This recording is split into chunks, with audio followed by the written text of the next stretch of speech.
Item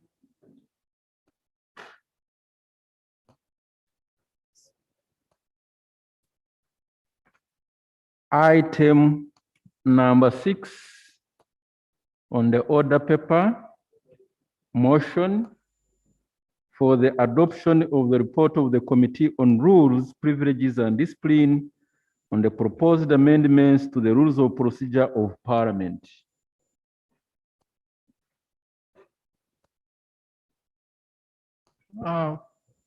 As I invite the chair of the Rules Committee, I would like to introduce amongst our midst in the District Strangers Gallery, we have a team of security officers from the Sergeant at Arms Office in the Parliament of Kenya. Mr. Douglas Mburi, team leader, you're welcome.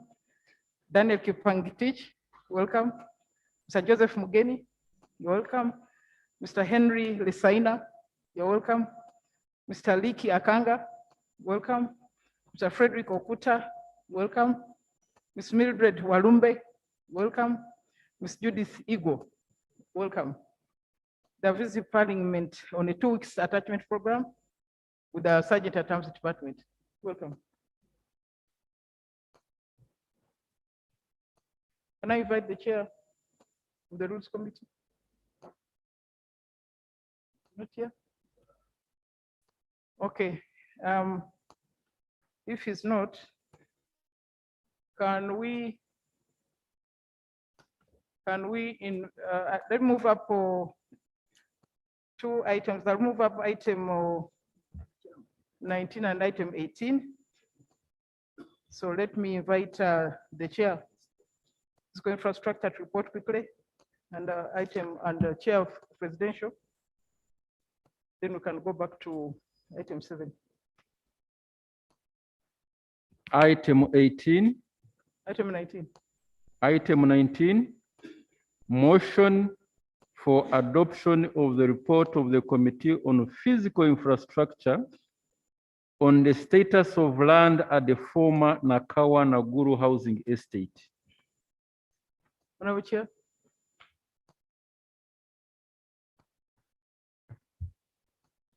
Thank you so much, Right Honorable Speaker.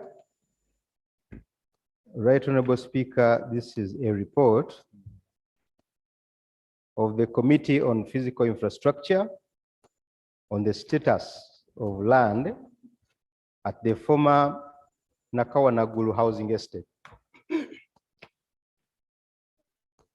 Right Honorable Speaker, the report is uploaded on the members' iPads, and if members can follow, you will realize that the background of this issue is that on the 15th of October 2007, the government of Uganda, through the Ministry of Local Government, signed the PPP contract with OPEC Prime Properties Limited and OPEC Uganda Limited, hereafter called the developer of Nakawa Naguru Housing Estate, into 2 ultra-modern satellite towns through the construction of modern residential, commercial, and institutional properties and premises. This included the construction of 1,747 modern subsidized dedicated residential units for the purpose, for the purchase and resettlement of the registered tenants of the Nakawa Naguru estate. The principle of this project, Madam Speaker, was that government contributed 53.226 hectares of land at Nakawa Naguru, while the developer was responsible for financing and for technical and operational obligations and the risks in the design, financing, building, and operation of the project. the full cost of the project was to be met by the developer. The developer was expected to have completed the dedicated residential units for the sitting tenants not later than 4 years from the date of signature of the agreement, and the entire project within 10 years from the date of signature of the agreement. However, the project could not take off immediately due to challenges of securing vacant possession of land, court injunctions by former sitting tenants, and investigations by IGG that halted the project for some time.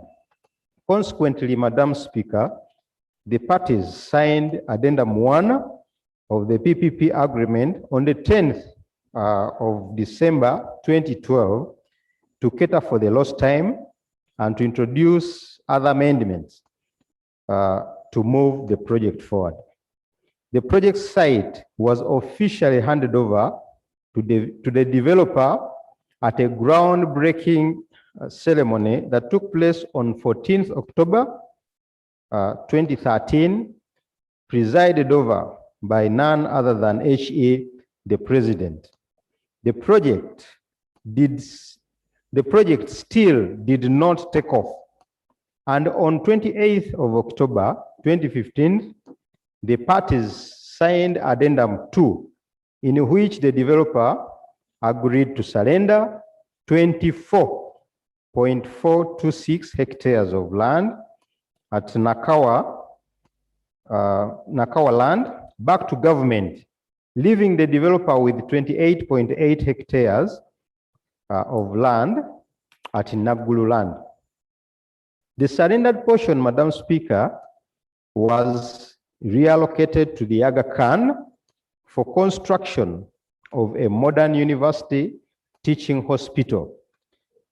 The addendum number 2, under addendum number 2, the developer was supposed to continue with the project at the Nagulu site within the timeline stipulated under the PPP agreement, addendum number 1, but still no progress was made, which prompted government to terminate the agreement on the 9th of August 2018 on grounds of failure by the developer to fulfill its contractual obligations.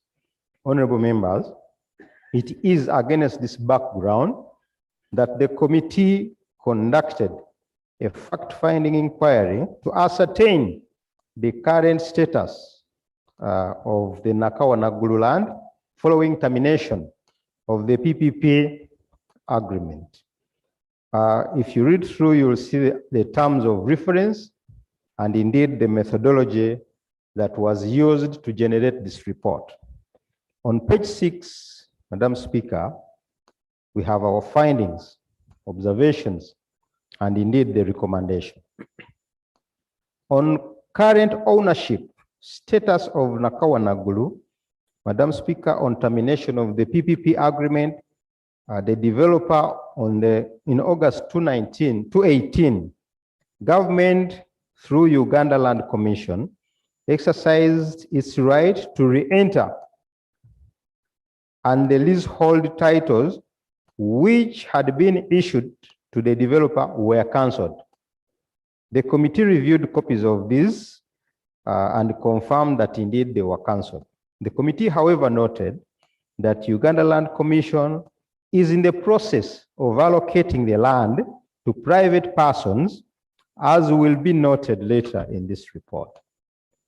On page 7, Madam Speaker, on whether the interests of the former sitting tenant of the Nakawa Nagulu housing estates and other affected third parties have been protected. Government's decision in respect to third-party interests on the land, the committee learned that following termination of the PPP agreement, Cabinet under Minute 131 CT of 2019 took the following decision to protect interests of third parties who were affected by the termination. Former sitting tenants of Nakawa Nagulu Housing Estate.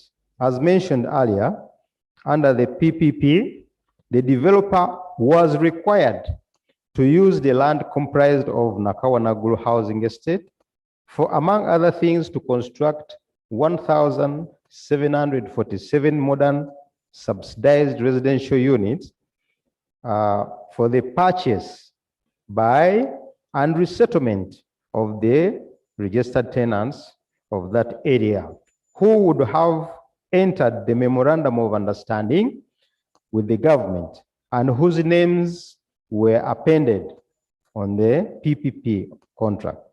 On the 28th day of June 2007, government signed a memorandum with those tenants in which they agreed to vacate the place for redevelopment. Following the PPP, Madam Speaker, Cabinet decided that the former sitting tenants each be paid an ex gratia amount of 17.7 million for the promise which government had made to them under the MOU. Madam Speaker, if I may move straight to our committee recommendation in light of that on page 9, the committee recommends as follows. Government should consider increasing the amount to be paid to each of the former sitting tenants of the Nakawa Nagulu land, having regard to the value of the modern subsidized residential units which were to be constructed for the tenants and the anguish suffered by the tenants over the years because of the failure by government to replace their homes which were demolished to pave way for the project. B, payment to the former sitting tenants of Nakawa Nagulu land should be halted pending verification of the list of the registered former sitting tenants by the Auditor General to ensure that only the tenants who are eligible are paid. Madam Speaker, pre-existing title holders and institutions on the land. The committee noted that prior to the execution of the PPP agreement between government of Uganda and the developer, there were existing title holders and public institutions on the public land. The interests of the existing title holders and institutions were recognized under clause 3 of the PPP agreement, and the developer had agreed to accommodate them in its overall plan of the satellite city. During our visit, Madam Speaker, on the land, we realized that there is KCCA Nakawa Division offices. There's also Naguru Infant Primary School and St. Peter's Church of Uganda. The committee further established that Ntinda wholesaler and distributor, which had acquired land in Nakawa prior to the PPP agreement, was subsequently requested to swap it for land in Naguru to make way for the Aga Khan Medical Teaching Hospital, which was allocated in Nakawa to the developer. Madam Speaker, Cabinet directed the Ministry of Land, Housing and Urban Development to process and issue titles to the pre-existing institutions as follows. KCCA Division Offices, 3.01 acres. Naguru Infant School, 1.06 acres. St. Peter's Church of Uganda, 0.98 acres. Ntinda Wholesalers and Distributors, 2 acres. The National Library of Uganda, 2 acres. However, by the time of reporting, the institutions had not yet been issued with the land titles. Therefore, the committee recommends that the Ministry of Lands, Housing and Urban Development expedites the issuance of titles to the public institutions to safeguard the interests of the institutions, more so that government has decided to allocate the land to private persons. Madam Speaker, on the third-party claimants with developments in Naguru, the PPP agreement under clause 6.1 and 11.0 recognized that the developer was at liberty to mobilize resources from third parties for the purpose of delivering the project. Accordingly, Cabinet directed that the third parties who had been engaged by Prime OPEC and had made some developments on the land be leased those portions they had developed, provided they meet the terms and conditions of the lease. Consequently, Madam Speaker, Cabinet constituted an interministerial subcommittee chaired by the Minister for Kampala, Capital City Authority and Metropolitan Affairs, with the mandate to directly engage the third parties that had developments on the land which arose out of their relationship with OPEC Prime Properties. The interministerial subcommittee established by Cabinet constituted a technical committee to inter alia conduct a survey to map out 12.17 acres to third parties with developed portions of land to ascertain the claims of the third parties, which the third parties with undeveloped portion of land, and advise on the status of their legal interest. It is worth noting, Madam Speaker, that the Solicitor General had hitherto given a legal opinion to the Permanent Secretary of Ministry of Lands, Housing and Urban Development on request by the Ministry. That was on the 8th June of 2020, in which he advised that for third parties who had made developments on the land, only and only the developed portions of the land measuring 12.17 acres, with emphasis, should be leased out to the said developers in accordance with the Cabinet decision, following decisions with the interministerial committee on the terms and conditions that will be set out and agreed by the committee. However, Madam Speaker, the other persons and companies that entered into agreement with OPEC Prime Properties Limited, the Solicitor General opined that they had no claim whatsoever against government based on the principles of privity of contract. The opinion of the Solicitor General was subsequently clarified by the Attorney General in a letter to the chairperson of the Uganda Land Commission on the 8th day of July 2020, which was in response to the letter by the Uganda Land Commission dated 23rd June 2020. In the letter, the Attorney General clarified that individuals and companies that bought land from OPEC Prime got no interest in the land following termination of the PPP agreement by government, which formed the basis for the grant of the land to OPEC Prime, and once terminated, Madam Speaker, the land reverted back to government.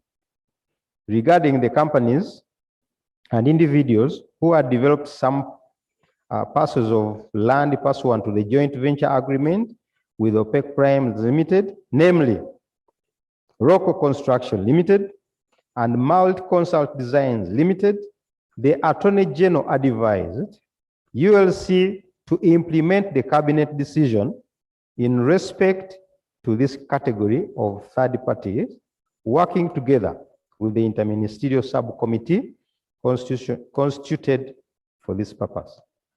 The report of the technical committee took cognizance of the Attorney General's legal opinion on the Naguru land and the directives of cabinet, third parties who have developed portions of the land. The report indicates that there are 6 known and 2 unknown claimants with developments on the land, measuring 15.22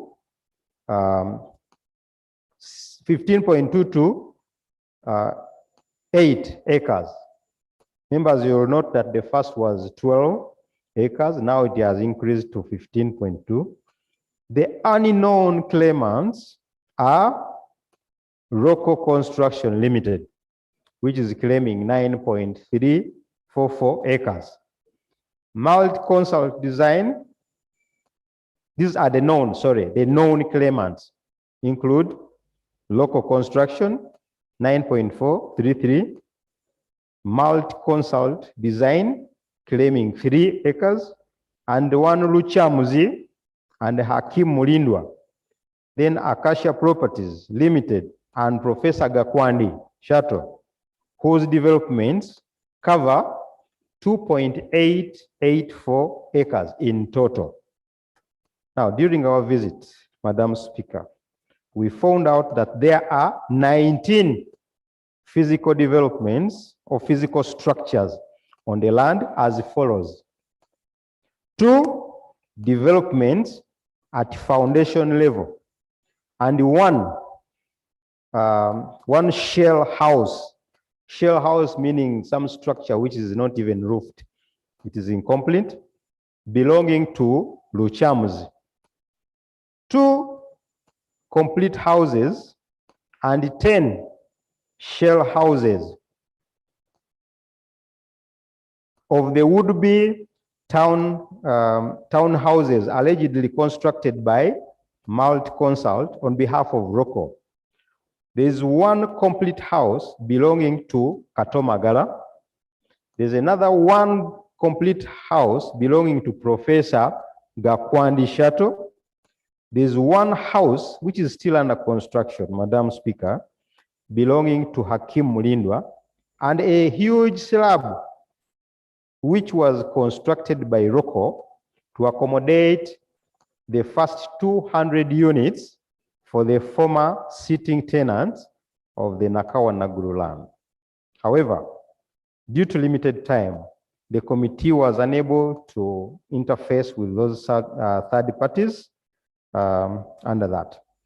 But the committee noted that whereas the report of the technical committee indicates that Rocco had developed on the land measuring 9.344 acres during the locust visit, it was established that the only developed land, Madam Speaker, is a slab which was supposed to carry 2,000 units for the former sitting tenants, and it covers an area of 1.7 acres, not 9.344.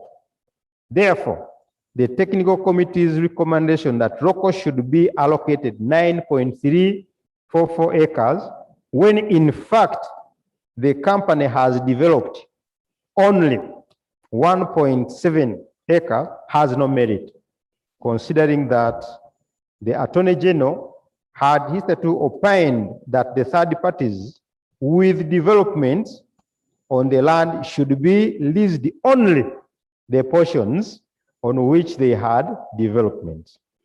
Madam Speaker, the committee was informed that Rocco is still interested in the continuing of the construction of the 200 units on the existing slab, and therefore the allocation of the additional 7.75 was intended to enable Rocco provide space for amenities such as parking space, and that would support the units to be constructed according to the plan by KCCA. The committee, however, notes that in November 2014, when Rocco was engaged by OPEC Up to August 2018, when PPP was terminated, the company had failed to construct the 200 units that was contracted to it.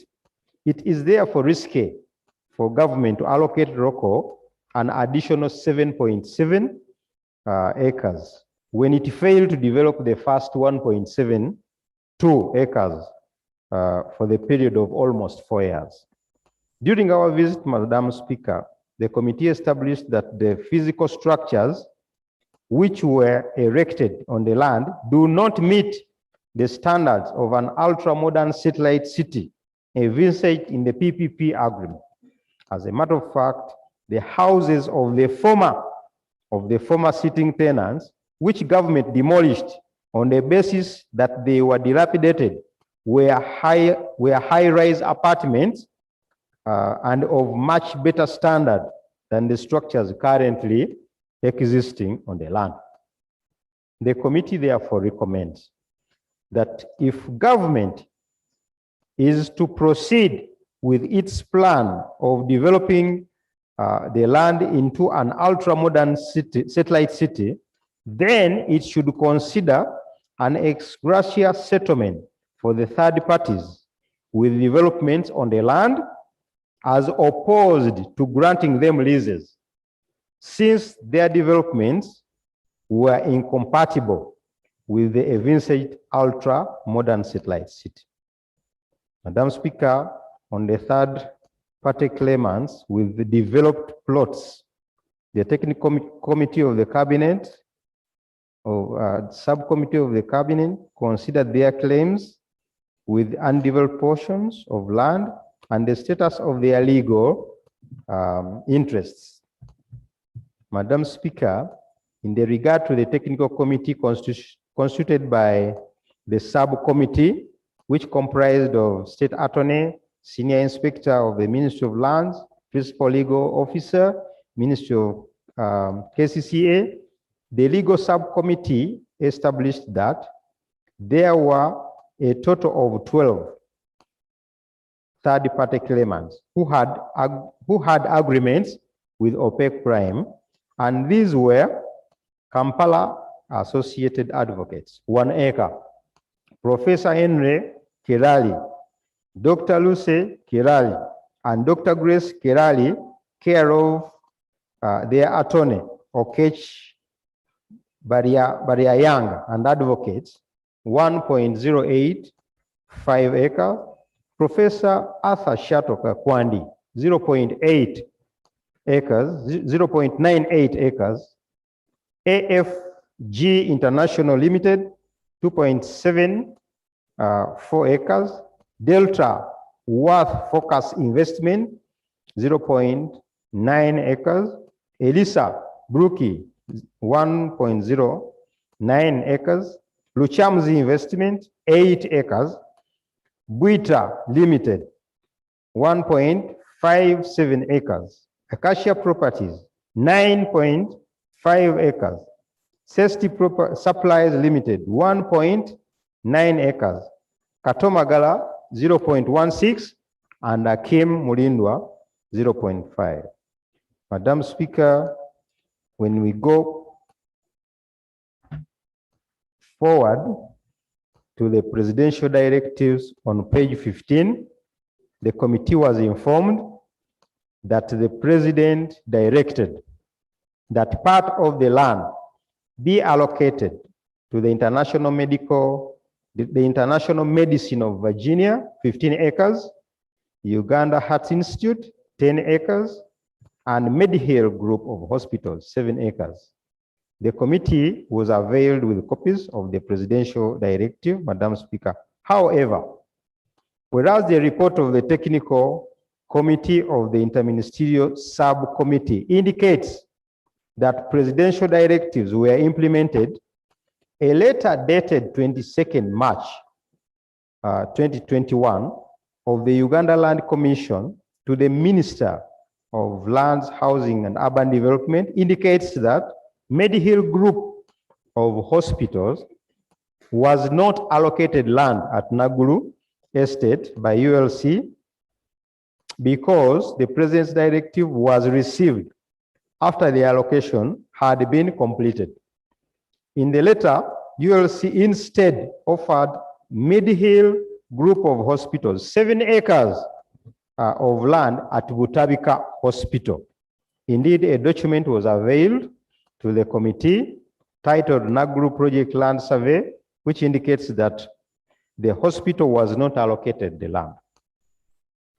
Madam Speaker, on term number 3, term of reference number 3, allegations of allocation of Nakawa Naguru land to private individuals under unclear circumstances. The residue of land after deduction of the third-party claims, according to the report of the technical committee, the total acreage of the Naguru project land is 82.54 acres, which is 33.4 hectares, while the residue is 42.5, which is about 17.22 hectares. After deducting the land for public institutions and the third parties and the presidential directives. Madam Speaker, it is worth to note that some of the cabinet proposals for the land allocations were not implemented by the Uganda Land Commission. For instance, the allocation of 7 acres of land to Mid-Hill Hospital by cabinet pursuant to a presidential directive was not implemented, while ULC allocated local and multi-consult design limited 2 acres of land each, as opposed to 9.344 acres and 3 acres respectively proposed by cabinet. In addition, the proposed allocation of 2.88 acres to other third parties with developments on the land was not factored in the ULC allocation. Therefore, according to ULC, the available land after deduction of the land under presidential directives, pre-existing title holders and institutions is only 50 acres. And there is a table showing the allocation of land by now the Uganda Land Commission. The other one was by cabinet. Now this table has a library, National Library, 2 acres. There's Anil Damani, 3 acres. There's Arab Oil Supplies and Exploration Limited, Dashen Uganda Limited, Dembe Enterprises, 4 acres, Dominion Partners Limited. The list is long, Madam Speaker, but the total is 50 acres. Madam Speaker, the rationale for allocating the land is there explained and the criteria by the ULC on page 18. On page 19, Madam Speaker, the committee recommends that ULC should subject the applications of the alloctees to a rigorous due diligence exercise to ensure that they were technically and financially capable of developing the land. The due diligence exercise should be conducted within a period of 1 month from the date of the adoption of this report to avoid any further delays to the redevelopment of the land.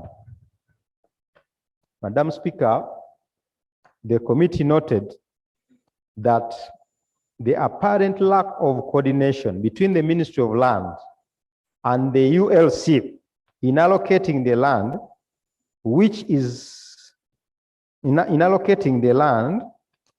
which if not addressed will breed unnecessary land conflicts. Whereas the ministry is implementing the directives of cabinet on the Nakawa Naguru, ULC is allocating the same land without giving due considerations of the proposals by cabinet. This has led to the creation of overlapping interests on the land, which is a recipe for land disputes. Madam Speaker, the committee observes that this modus operandi is not healthy for the development of the land, housing, and urban development sector, considering that the mandate of the two institutions are so interlinked that one cannot do without the other. For example, the ULC needs the ministry to generate survey maps for the land it allocated and to issue the alloctees with land titles. At the same time, the ministry is vested with the mandated to provide policy guidance over the supervisory oversight of the ULC, which it cannot do effectively in the prevailing circumstances. Madam Speaker, given that background, the committee recommends that the Right Honorable Prime Minister should intervene and resolve the disagreements between the Ministry of Lands, Housing and Urban Development and the Uganda Land Commission to facilitate a smooth implementation of the planned project at Nakawa-Naguru.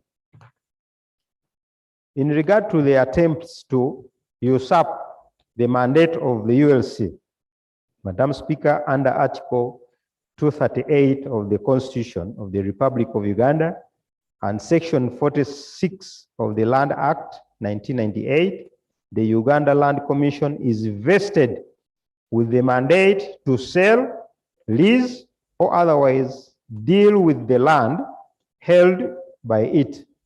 However, the committee noted that there were attempts by Cabinet and the Ministry of Lands to usurp the mandate of the Commission by issuing directives to the Commission to implement as opposed to making proposals to the Commission to consider.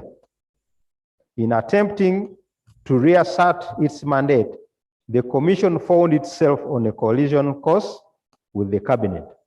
The Minister of Lands, Housing and Urban Development wrote several letters to the chairperson of the Uganda Land Commission, directing her to implement Cabinet decisions. Copies are attached here too. In addition, the Attorney General's opinion to the Uganda Land Commission dated July 2020 was crafted in a way that undermined the mandate of the Commission. If I may read it verbatim, here it goes.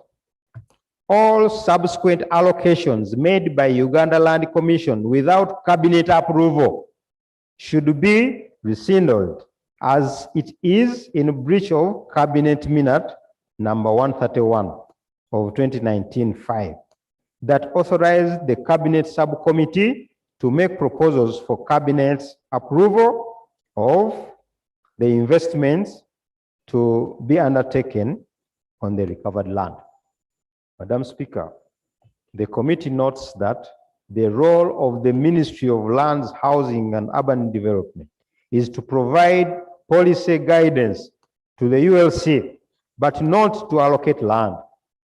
Therefore, the Uganda Land Commission should be allowed to exercise its mandate without undue interference.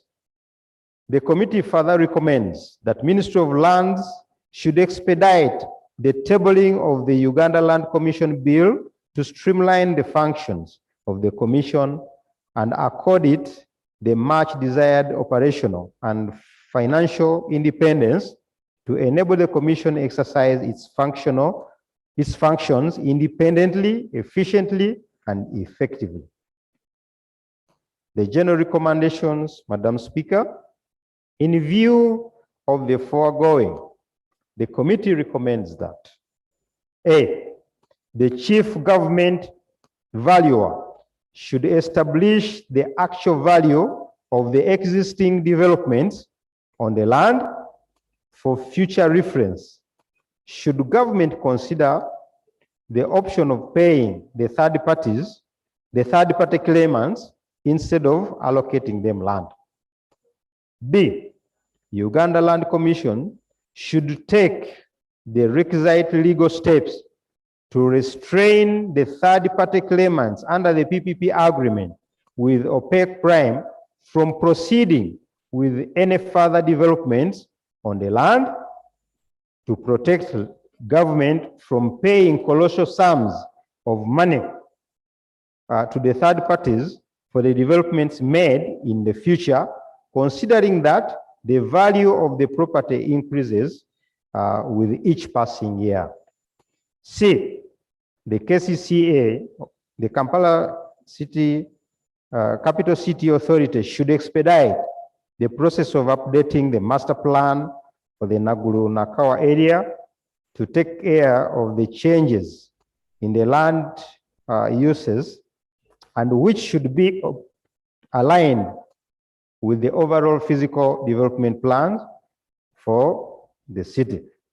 In conclusion, Madam Speaker, the committee reiterates its support for redevelopment of the Naguru-Nakawa into an ultra-modern satellite city, as it will enhance the beauty of the area and at the same time boost government revenues in the form of taxes and non-tax revenues from premiums and ground rent, among others. However, the committee stresses the need for the allocatees of the land to be subjected to a rigorous due diligence process to test their technical and financial capabilities to develop the land, so as to avoid the recurrence of the scenario of the previous developer who failed to develop the land. In so doing, government should consider the compatibility of the land uses proposed by the developers with the envisioned satellite city and overall physical development plan of Kampala. Madam Speaker, I beg to lay the report and the minutes that considered this report, I beg to lay. Thank you. Thank you very much, Honorable Chair, and the Committee of Physical Infrastructure.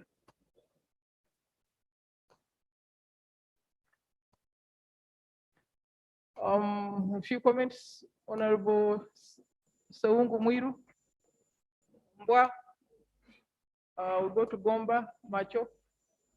3 minutes each, please.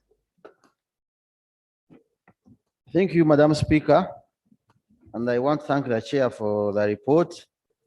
But Mr. Chairman, to be frank with you, a lot is missing in your report. And I'm going to base on what you have submitted. Honorable Speaker, this is one of the areas or land that was given by government from 2006 when Shimoni was given out, and definitely nothing happened to that school until someone took the land, including Mbuya Army School land, and then in Naguru. Naguru land, honorable members, had very good structures, only not given a facelift by that time. And they were accommodating head teachers, Kampala State Council staff, including nurses, head teachers, those are the people who were staying in these buildings, and they were paying very well. Actually, Honorable Speaker, what we are seeing here, on page, let me first go to page where they talk about allocation of this land and these people who have taken land on page 14. We are seeing a number of people, including Kampala Associated Advocates and what have you. But the report is not telling us how they got ownership, whether they are possessing land titles and how they got them. Because when this land was being demolished, when the building was taken away and government staffs were being sent out, they promised they were going to construct a city in 2007. But now it has become a land bonanza. If you talked very well with the ULC, they will tell even some ministers in KCCA there, they have already owned some parts of land there. And the committee knows that, they have that information, but it's not revealed here. Maybe the companies you are naming here. Honorable Speaker, we are seeing that the Attorney General is the legal advisor of government. On page 21, And he says, in addition, the Attorney General's opinion, the Uganda Land Commission, dated 8th July 2020, was crafted in a way that undermined the mandate of the commission in verbatim and Attorney General opinion. I don't want to read it. Now, if the Attorney General gives an opinion to the body in charge of our land, Uganda Land Commission, and he gives them an opinion which is against the interest of government, then he also has a conflict of interest and should be investigated. Should be investigated. Honorable Speaker, for me, as you gave us 3 minutes, I want to ask the committee and this House honorable members, let us give a decree on this land. It should not be tampered until we find out the facts relating to that land. Even those people who seem to be owning some land there, the 50 acres, how did they get it? Under which procedure? We need to know. These are thieves who should be hanged. They should be taken to prison. They are enjoying land. Naguru is a prime area. But people have taken interest because nobody is taking. Listen, Honorable Speaker, we had the army in the committee of park, and I asked them when we were investigating the Auditor General's report. I asked them, the accountant, the PS, and the soldiers there, that Mbuya Army School was your school. It was teaching army children. Who owns the land now? What they gave us is very interesting, and I'm going to get other copies. But we need to find out who are these people who have so far shared 50 acres at the interest of Ugandans. Since the project never took off, then land should revert to Uganda Land Commission as it was before. Then we sit and make new decisions on them, other than people sitting in the state council there, KCCA ministers have already got some acres there. And I will bring that here if it is needed to be brought, and I will give my evidence. And the committees are aware, they got that information. I don't know why you are not giving it here. You're only giving the Ministry of Lands, Urban Development is having a conflict with Uganda Land Commission. What is happening with Uganda Land Commission, that no speaker? It is trying to save the land. Then the Ministry of Lands, people are also fighting to take the land the way they want, basing on the presidential directive. But I'm warning you, you heard what Mr. Museveni said on Labor Day about Umeme.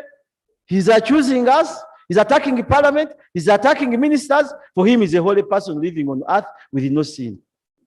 And Umeme is there. But all these things we said him in parliament here, and a number of things were said. So as I conclude, our speaker, Mr. Chairman, kindly unearth more information out of your report. You know what you got from the committee. Tell us facts, and we put people to pain, other than stealing government land. This land, Madam Speaker, honorable members, support me in stopping it from anybody sharing a single acre until we carry further investigation and the land reverts to Uganda Land Commission for better performance. Otherwise, the thieves, the vultures, the demagogues of this country are busy planning to steal that land. Thank you, Madam Speaker. Now, Muiru.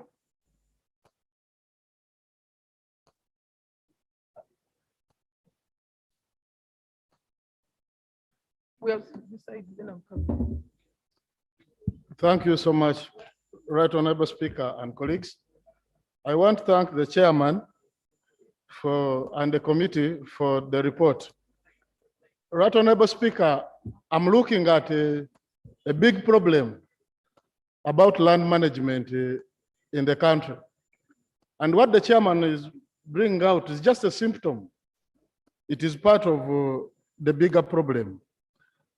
Right Honorable Speaker, when you read the mandate of Uganda Land Commission, they hold land in trust,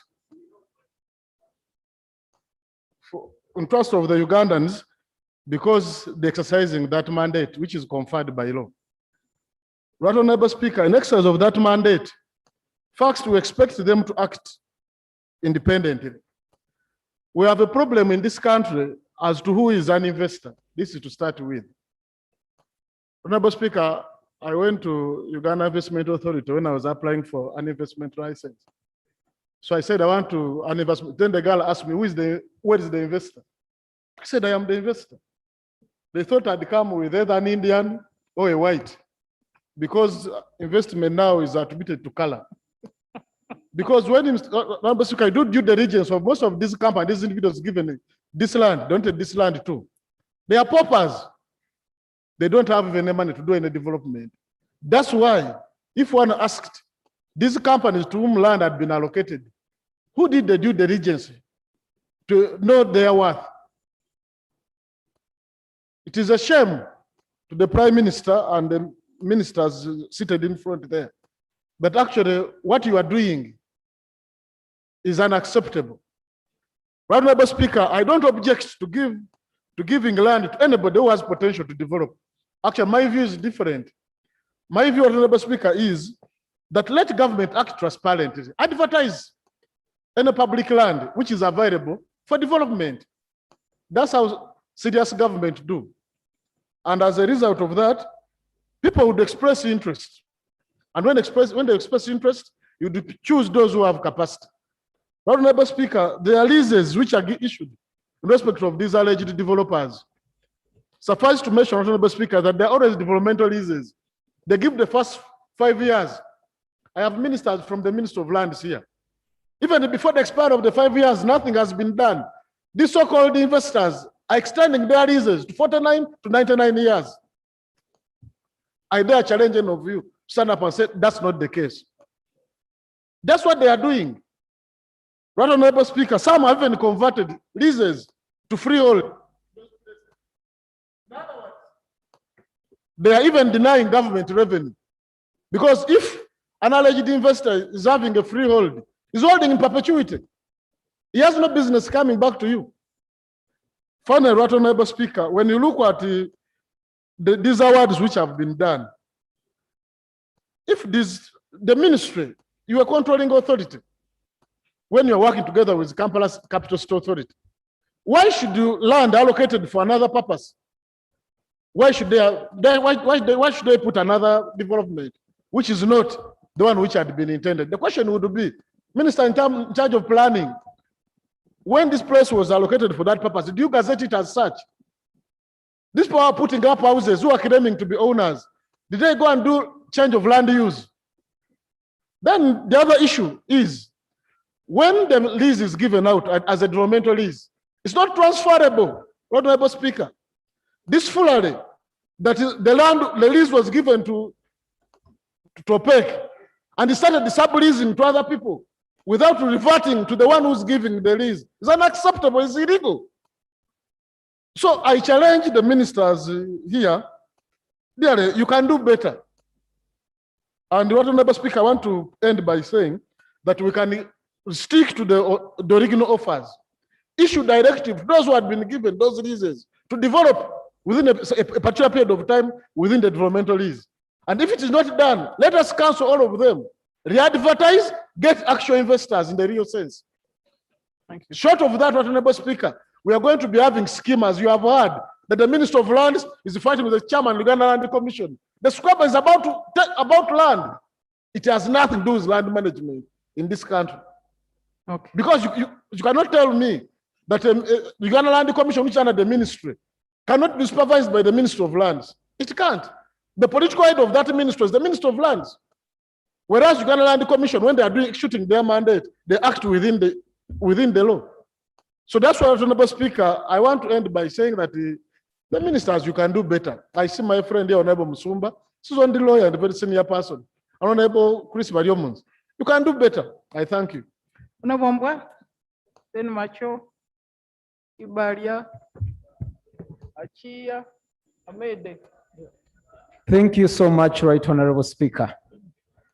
Right Honorable Speaker, I wish to thank the chairperson of the committee for the report about scramble and partition of Naguru. Right Honorable Speaker, if I had powers, I would have sacked Honorable Kafero, because Honorable Kafero has been mean with facts. He has not pointed out that ministers are thieves, and basically,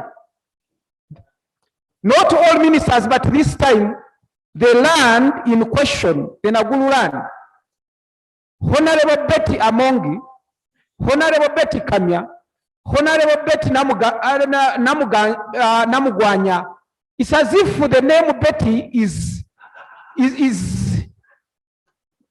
so sarcastic in this matter.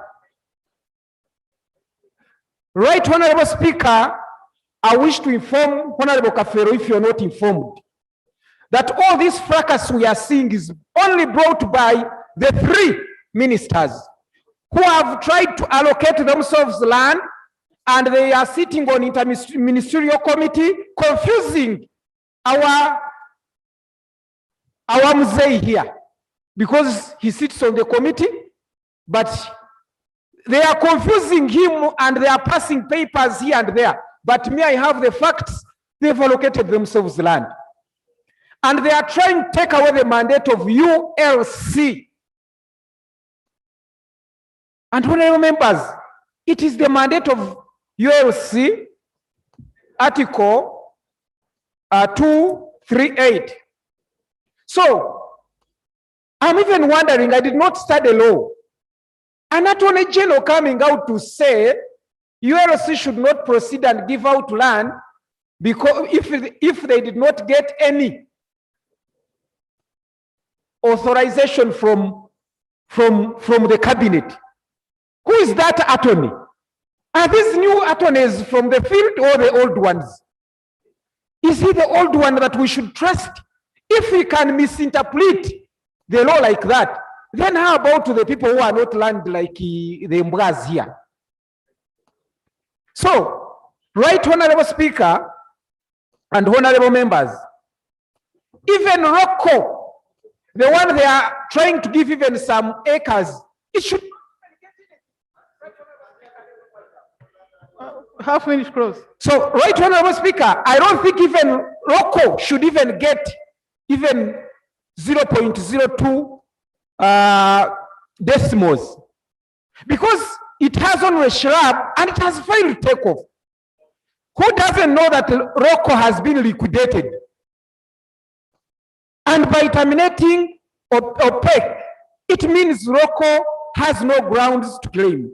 So, right, Honorable Speaker, as I conclude, according to the information, these ministers of our government are trying to create slums instead of satellite cities. You cannot create a satellite city by giving 0.22 decimals. They've distributed all small lands and they don't even have powers, right, Honorable Speaker. Shame, you people. Shame, ministers of this country. A total shame. They are doing us a disservice to this country. Honorable members, I pray, let ULC, Uganda Land Commission, stay with its constitutional mandate. I thank you, right, Honorable Speaker. Una macho, Kibalia Achia Mede.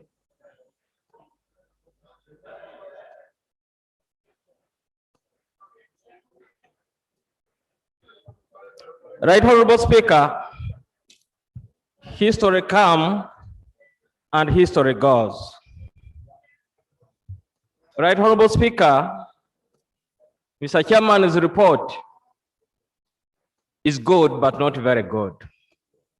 Because, Mr. Chairman, you have not caught the gist of the problem of Nakawa-Naguru. Mr. Chairman's report, in my expectation, was him to talk about who has the political responsibility for the misallocation, mismanagement of Nakawa-Naguru estate. Madam Speaker, today I expect and I want to know who is the minister who was responsible for this mess, an intentional mess, that it was done with the interest of conflict. With the conflict of interest, because when you see how does rock, Ruchamuzi, construction, multi-construction, companies that have no financial muscle be given land in such a prime area, when other countries are looking for big lands in cities to develop satellite cities, we are trying to look for small companies to develop slums because we are under.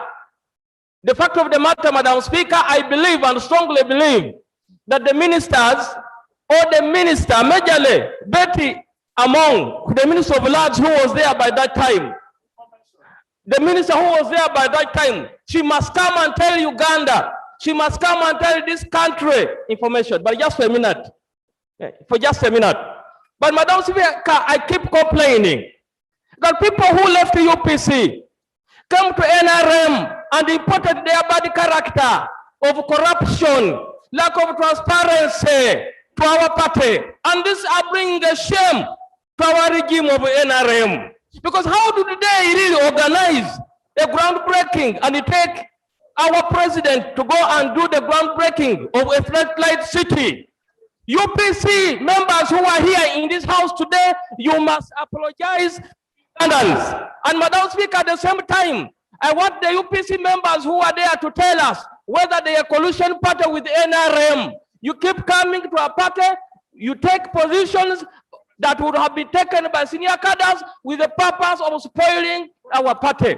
Madam Speaker, information, but for just a minute. Thank you, Honour Macho, for giving way. Honour members and Madam Speaker, the information I want to give to my brother from Busia is that not all people from UPC have bad character, but there is an individual. We have good members like Odur, UPC. But if somebody has a bad character and image, Madam Speaker, when you go on the allocations, I'm told the Minister of Lands herself will say, this one, award this one, give this one. And that's why, Honour Macho, when you see on the members on the proposed list, you will find that there are companies which were giving something like a kickback. Prime Minister, you will investigate this. When you ask the minister, she will tell you. Like Amani, what? They are going to invest $3 million, but they were given 3 acres. When you see a man from Teso who invested in Imbali, Wash and Wheels, he is supposed to invest there $30 million. He was only given 1 acre. But because, you know, I think he did give them kickback. So there is total mess in that ministry. So, Honour Macho, I wanted to give that information. It's not all UPC. UPCs are good for us, NRM, but one individual. Thank you.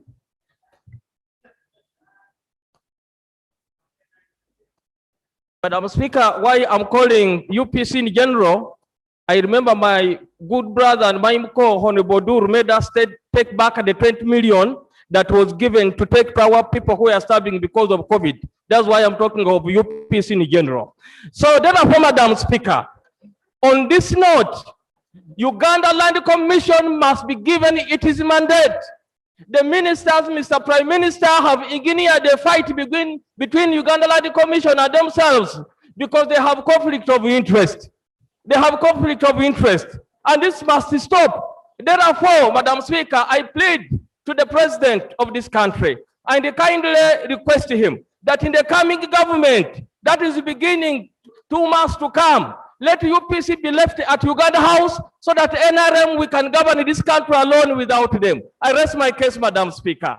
Honour Kibaria, Achia, Mede, Senyonga, then I'll come to you. We shall come to you. You will speak last, Minister. You will speak last.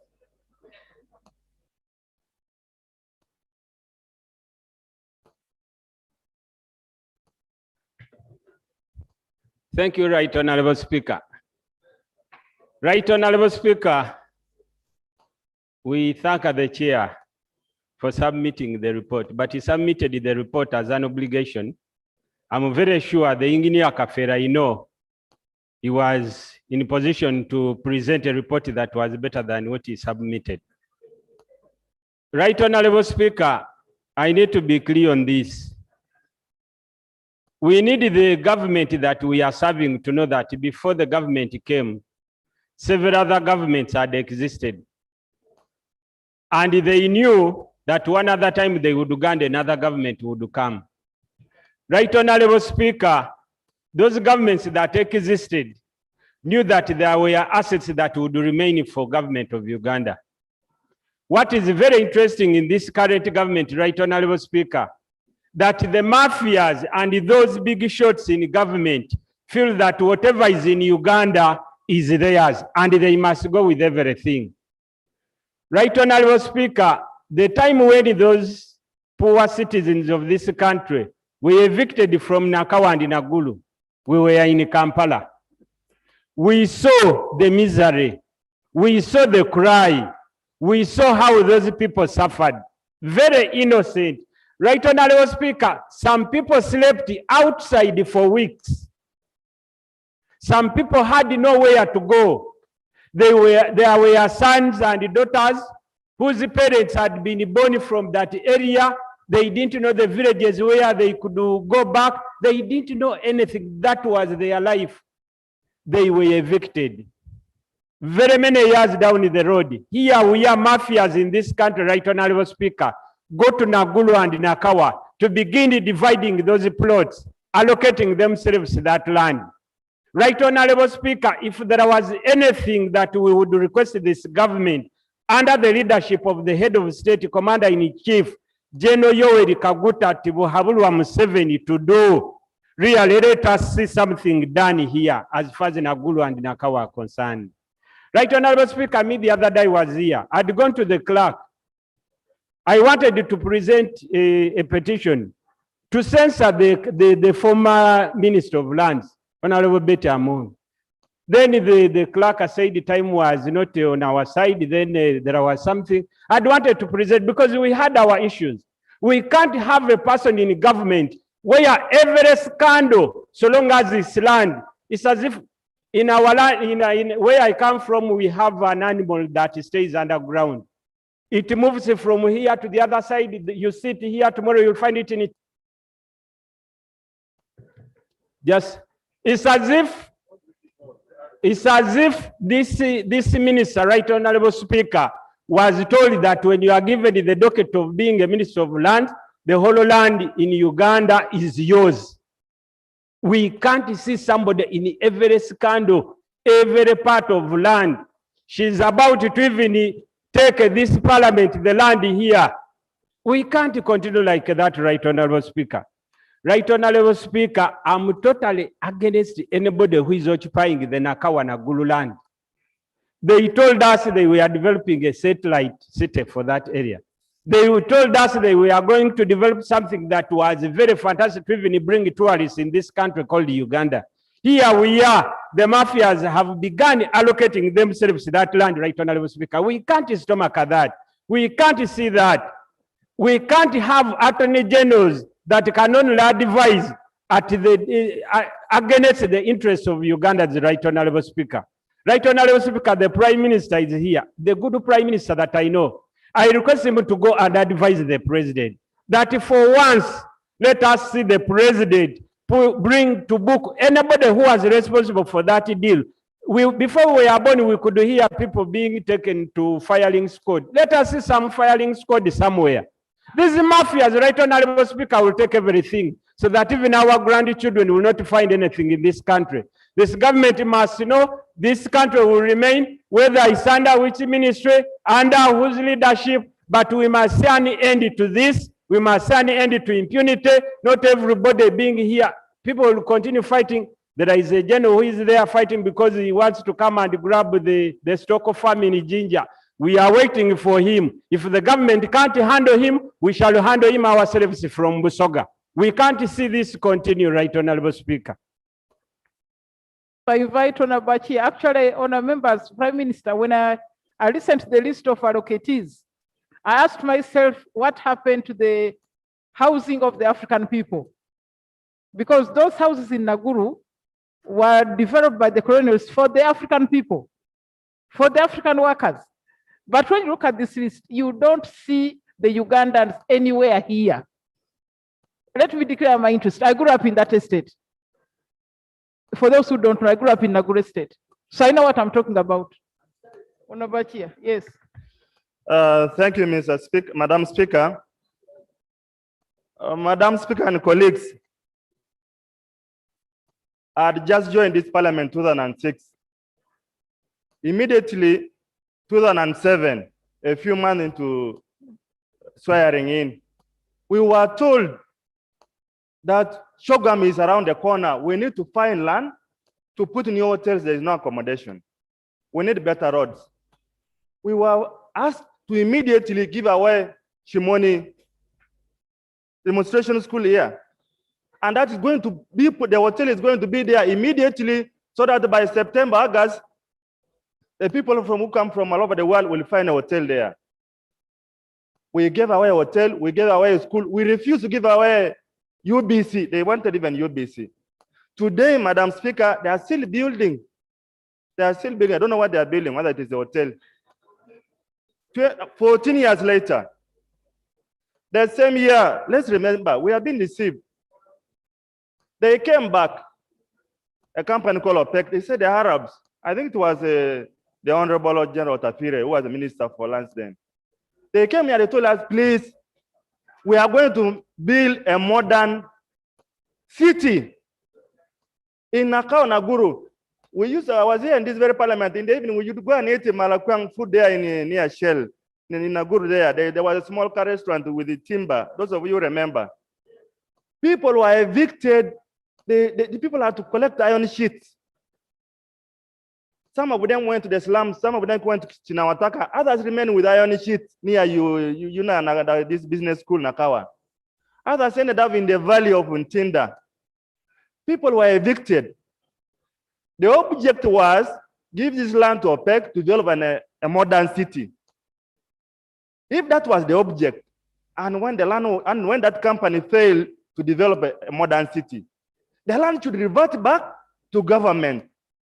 Why is it that they are developing new owners when they evicted people, families? Why should we consider this new list of these people when we don't consider the people who were there before? Why? They were families, children. Some of them were our friends. I know Francis Ogwang. He's a police officer. He's now in my constituency. He grew up there. He joined me, studied with me in Nyenga and Jinja in the seminary.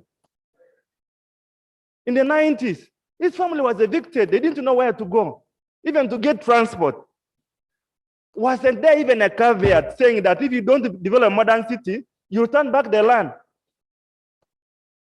Why was it this land being transferable to some people? Who says that? Madam Speaker, let me finish. It's not fair. If not, let's go and collect all the lists of those people who are there and bring them back and they occupy that land. We give it back to them because we have failed. Why should we, along the way, after deceiving everybody, put new people? Who are these new ones that the ministry is considering? The object was develop a modern city. If it has failed, let the land come back and we find the people we told to get away and do something for them. It's not fair, madam, to deceive people all the time. We should not allocate, and this is the same problem, Madam Speaker, with industrial parks.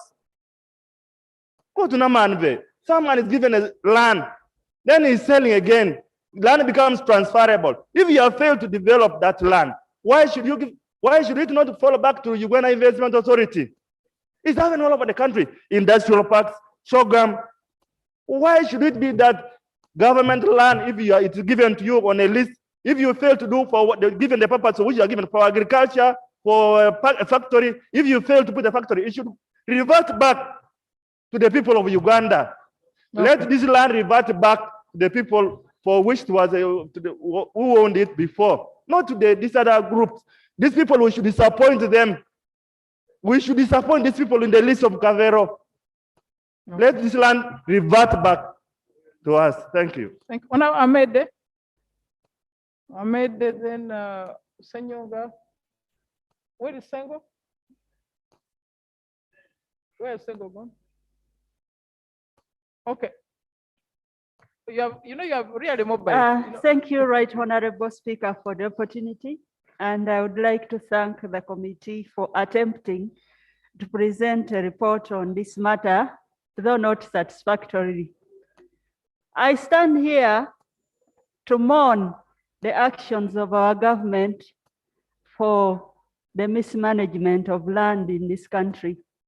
thereby causing chaos, especially as far as urbanization is concerned. When I was a young girl, I went to Mbale town and I appreciated what was senior quarters. I went to Roro Girls and I appreciated what was senior quarters. I came to Kampala, I lived in Bugorovi flats, and I appreciated what was the bungalows with very neat lawns and took evening walks there. That is no more. Who bewitched this government? This government should have built on what was left on ground. Provide a conducive environment for sustainable cities. It is a shame cabinet members are exposed members, but what has happened is unbelievable. Last year, a relative of mine was in Dubai and he sent me a post and said, you and your government should go and drown in Lake Victoria for messing up Uganda. Those are some of the sentiments we suffer. So I want to exonerate myself from this collective responsibility of mismanaging public assets. Finally, I had a petition an electoral petition. So I was looking for the Court of Appeal and I could not see any symbolism of the state. It was shameful. And it's still shameful that many government departments and ministries are renting.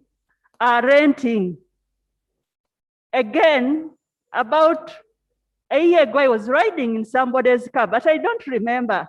So we're passing the road to Kingdom Plaza. And he said that building is not going to get any clients.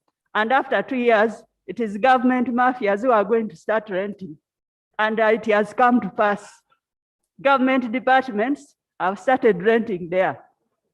Why would the government give out land and be asking ministries and just a minute, Honorable Speaker.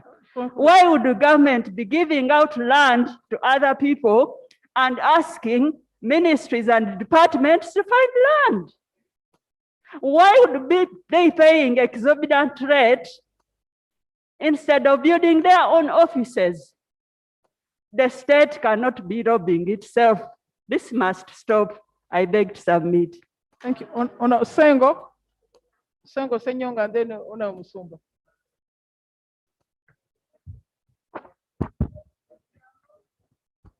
Right Honorable Speaker, I thank you for the opportunity. Honorable Speaker, I have a feeling that this land saga is nothing but corruption. People are just trying to grab land. As my colleagues have pointed out, you remember very well the case of the Shimon land. We were promised a hotel that we were going to construct it, but now you have shops there. And nobody has taken the trouble to investigate how a place that was supposed to house a hotel is now housing shops. This is corruption in our courtyard. We are looking at it. So, Madam Speaker, I have a feeling that this case of the Naguru land should be investigated thoroughly. If you can possibly get eminent people that are upright, let them form a committee to investigate. All these allocations that you are talking of, these companies taking 9 acres, 5 acres, all that should be cancelled. Let the land revert back to government.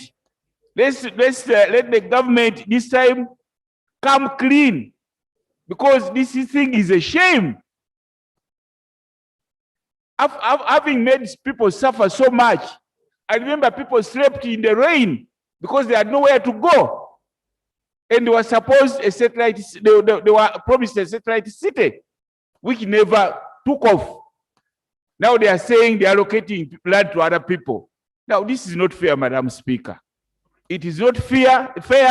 It is a shame. Let the government come out clean Let's have a proper investigation and let the truth be known by Ugandans. I thank you, Madam Speaker. Honour members, for me, they destroyed my primary school. If someone has taken me to task, I can't show you where I studied because I finished it.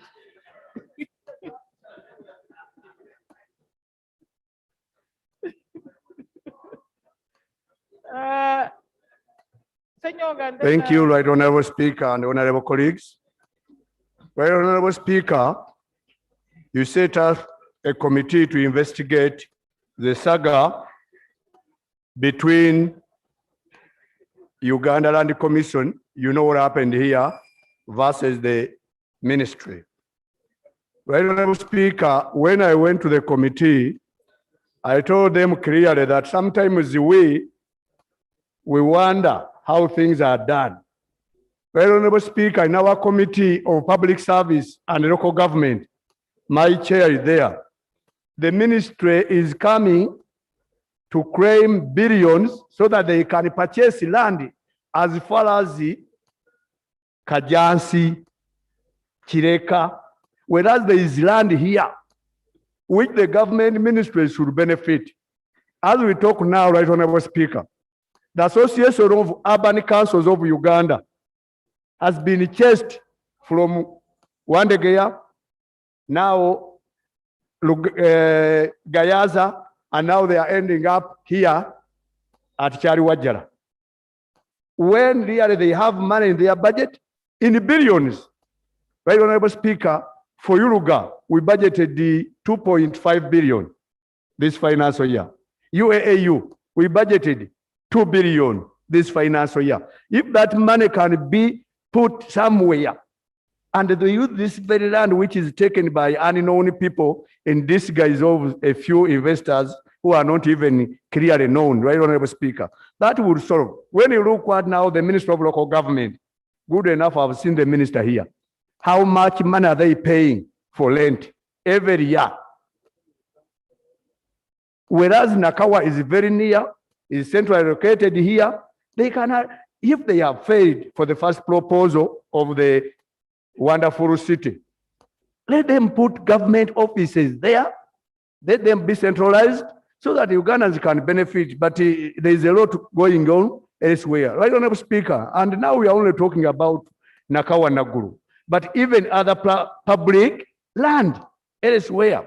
That's why forests, swamps have been reallocated to people who are in control.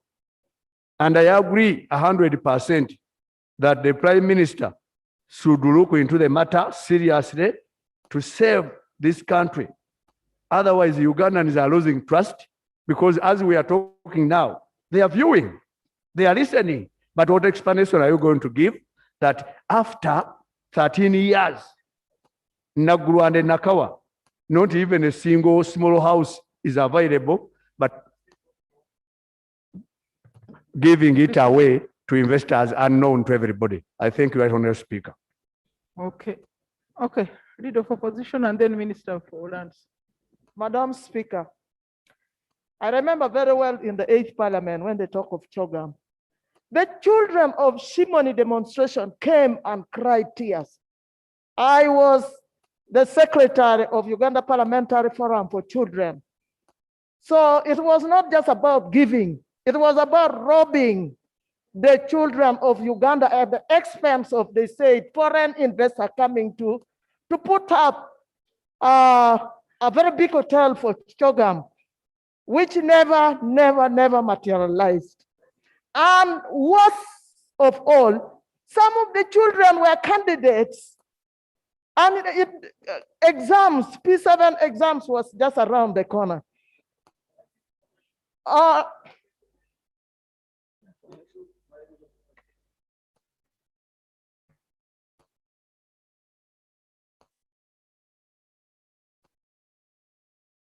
Honorable Speaker, I want to thank my boss for giving way.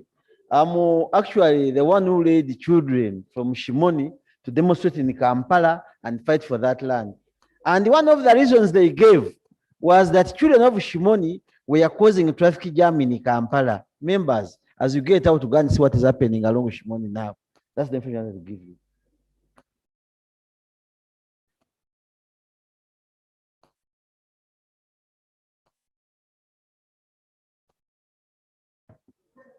Thank you, Honorable.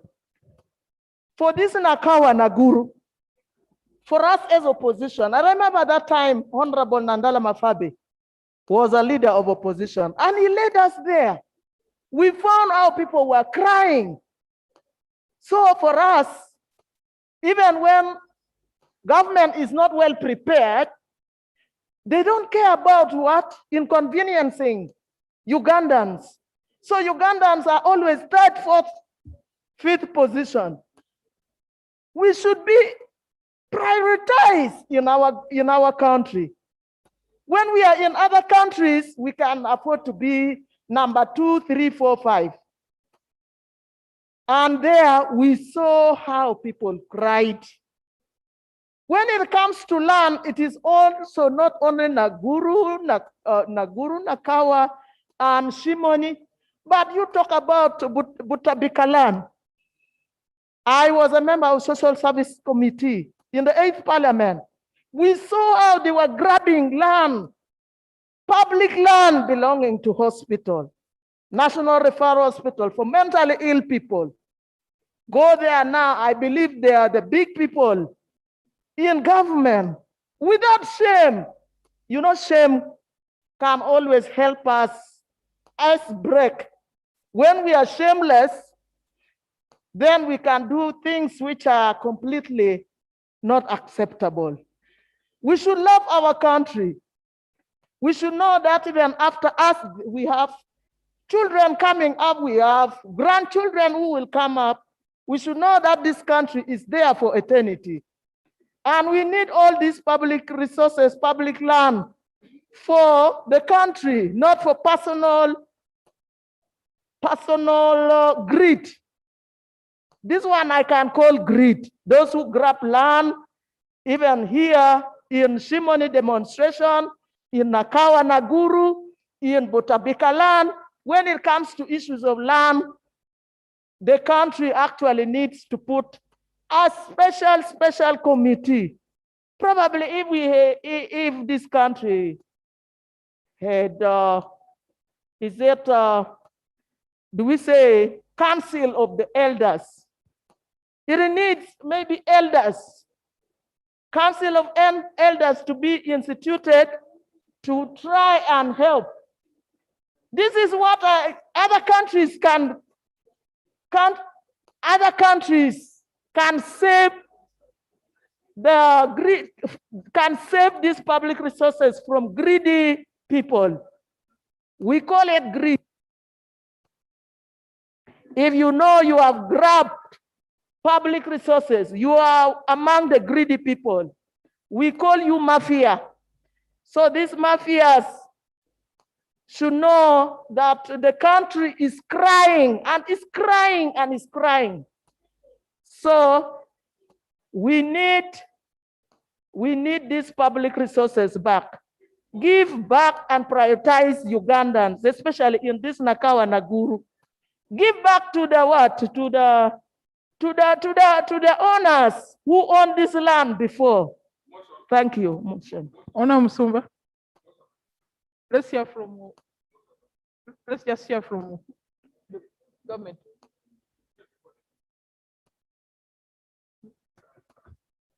Yes. Thank you. Right on, Speaker. I rise to move a motion under Rule 58C. Right on, Speaker, following the discussion of honorable members and the opinions, the attitudes of honorable members in the August House, I move the motion that the report presented by Honorable Kafero be rejected in its totality until we get a better report. Right on, Speaker, I beg to move. Now, honor members, we are at the tail end of the third meeting of the 5th session of the 10th Parliament. If we are to reject, we shall have to start again. In the 11th Parliament,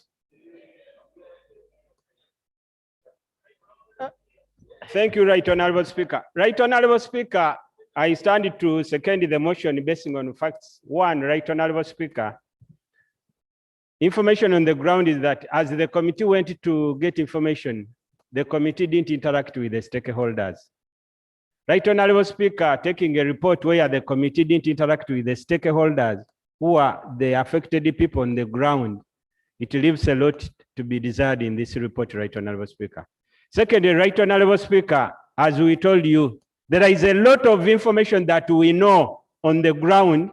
One, when members were debating here, Right Honorable Speaker, pinpointing and talking about some names of some ministers and some big people in the government, it was not by mistake, Right Honorable Speaker.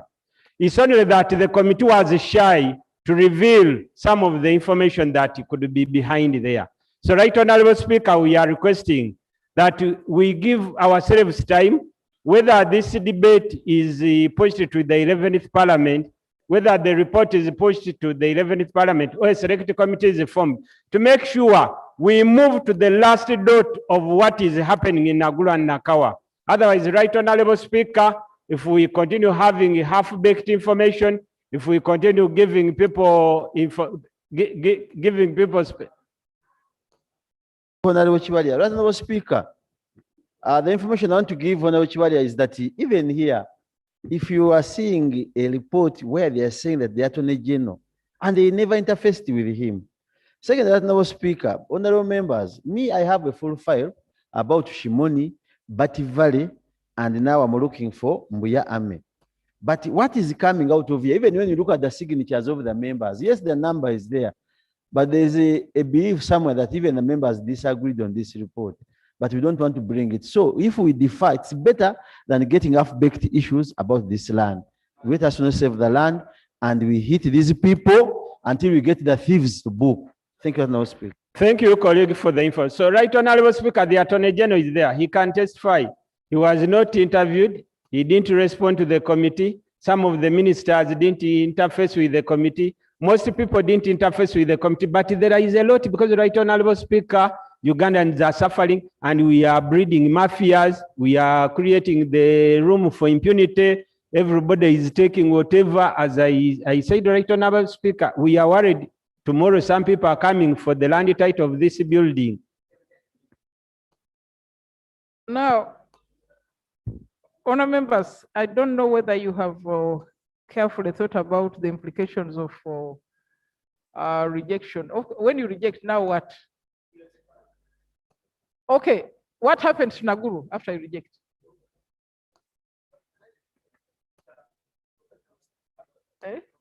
Right now, Speaker, since we've had this land for the last 12 years, 13 years undeveloped, and indeed we are trying to find out a remedy for this land, but the report has not been useful to us. We can expunge everything out of this debate, and then when we come back to the 11th Parliament, we shall bring back the matter, but still, we command, this Parliament has powers, this land goes back to Uganda Land Commission, as we come back to investigate on everything dealing with this land. And is it called, there must be a moratorium stopping anybody accessing that land until we come back. Otherwise, I can see the ministers now are coming in very fast. In your motion, where is the moratorium? That's what I'm asking. Yeah. Yeah, the move of the motion is here. Madam Speaker. Madam Speaker. I amended the motion, that's no Speaker, in support of Honorable Gilbert, that we should put a moratorium against anybody taking possession and developing this land until we come back to the 11th Parliament and make a conclusive investigation on this land of Naguru. That's no Speaker, I beg to move. Madam Speaker, with the motion. Let me get the legal position on this side, please. Thank you, Right Honorable Speaker. Right Honorable Speaker, I've had the benefit of listening to my good friend, Honorable Seungu, but I'm uncomfortable where Parliament would issue interim orders without interfering with interfacing with the affected parties. I'm only wondering whether it's not procedurally right that we limit ourselves to our mandate and we don't extend to issuing interim orders in respect of the development of land, because it would be like we are getting out of our mandate, Honorable Speaker. I'll seek your indulgence. Let's hear Honorable Musumba wanted to speak. Where is he? Honorable Musumba, where is he? Speaker, Allow, briefly, let Honorable Musumba speak. You were somewhere there. Right Honorable Speaker, thank you for your permission.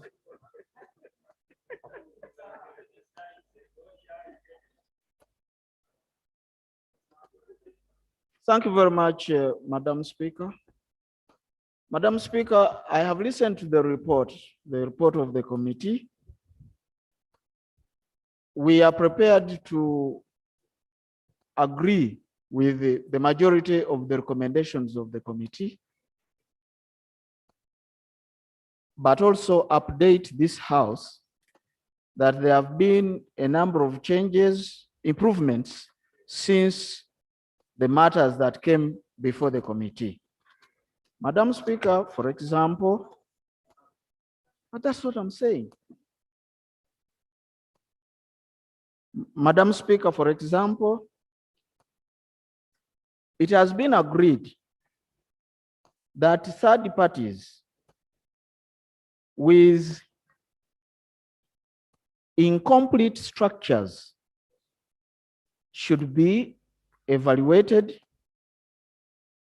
assessed for compatibility, and allocated land elsewhere, and they leave that place.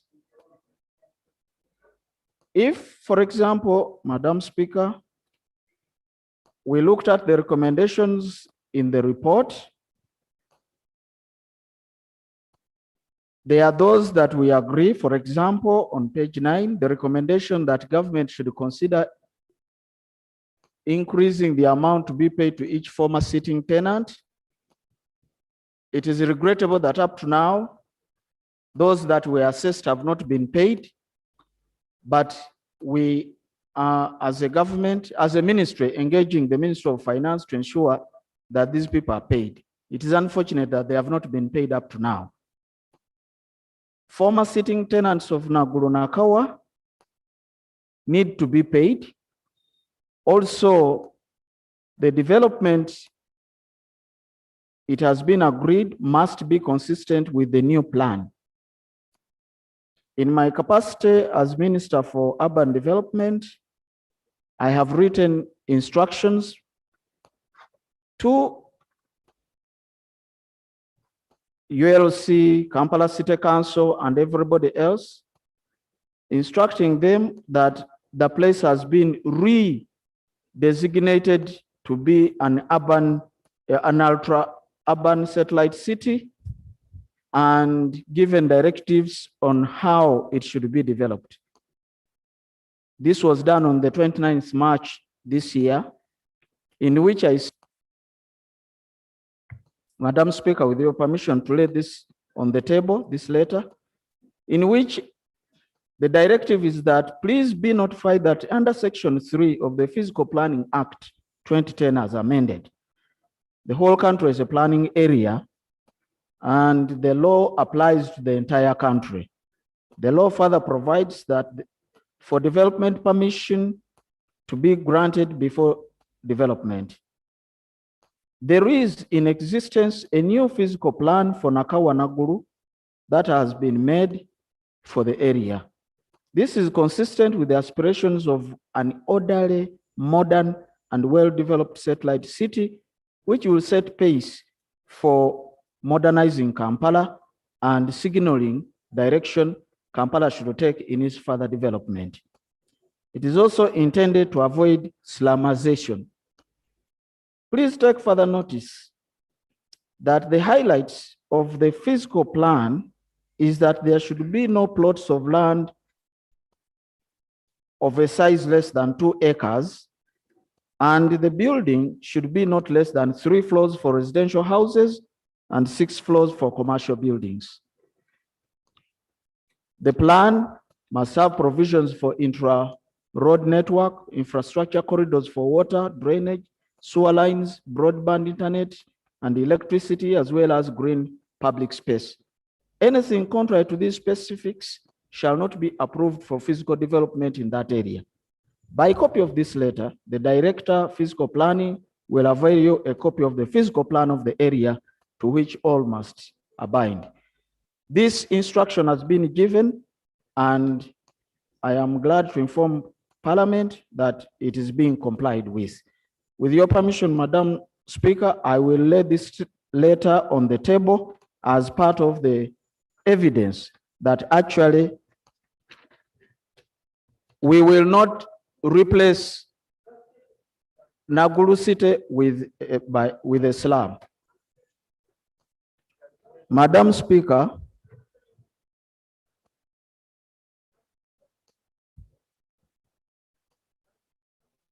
on the recommendation of the committee, clarification on page 13, ask the Speaker. Clarification, Honorable Minister. Clarification. On page 13 of the committee report. Order. Let him, he's reading a letter, please, let him finish. Thank you. Thank you, Madam Speaker. The committee recommends that if government of redeveloping the land into an ultra-modern satellite city, then it should consider ex gratia settlement for the third parties with the development of the land, as opposed to granting them leases. This, Madam Speaker, is agreeable, and we have already adopted it as a working solution for Naguru Nakawa. On the page 19, the recommendation that the committee recommends that ULC should subject the application of the allocatees to a rigorous due diligence exercise to ensure that they are technically and financially capable of developing the land. Madam Speaker, we have been informed by ULC that this they did.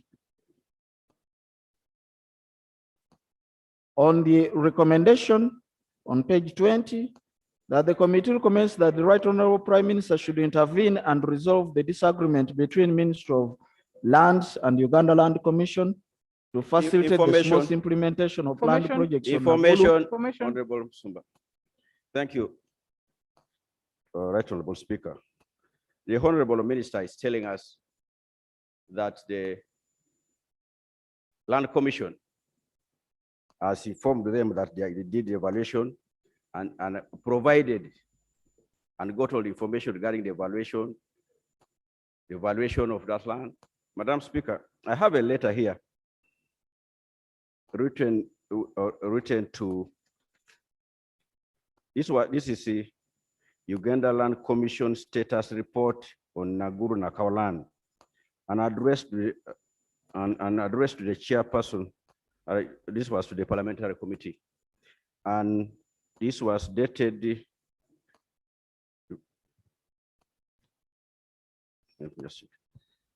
dated 7th of April last month. Madam Speaker, in this report, in this report to the committee by Madam Honorable Bianca, when it is listed the list of the properties given, Madam Speaker, one, if that was done, then this would not be the case. There is a farm here called Fakrudin Properties Limited. They are located 3 acres for the high-rise apartment complex. Amount to be invested, not indicated. So if they did, if the Land Commission did that, why did they present this to the committee without the figure? 2, Madam Speaker, is the issue of Rocco Construction Company, 2 acres. For what purpose? Not indicated. The value, not indicated. This was from the chairperson of the Community Land Commission. So if you're saying the Land Commission has done this evaluation and given the values, why did they submit this to the committee without those figures? That's the more reason why, Madam Speaker, honorable colleagues, we are of the view that I think let this matter be stayed for further scrutiny. The Honorable Minister has talked about the new fiscal plan for that place. Madam Speaker, I have not heard anywhere the committee saying they saw that new fiscal plan for that area. But also, because we would ask, is it in conformity with the directive of the president? Because there are 3 letters that the president wrote. He's thinking that let Naguru Nakawa be a Medicity. That's why he wrote 3 letters for the land to be allocated to Uganda Heart Institute. There is another facility, another medical institution. First of all, Uganda Heart Institute, the Uganda Cancer Institute. The other one is about doctors whom we met. I can read this letter, which was 20th October 2019, where the president says, sometime back, I met our Ugandans of Arab origin who used to own Bismillah restaurant in Barara in the 1960s. Their children are specialized in specialized medical doctors who run several medical facilities in America. I convinced them to come to Uganda and establish a specialized hospital and a nursing home, which they agreed to. They requested for part of the Nakawa Naguru land to be set up for the facility. Given the urgent need to stop medical tourism and enable access to affordable specialized treatment by Ugandans, I hereby direct that you allocate them 15 acres of the said land to the internal medicine of Virginia, PC. Another one is also written to the minister by the president again, was for allocation of land to Medihill Group of Hospitals, Nairobi. Madam Speaker, there is another hospital. So you can now see that the president is looking at having a Medicity there to help medical tourism. Why wouldn't that be a preserve to that establishment of the hospitals there? I don't know now the fiscal plan the president is talking about, whether it incorporates these 4 facilities that the president has talked of. We are not going to have a mixed use anyhow in Naguru if we are going to have 3 hospitals set up in that area. Thank you, colleague. No, Minister, please conclude. Thank you. Madam Speaker, it is true that the president's vision is to have the place a hospital or a health hub. But Madam Speaker, in the proximity of a hospital, you need a hotel because attendants and convalescing patients and so on need a place to stay. You need shops because there are things to buy. So we have accommodated in our new physical plan for the area, both the requirement for the hospital hub as well as the auxiliary services. Clarification, Honourable Minister. Honourable Minister, is that plan available? Can you lay it on the table?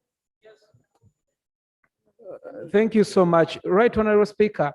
I'm seeking clarification from the Minister.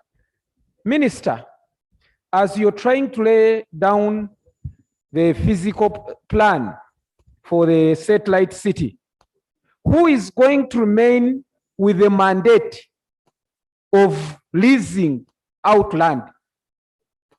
Is it the duty of you ministers as you've been leasing to yourselves, or the mandate will go to ULC? That is what we want. And honorable members, by suspending the report, we are giving these ministers an opportunity to go ahead and stealing if we cannot give it to ULC. By the time before the report, there were only 3 houses. As we talk, there are 19. People have been constructing day and night. And right, Honorable Speaker, there has been a small unit of soldiers, but they are alleging that those soldiers were put by Betty Among to help when they are constructing at night. So we have wizards at Naguru, where the minister is involved. So honorable members, we might think that we are protecting the land, but the vultures here, they are ready to take it if we suspend the report. So minister, clarify, who is going to have this mandate? You? No, allow the minister to conclude, please. Let the minister conclude. Thank you, Madam Speaker.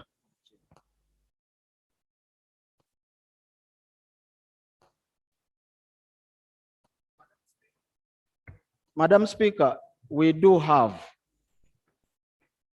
a newly developed physical plan for the area,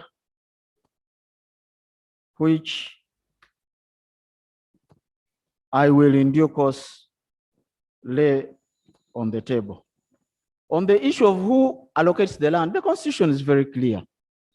The Constitution gives the mandate of land that belongs to the government of Uganda to be held by Uganda Land Commission in trust of the government of Uganda or the people of Uganda. The reason we are having this discussion today is the relative uniqueness in respect of Naguru, because Naguru originally was taken and given to a property developer, OPEC, who failed to do so, and there were court cases and so on. And now, from that point, the government has an interest in ensuring that the mistakes of the past are not repeated. But Madam Minister, Speaker, if I will be allowed to proceed. Right, Honorable Speaker. You see, we are helping the minister.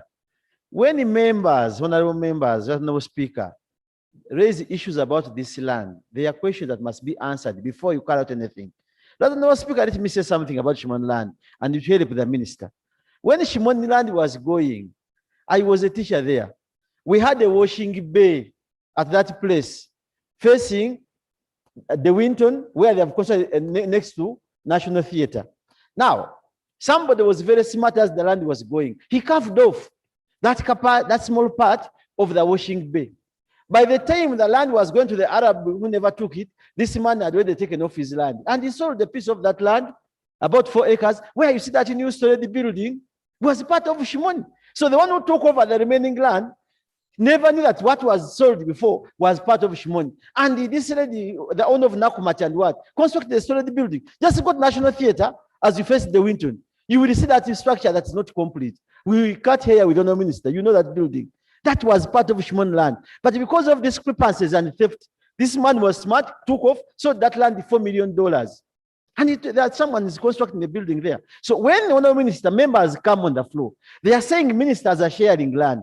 You never carried out due diligence, and you a lawyer, honorable minister. You a lawyer, Isaac. Then you must accept what we are saying for better performance of any project you want to carry out in this land. So it is in the interest of yourself that you should allow what we are saying to avoid the mistakes that will cause problems later on and you not answer. If the president wrote 3 letters for hospitals, how are you going to oppose him? How are you going to oppose him? Tell me. You are saying that you cannot have a hospital next to him. He's saying that. So you're just playing about these things. We are helping you. Okay. Madam Speaker, let us go by the motion. We shall have this matter saved and come back in the reference parliament and we see better performance of this land. Okay. Let the minister. The minister concludes and I invite Honorable Thank Minister you. for Housing. Thank you, Right Honorable Speaker. Right Honorable Speaker, the minister has alluded to the early arrangement where the land had been given to the developer who failed to develop the land. But is shy to tell this August House that during that process, the government of Uganda signed memorandum of understanding with the sitting tenants that after the property has been developed, they would be given priority to occupy the land as developed. Right now, in this new arrangement, we don't see anywhere where those sitting tenants are being taken care of. Can the Honorable Minister clarify to the August House which plans he has for these Ugandans who were the sitting tenants at that time? I thank you. That's why I asked him whether he is going to lay the physical plan. Honorable Musumba and then Honorable Variomusi.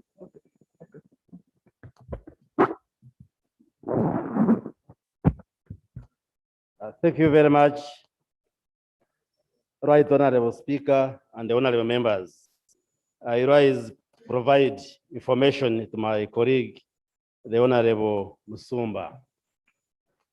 Maybe quickly to recap is that the government had given this land to OPEC Prime with an understanding that they would put up high-rise residential accommodation. And the sitting tenants then had the right of first priority to purchase the flats once completed. But OPEC Prime did not meet its part of the bargain. They had no capacity. This matter has been extensively discussed in the cabinet, and what was agreed at the guidance of the Attorney General is that because of that commitment to give priority to the tenants who were there then they had a reversionary interest, and therefore something in the form of ex gratia would be paid to them because the land doesn't belong to those tenants, it's government land. And we computed as the ministry responsible for housing what would be equivalent to a low-cost house, and then we gave them a proportion of that amount. That's how 17.7 million was arrived at. Now, government re-entered the land, and the land now belongs to Uganda Land Commission. The title is with Uganda Land Commission, not anybody else. And the Land Act, Section 50, gives mandate the minister responsible for land to provide the policy directions to Uganda Land Commission. And therefore, when the cabinet sits and makes decisions, those decisions are transmitted to ULC by the minister in consonance with Section 50 of the Land Act. For instance, if the president has said, let's give 10 acres of land to Uganda Heart Institute, then the minister now communicates that to Uganda Land Commission to issue the land. So the directives given by the president, especially in the hospitals, have been given to ULC. Then also there has been that discussion on the third parties, and then the rest of the land is being allocated by Uganda Land Commission, not the minister, not the Ministry of Lands. So the various organizations which were read, the allocation has been done by Uganda Land Commission. It is not correct to come here and accuse us that we own land.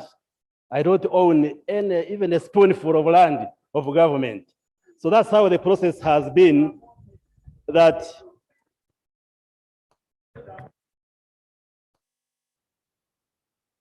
directives for the hospitals, then the third parties meaning those who were given land by OPEC and they have constructed and put structures, and then the remaining land is being managed by Uganda Land Commission. And the Ministry of Lands, as Honorable Musumba has stated, has come up with a physical plan because it's our mandate, which physical plan we have transmitted to ULC to ensure that whatever allocations are made meet the requirements of the physical plan so that we turn Naguru into a satellite city and not a slum. So I wanted to give that chronology of events and also what is happening. I thank you very much. Honour members, if you said there is a new physical plan, how has the allocations been done? Are they done according to the plan? Where is the new plan? Has it been gazetted? Is it a public document? Madam Speaker, that's why the committee, that's why we're saying this matter should be deferred. Because if by the time the committee looked at this, the fiscal plan was not there and the land had been already allocated. Because if it was there, then the committee would have had a look at the fiscal plan to find out whether it conforms to the fiscal plan. Because, Madam Speaker, if you looked at those details, you find it is only 25 acres that are allocated to the hospitals as a result of the president's directives. The other institutions that include the library, Nakawa division offices, there is also Ntinda wholesalers, 2 acres, institutional land, that is the church, because there's a Church of Uganda Anglican Church there. There's a primary school, there is the library, and then there is the division headquarters. It's 5 acres. The other balance of 50 acres, because the total acreage there is 82.05, is the one which has been parceled in this form, in total disregard to the fiscal plan or what's meant to be there. The Honorable Minister says it's going to, yes, it's true, with their hospitals, that the patients maybe who come from out may need, but they cannot be the one who's taking 50% of the land. And then the hospital just taking, the hospitals are taking only 25. So, Madam Speaker, this is why this thing needs to be deferred such that it can be handled in totality when the fiscal plan is also brought, and to find out whether it's in conformity with the allocations which were given before the fiscal plan was out. Because if the fiscal plan, the new fiscal plan was there, it should have been given to the committee. Madam Speaker, further that, Honorable Baliomun's came and said it's clear that Land Commission has powers to allocate land. But in this instance, Right Honorable Speaker, it's not Land Commission that allocated to these, the investors, it's the minister. Now, this is where we want to be clear.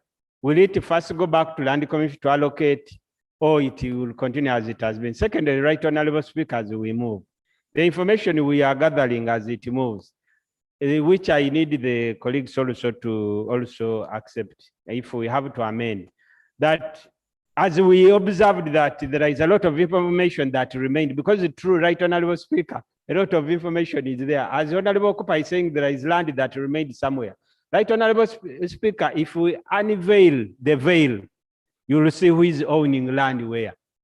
People are telling people, the shots in this government, called the government of the president of the government, this current government, they have just divided the cake amongst themselves. So Right Honorable Speaker, we may say that we are not adopting the report and leaving, and by the time we come back, even the little that we said is for hospital and so on and so forth has gone to themselves, so they are sons. So we need to really take a decision in this, Right Honorable Speaker, cautiously, if we have to serve the interests of Ugandans or if we have to help this country. Otherwise, cry the beloved country. Please conclude, Honorable Musumba. Do you want to change this?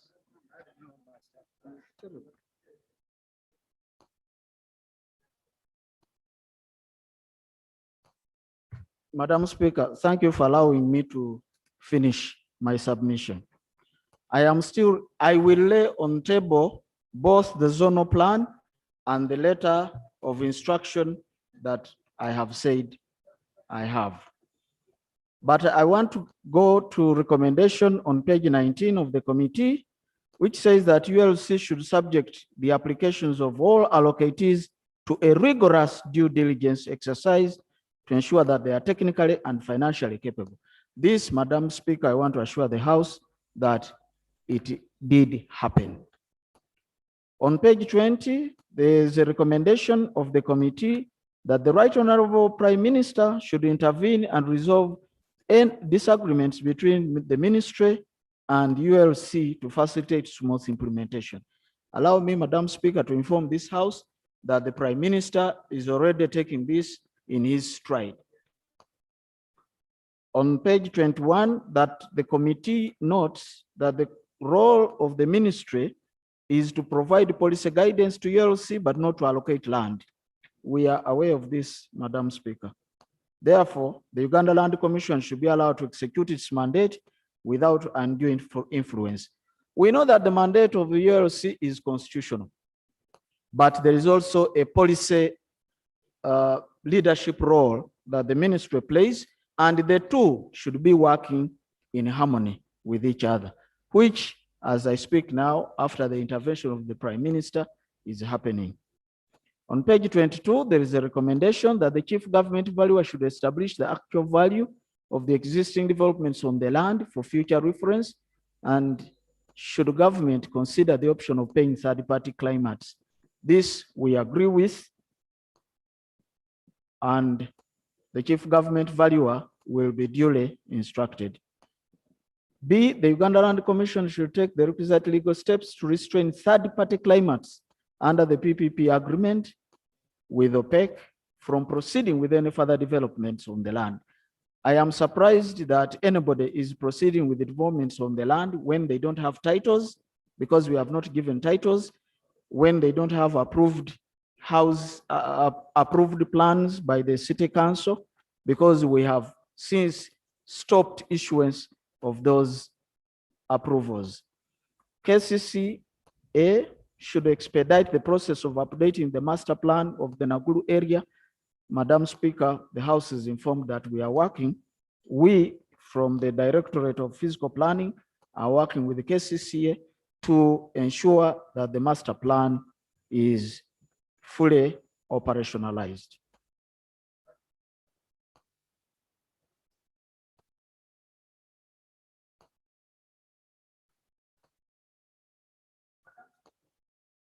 Madam Speaker, third parties will be sorted. ROCO, third parties will be sorted. We will negotiate with them, and those that cannot fit within the new ultra-modern physical plan will not be allowed to proceed. As I said, they will be compensated with land elsewhere, but they will not allow small dingy houses like those that were there in the past to resurface in Nakuru area. Madam Speaker, I want to lay on the table the two documents. Clarification of Minister. I said I am seeking clarification from you. Honorable members, right now, Speaker, is the minister saying these things out of what he knows in the law and land matters, or just for an excitement of this house? Now, if ULC has given third parties land and they have got titles, is it going to be as easy as anything to make them get out of the land they have got possession over? And this is very clear. They have possession. And these are the mistakes we are talking about. And that's why we are saying that this report has to be rejected. And we keep the status quo until, because if they have got possession, Honorable Minister, you are a lawyer. They have legal interest now in that land. ULC gave them that land. And ULC has power to give out land. That one is clear. So do you think you will have exclusive possession, or you are going to go for legal battles with them? Thank you, Honorable Speaker. Please Madam conclude. Speaker, I want to inform the right honorable, sorry, I want to inform Honorable Sawung. I want to inform Honorable Sawung that there's a distinction. First of all, they don't have land titles. That's a point of fact. Two, even where you have land title, the law makes a distinction between land ownership and land use. You still have to be subject to the planning, to the area plan, and the building you construct there must be consistent with what the plan says. Madam Speaker, I beg to lay the documents on the table. One, the letter of instruction that we wrote relating to the physical planning for Nakawa Naguru Estate, and two, the zonal plan for the area, the new area. The letter is dated 29th March 2021. I thank you, Madam Speaker. I thank you, honorable members. Okay, honorable members, we have listened to the report, we have had a debate, we have listened to the minister, but there are still areas which are unsatisfactory. For instance, on the issue of the allocations, whether the Land Commission or whoever, Fakrudin Limited has not indicated how they are going to use the land and what they're investing, but they were given 3 acres. The Ndroko construction has not stated the purpose, even what they're going to invest. So you cannot say that due diligence was done before these were located. So really, it's not right to insist that the no more due diligence should be done. The Uganda Land Commission holds that land in trust for the people of Uganda. So we think that they should do all the necessary to ensure that the land is not distorted. Now, I just want to say this before we take a decision. Nobody is against the establishment of an ultra-modern city. However, it is clear that the manner by which the land was allocated was not transparent. There is a lot of expenditure by government on renting buildings, yet we could have put up facilities on that land. Now, the former occupants of Nakawa land have not been catered for at all. No one is thinking about them.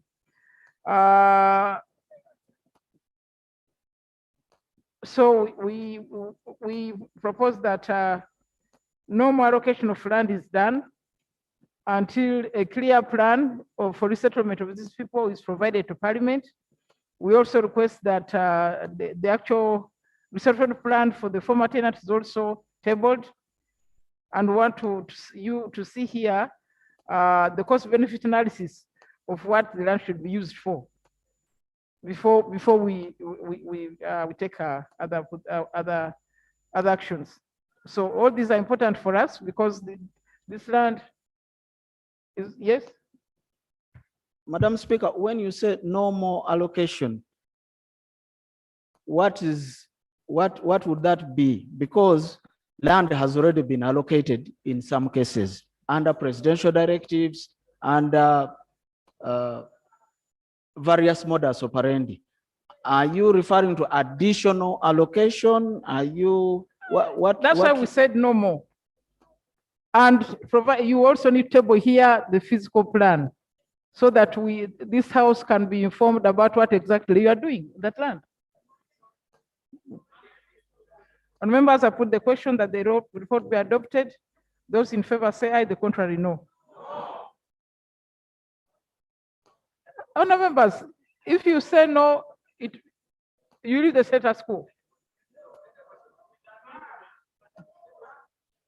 Okay, no, serve it. Next item. Item 18 on the order paper, motion for adoption of the report of the Committee on Presidential Affairs into the impending eviction of the communities bordering Changwali refugee settlement. Chair Presidential.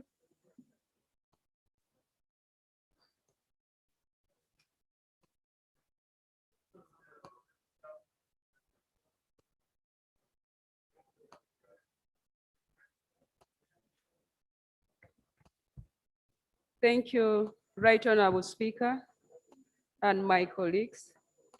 Right Honorable Speaker and colleagues, we have uploaded this report on the iPads of members,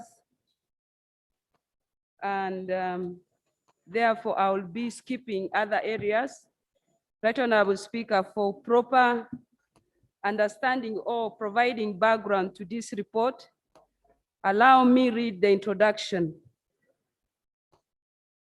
At the 26th sitting of the first meeting of the third session of the 10th Parliament of Uganda held on Wednesday, 19 September 2018, Honorable Pazio Daniel raised a concern over the impending eviction of local communities bordering Changwali refugee settlement to pave way for its expansion.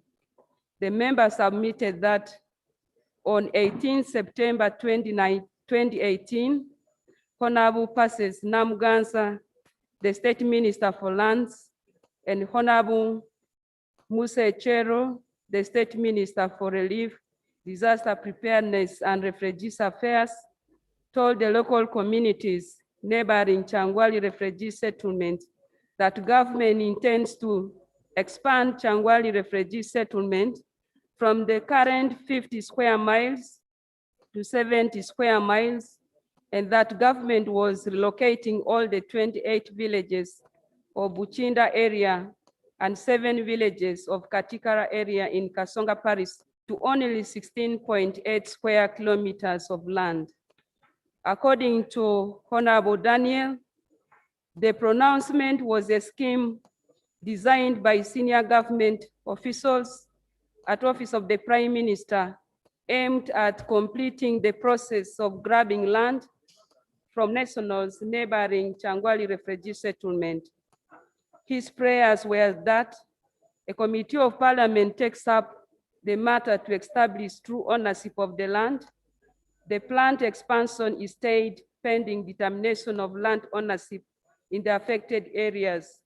Consequently, the Right Honorable Speaker directed that the Office of the Prime Minister holds the planned expansion of Changwali refugee settlement and presents a statement on the matter by Tuesday, 25th September 2018. The Committee on Presidential Affairs to immediately examine the events in Changwali refugee settlement and report back to the House. Terms of reference: in examining the events in the Changwali refugee settlement, we were given the following specific terms of reference. One, to investigate and establish whether there was impending eviction of the communities in Kasonga Parish, neighboring Changwali refugee settlement by Office of the Prime Minister. Two, to investigate and establish the size and true ownership of the land under dispute between Changwali refugee settlement and the neighboring communities in Kasonga Parish. Three, to consider any other related matters.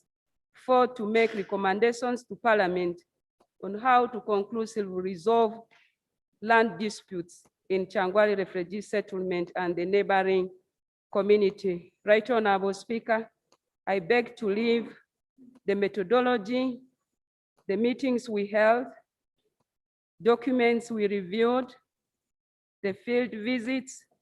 Allow us go to 4.0, background to the land dispute between Changwali refugee settlement and the neighboring communities. In 1960, Bunyoro Kingdom government offered land to the government of Uganda to settle the Rwandan refugees.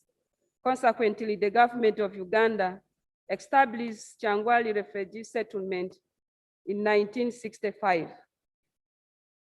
In the neighborhood of the Changwali refugee settlement were the indigenous people settled by the Bunyoro native government through issuance of certificate of land ownership. The two groups, the refugees and the indigenous people, are believed to have lived peacefully until 2013, when the Prime Minister's office came to reopen and mark the boundaries of the settlement and the neighboring community. 4.1, the contradicting survey reports. The 1998 survey of Changwali refugee settlement land.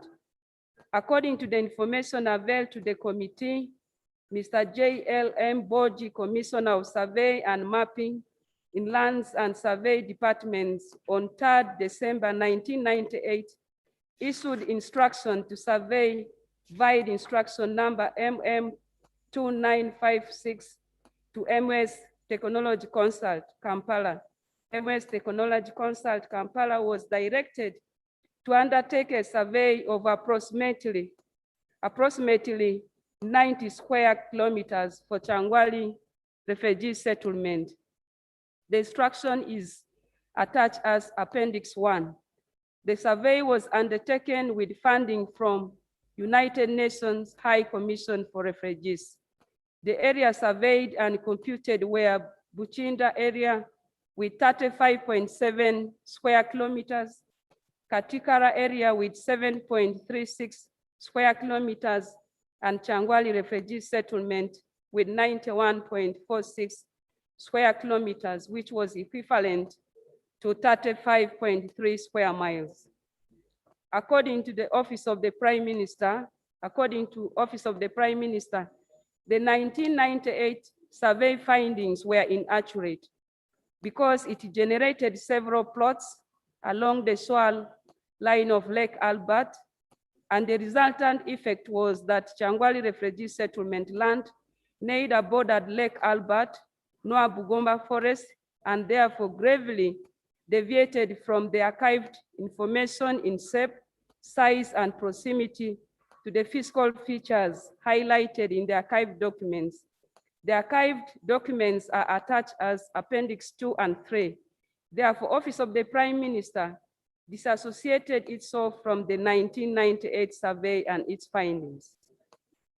The 2013 survey of Changwali refugee settlement land. The committee was informed that a stakeholders meeting was held on 16 September 2013 in which the Right Honorable Prime Minister directed that Changwali refugee settlement land be surveyed and its boundaries opened as part of the efforts to resolve conflict with the neighboring community over the land. The letter is attached as Appendix 4. Consequently, Mr. Jasper Kakoza, Commissioner of Survey and Mapping in Lands and Survey Department, issued an instruction on 2nd December 2013 to resurvey and subdivide Changwali refugee settlement land into Changwali refugee settlement land and for Uganda People's Defense Forces. The details is attached in Appendix 5. The demarcation and survey exercise of 2013 was guided by a letter to the Permanent Secretary, Director for Refugees, Ministry of Culture and Community Development, dated 26 January 1982, on Changwali project for resettlement of Rwandan refugees by David Sempaje, Senior Settlement Commandant, Soft Chaka Settlement, as the guiding document presented by Office of the Prime Minister. The said document described the land as marked mainly using natural boundaries, namely Bugoma Forest on the eastern side, River Ngusi on the southern side, Lake Albert on the western side, and Kawoya to Changwali Road on the northern side. The letter is attached as Appendix 2. The demarcation and survey exercise that started in 2013 and completed in 2016 put Changwali refugee settlement land to 142 square kilometers and UPDF land to 26.2 square kilometers.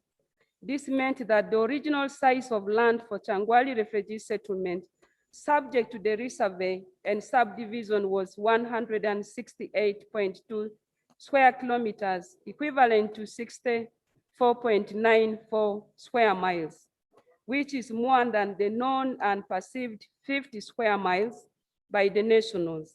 Therefore, this sparked off unrest because the nationals, largely of Kasonga Parish, did not agree with the 2013 survey and its findings. The eviction of the community in Kasonga Parish. The committee was informed that in 2013, under the instruction of Office of the Prime Minister, a team was led by the then RDC of Hoima District to Kasonga Parish.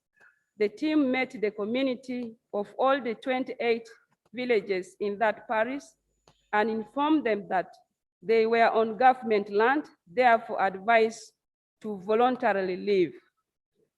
The committee was informed that after 2 days, the community of Kasonga Parish was violently evicted. This violent eviction is alleged to have resulted into loss of lives, destruction of properties, and establishment of an IDP camp at Changwali sub-county headquarters, while others moved to different parts of the country. Establishment of interministerial committee. The committee was informed that the affected communities of the 2013 eviction petition, the Prime Minister, who later constituted an interministerial committee led by Honorable Engineer Hilary Onek, the Minister for Relief, Disaster Preparedness and Refugees Affairs, to look into this matter.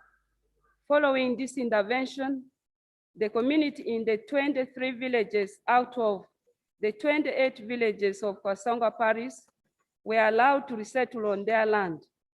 In order to ensure peaceful reinstatement of the 23 villages on their land, interministerial committee established a verification committee led by the late Major General Julius Oketa to assist in addressing the likely challenges to be encountered in reinstating the bona fide nationals back to their land. This partially solved the problem since the community in the 5 villages remained in the IDP camp at Changwali sub-county headquarters. The 5 villages that remained in the IDP camp were Marembo, Buhomuliro, Nyamiganda, Kitoro, and Kagoma. The verification committee recommended, among others, that the 839 individuals formerly on Changwali settlement land and currently staying at the sub-county headquarters do not have any legitimate claim over Changwali refugee settlement land and should be advised to return to where they came from. Recommendations are on page 316 of the report by the Interministerial Verification Committee of Changwali Refugee Settlement Land in Hoima District, dated October 2013 to January 2014, and the details is attached at Appendix 6. It is alleged that pursuant to this recommendation, people in the IDP camp at Changwali sub-county headquarters were violently evicted. The camp was closed, and as a result of that, the affected people became homeless and moved to different areas. This escalated the conflict between the nationals, refugees, and Office of the Prime Minister because the nationals believed it was unlawful to evict them. The return of the evicted and displaced community of the 5 villages back to Kasonga Parish. The committee was informed that in November 2014, those who were evicted from the camp at Changwali sub-county headquarters came back to Kasonga Parish and settled at Remsanga Catholic Church land with the support of the church leaders. This community again petitioned the Prime Minister against abuse of human rights as a result of the eviction. In the petition, they prayed for regaining of their land, among others, but in vain. The aggrieved community further petitioned Bunyoro Kitara Kingdom. The committee was also informed that on 1st February 2016, some officials of Bunyoro Kitara Kingdom and Honorable Kawa Tofes, District Woman MP for Chikube District, led a delegation of the affected communities to State House. This resulted into a directive by His Excellency, the President of the Republic of Uganda, to the Right Honorable Prime Minister to visit Changwali and address the plight of the affected persons of Buchinda and Katikara areas in Kasonga Parish. The letter is attached as Appendix 7. Arising from the directive by His Excellency, the President of the Republic of Uganda, the Prime Minister set up another committee headed by Mr. Isaac Kawoya, the then Resident District Commissioner, Hoima District, to investigate and verify the issues raised. It is reported that this particular committee did not conclude its mandate since the committee chairperson and the other members did not agree on the content of the draft report. The committee was also informed that the affected community on 29th of August 2017 further petitioned the Commission of Inquiry into the effectiveness of land acquisition, land management, and land administration in Uganda, commonly known as Bamugemerere Commission, at the time when the said Commission of Inquiry was in Hoima District. However, the committee did not access any document in relation to this. The committee was informed that on 18th September 2018, Honorable Passes Namuganza, the said State Minister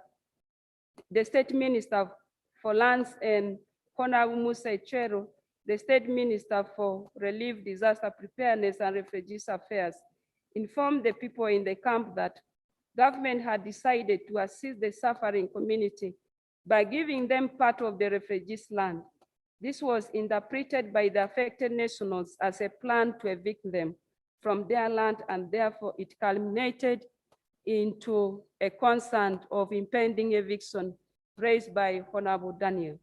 Therefore, according to the findings, the key factors that accelerated this conflict were the contradicting survey reports of 1998 and 2013, the 2013 eviction and its effects, and the alleged pending eviction of 2018.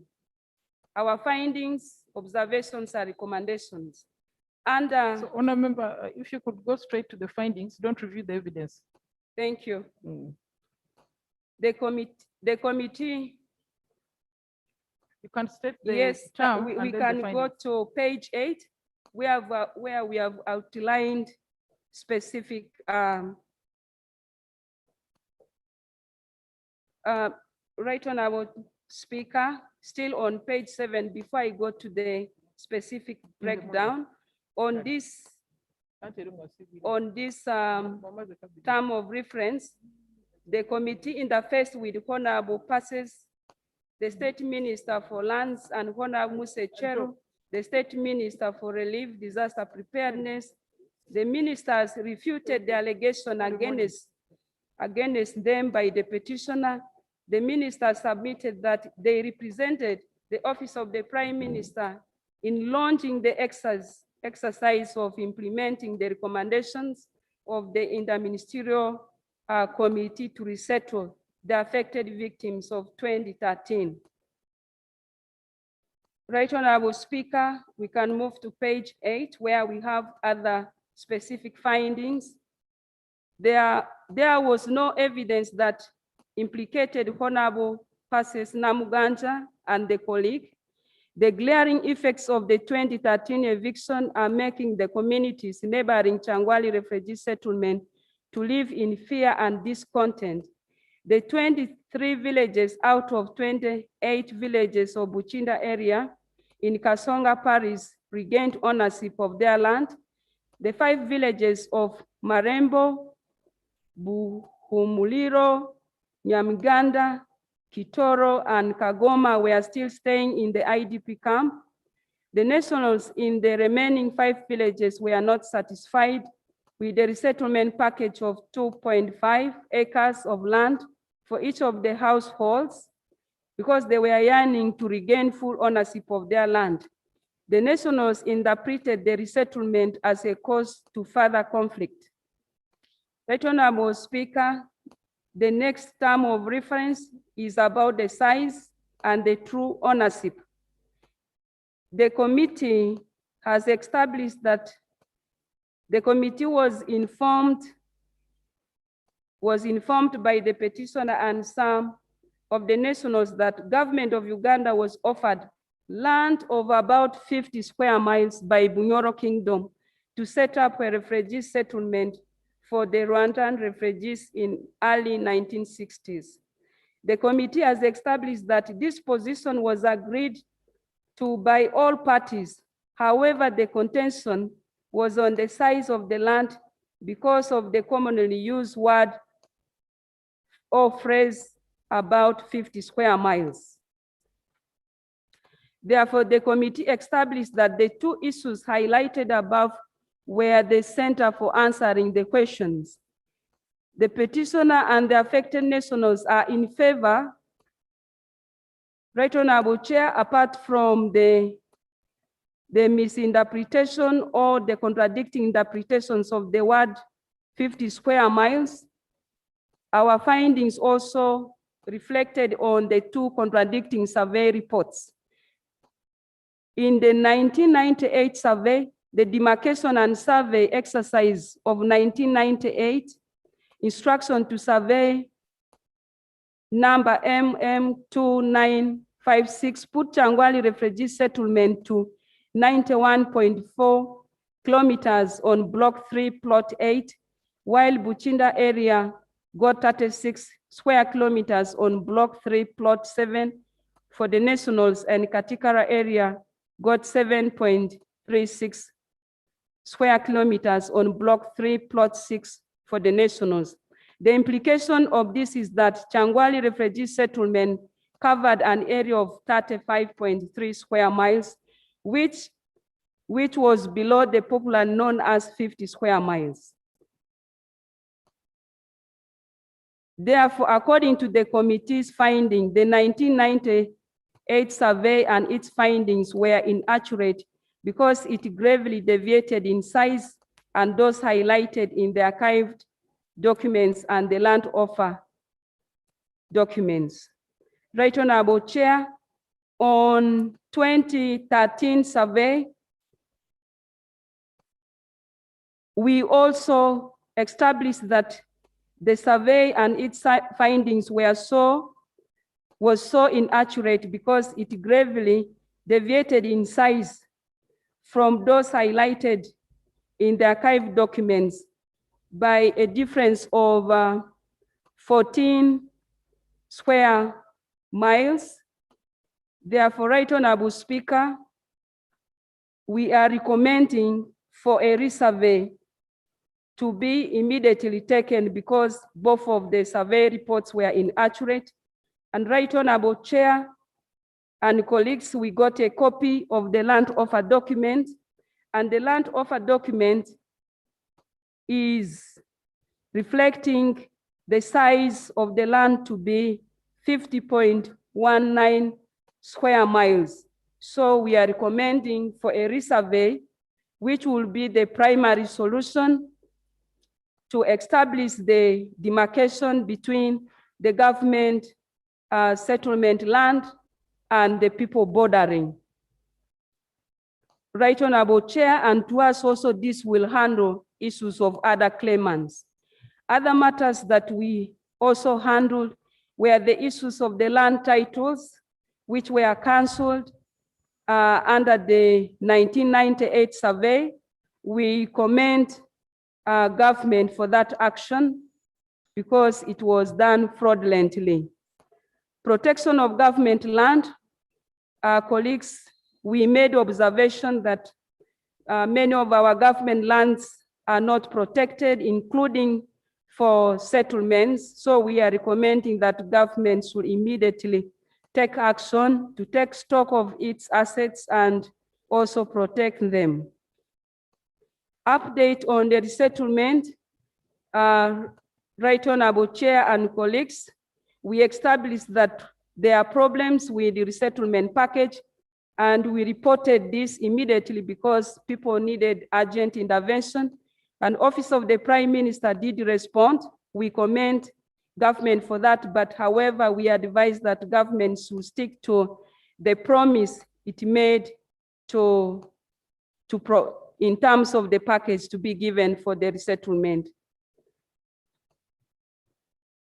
Under conclusion, Right Honorable Chair and colleagues, we made a summary that the major accelerators to these conflicts were the usage of the word or phrase 50 square miles because it was not direct, and land cannot be in fluctuation in terms of size, and also the eviction of 2013 and people living in panic.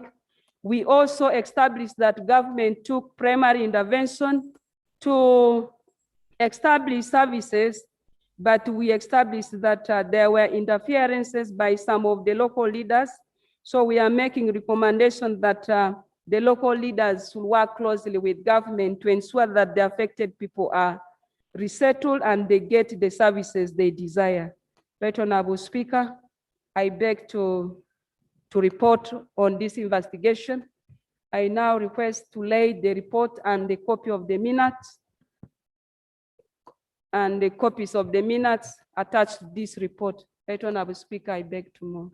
Thank you very much, Honorable Chair and members of the Presidential Affairs Committee for that work. Honorable members, any comments? Yes, Eric, Honorable Eric. Nope.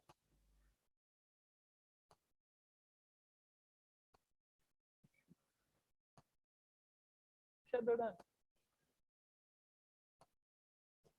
3 minutes, please.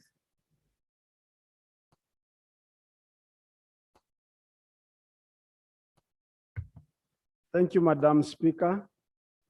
I want to take this opportunity to commend the chairperson of the committee and members for a very good report on the investigation that was made in Changwali. The Changwali refugee settlement scheme has brought a very big issues within Bunyoro region. Madam Speaker, the committee has made serious comments, especially to do with the office of the Prime Minister. And it has noted that there are several contradictions from their own actions, the Prime Minister making evictions really for Ugandan nationals. It is very sad. Madam Speaker, the issue that is causing serious concern is now the Bugoma forest.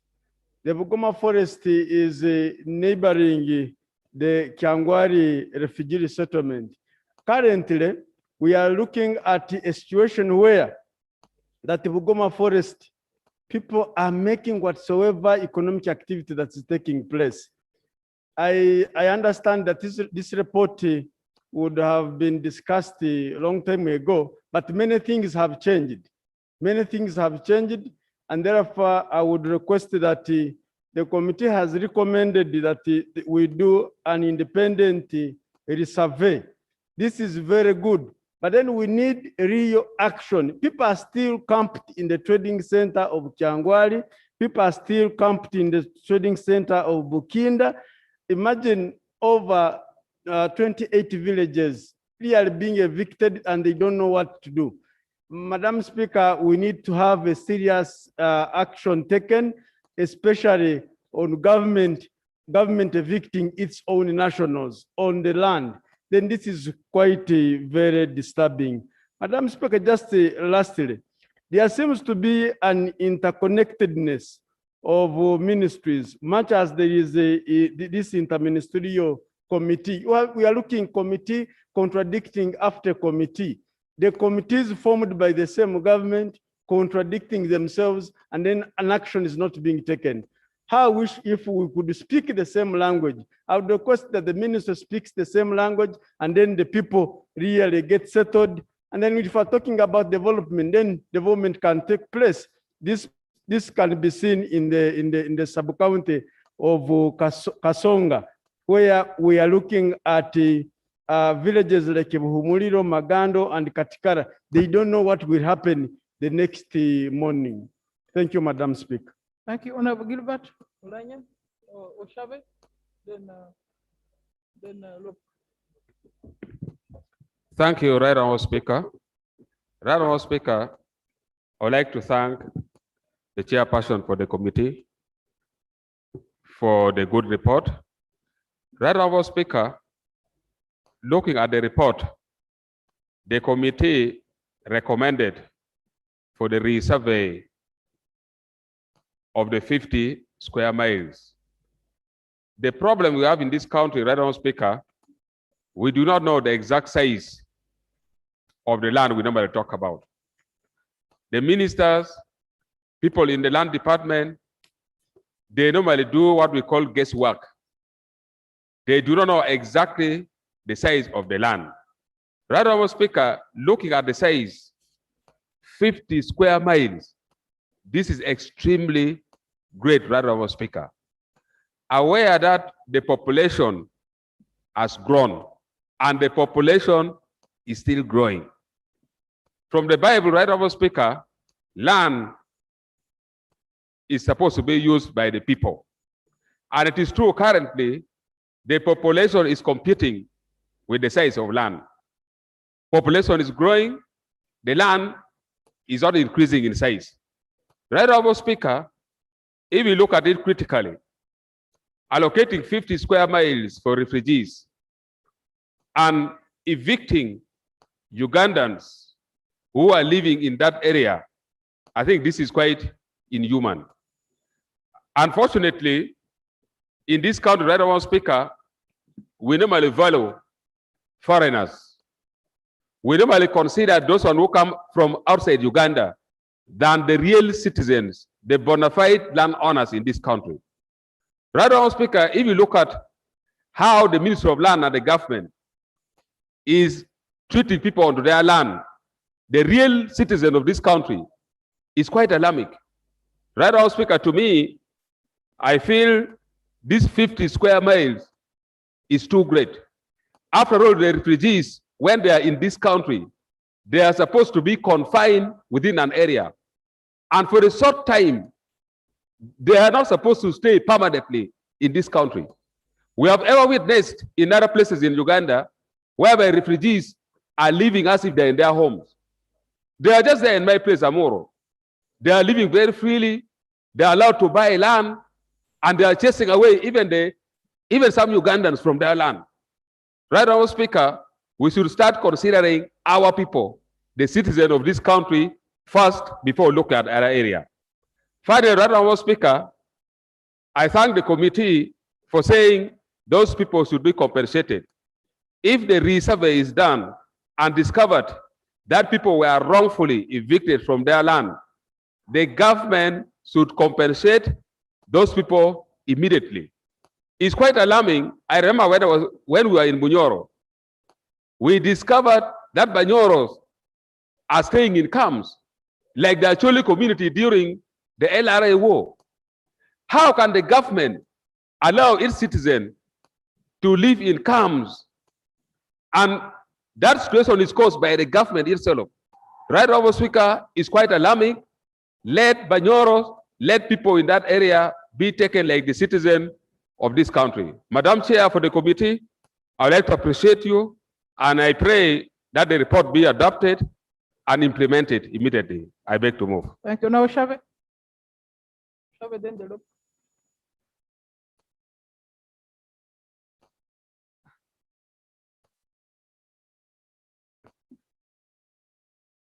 Right, Honorable Speaker, thank you so much for the opportunity for me to speak about this report. Right, Honorable Speaker, allow me to thank the committee and the chairperson and the committee members for providing a solution to the violent evictions of the people of Uganda. Right, Honorable Speaker, it pains a lot to hear that the same country fighting to settle refugees is busy violently evicting its own people. It becomes so unfortunate why you can find land for refugees to settle on, and you fail to find land for your own people to settle on. Right, Honorable Speaker, in many of these refugee camps, there is running water.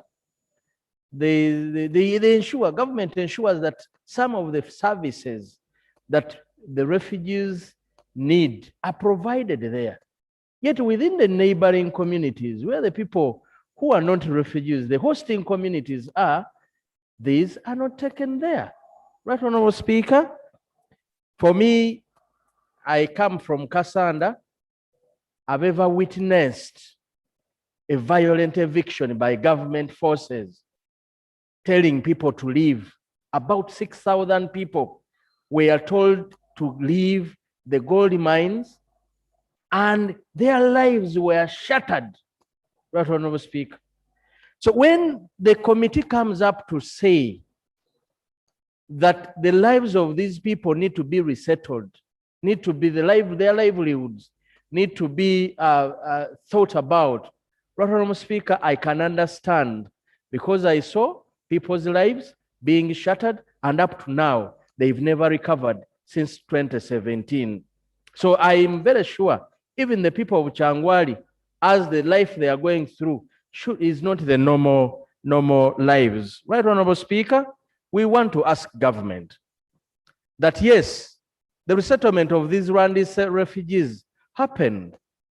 We want to wonder, are they going always to own this land in perpetuity? Did you transform them now that they are Ugandans? We need to know whether once you demarcate that this is a refugee camp, it will be for those people in perpetuity. At this time, now that the Rwanda government, the situation in Rwanda normalized, we would see government saying, now we have our people here, now they can partake of these pieces of land. But now see what we do is to violently throw them out, even in those places which are near. Madam Speaker, We have a general problem in the country, and the earlier we sort them out, we will have helped our grandchildren. The problem of government having public land, which they don't know, which they never demarcate, they never title, they never do anything about this land. Right Honorable Speaker, this government has been sold to land. People acquire titles on public land, and tomorrow they go and the government buys it from them. You've seen swamps, forests, Right Honorable Speaker, because they are not demarcated and they are not owned by government. You see the swamp, when government wants to do a project through a swamp, government has to compensate people within a swamp. It becomes so unfortunate that even these square miles, the 50 square miles that we are talking about, government should have surveyed it right away. When they say that these are the demarcations, these are the boundaries of the settlement camp, this should have been known. Capacity should be built so that government knows where and what they are doing. Now, all these problems are coming through because government, at least that land should have been allocated, well knowing that the demarcations are here and regulations are put in place, Right Honorable Speaker. But leaving this microphone, Honorable Speaker, we should find, this generation must find a solution to violent eviction of Ugandans from land, Madam Speaker, until we find that solution, because in other countries there is land. How is it possible that their government never allows these evictions to carry on? We need to find a long-lasting solution so that no more evictions can continue going on, because people lose their livelihoods, people lose their lives out of that, and they lose their property. Thank you very, very much. Honorable.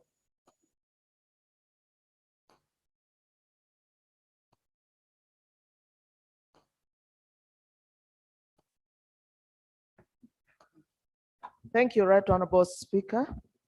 And I would like to also thank the chair of the Committee of Presidential Affairs and the members of the committee for this report. I happen to have visited Changwale refugee camp, and it is important for us to love our people. If we don't love our people, then forever we do things to inconvenience them. These square kilometers and square miles, I am sure right now we are using mostly kilometers, not miles.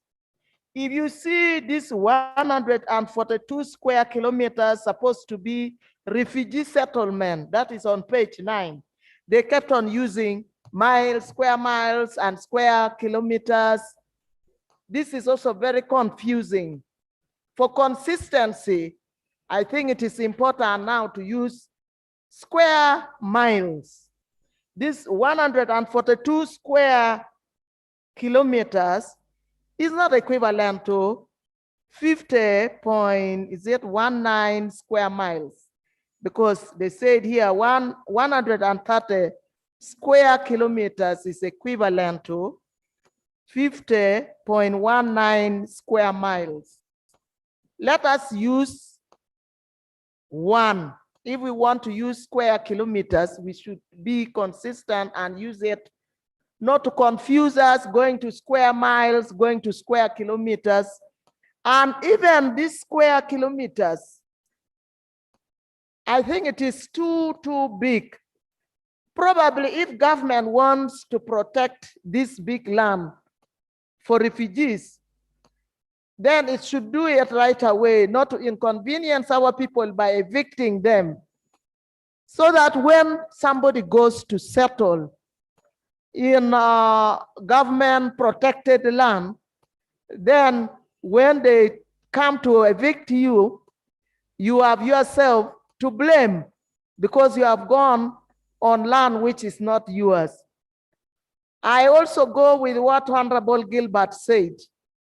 50 square miles or 130 square kilometers is just too big.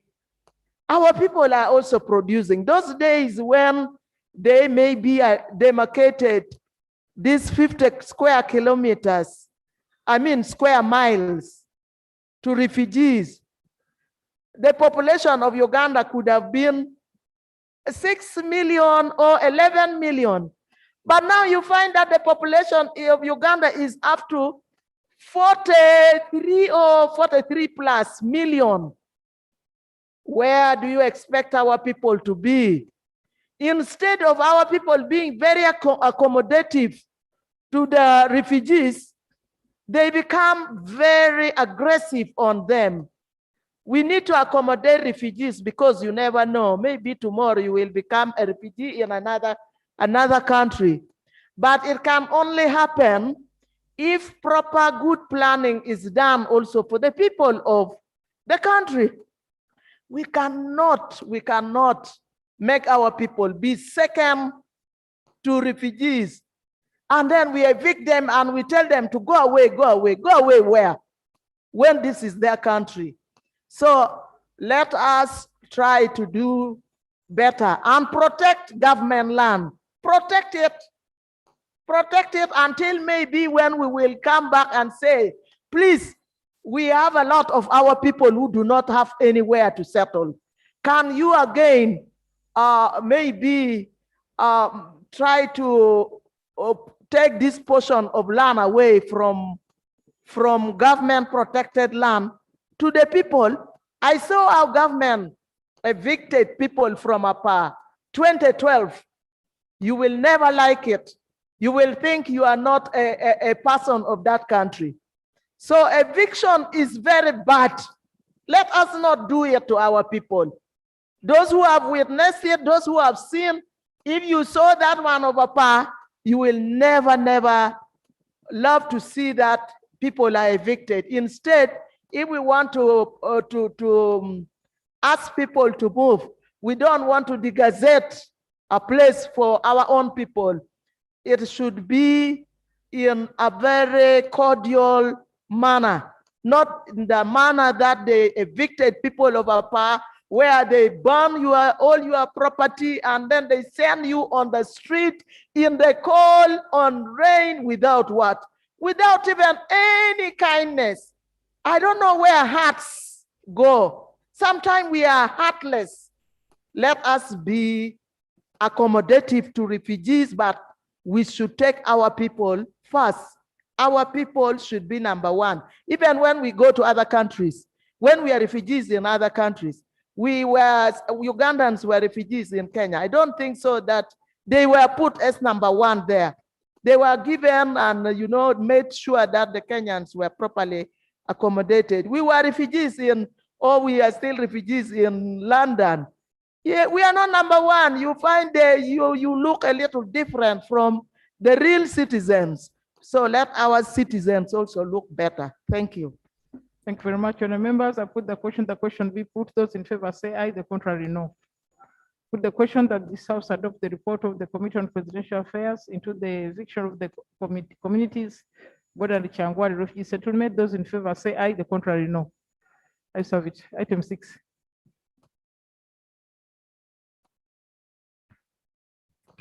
Item 6 on the order paper.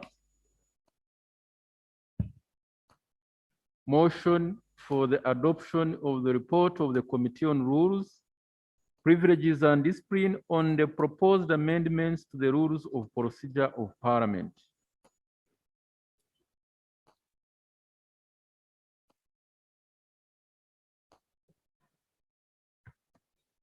Thank you very much, Madam Speaker, honorable members. At the last sitting, we were going through the proposed amendments, and we pick up now at proposed amendment to Rule 9 of our Rules of Procedure. Rule 9, sitting arrangements in the House. Insert a new sub-rule immediately after sub-rule 3 as follows. The Speaker shall reserve seats for independent members of Parliament and other categories of members. Justification: to cater for seating arrangements of independent MPs and other categories such as the UPDF. Yes, Honorable Ndera. Madam Speaker, in the House, we have two sides, and in the same two sides, they are also independents. Now, when we are defining categories, you either belong to a party or you are an independent. Now, UPDF, when you are saying it should be catered for, my question is, UPDF, are we creating a specific place for UPDF? Are they not like other members of Parliament who should be free to sit anywhere? Or you want to say these are like UPDF that are bringing a council in the House? Because the House of Parliament is for members of Parliament. And there are two sides because we're following the Commonwealth rules. So if we're following them, then these UPDF who are belonging to nowhere should sit wherever they want. But if we started to divide the House, then one day man will come and sit in the chair, Speaker's chair, and say, me, I have nowhere to sit, but this is where space is.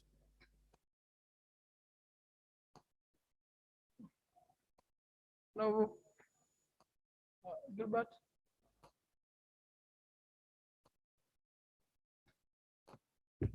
Thank you, Right Honourable Speaker. Right Honourable Speaker, in allocating special seats for special people, he gave the example of the UPDF. In many instances, the UPDF tends to lean on the government side. Wherever they're in the House, what they do, when it comes to voting, they vote strictly on the government side. On this matter, we have the NRM being in government. Right Honourable Speaker, I would like to find out from my colleague, how important is it to allocate the special space for them, yet they normally lean with the government side, voting everything. If at all, let what Honorable Ndera stated, let them be allowed to sit anywhere. Let them also sit in the side of opposition. But on this case, we normally see them leaning strictly on the NRM side. So it becomes meaningless to allocate special space for them. If they belong to a party, let them stay on the government side than allowing them a special space as if they are independent. They are not independent at all. That is my plea, Honourable Speaker. Okay, Honourable Chair.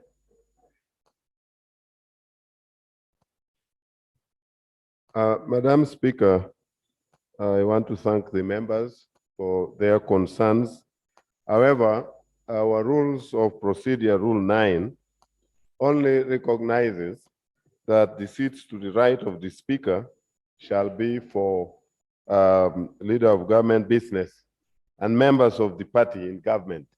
And the seats to the left shall be reserved for the leader of opposition and members of opposition party.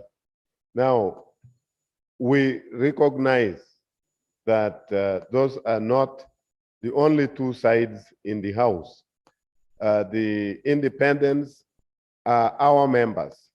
Therefore, this proposed amendment is only to recognize the presence of such members in the House by requiring that they be allocated where to sit, whether the UPDF vote with government or not, does not, as a fact, make them NRM MPs. Thank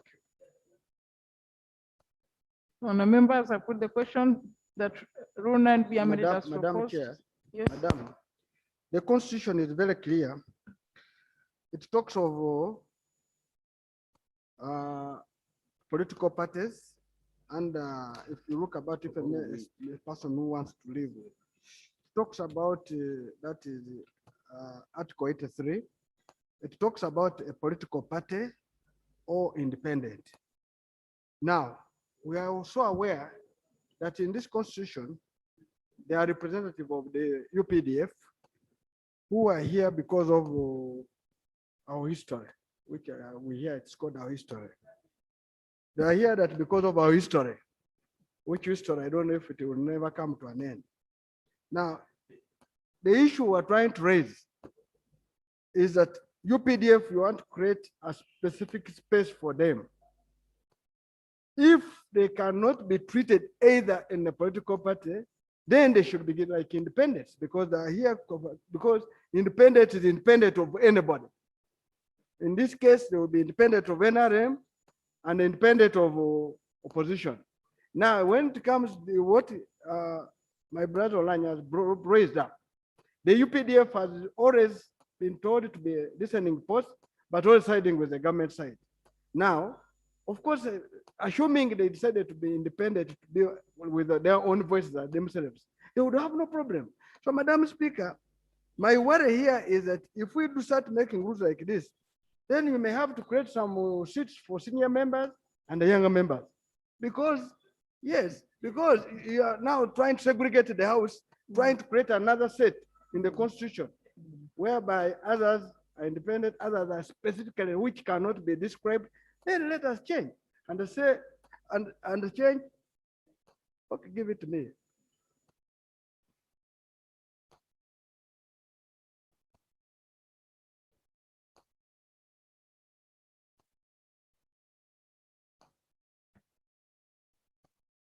I wanted to inform the colleague that independence, I've been sitting on the side with opposition. If I got it right from the very beginning, I've not seen independence sit on the other side of government. So if at all there has been segregation, it has already existed before. That's the information I wanted to pass to you. Thank you very much. Maybe I should give institutional, I have institutional memory. In the last parliament, are you hearing? I was the leader of the opposition, and the speaker then, who is now the current speaker, requested that the MP, the independent MPs, because we had more space, should sit with us, and it was agreed. And we have been sitting with them, whether they vote with opposition or they don't, they are brothers and sisters. So we have never segregated them. And I want to say, Cyrus, if we had segregated you, you would not be sitting near me, because you're always having, so you would be sitting somewhere. So, Madam Speaker, what I wanted to make clear here, yeah, you should have asked first why it came out. But you are free also to sit the other side, because in the law, an independent is free. The only problem is that maybe there's no space across. Otherwise, you're also free to sit there. And that's why you see UPDF sits there and some sits in the middle. So, Madam Speaker, I wanted to make a proposal that this section article should be drawn, this, should I call it a clause, or this rule should be not amended to be that, because eventually we're going to try to make the House having different sets. So far, we're already comfortable. UPDF has come in, maybe they're free to sit anywhere, and there'll be no harm. I thank you, Madam Speaker.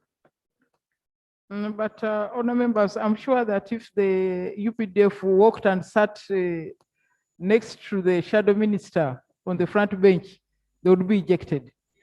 So honour members, I put the question that Rule 9 be amended as proposed. Those in favor say aye, the contrary no. Ayes have it. Rule 9 as amended. Put the question that Rule 9 as amended do stand part of the rules. Those in favor say aye, the contrary no. Ayes have it. Rule 19, sittings of the House. Substitute for sub-rule 2A. For sub-rule 2, subject to sub-rule 4, the House shall sit on Mondays, Tuesdays, Wednesdays, and Thursdays. Justification: to increase sitting days by including Mondays to cater for the increase in numbers of members. Honour members, I think the Honourable General Ali had an issue with that.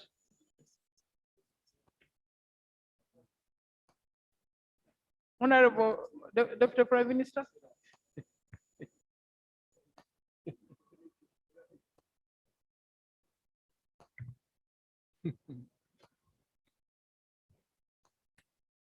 the committee proposal,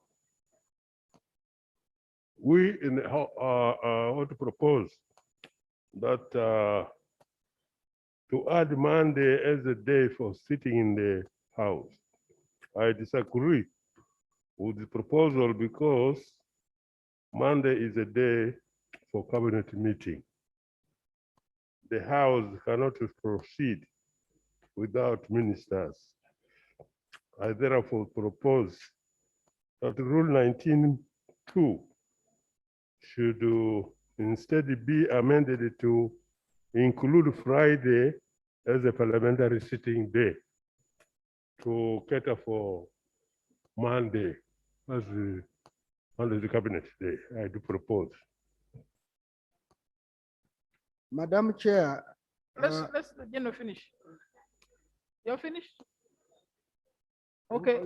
Madam Chair, the minister has finished. The Prime Minister- Honorable Nanda and then Honorable. Yeah, thank you very much, Madam Chair.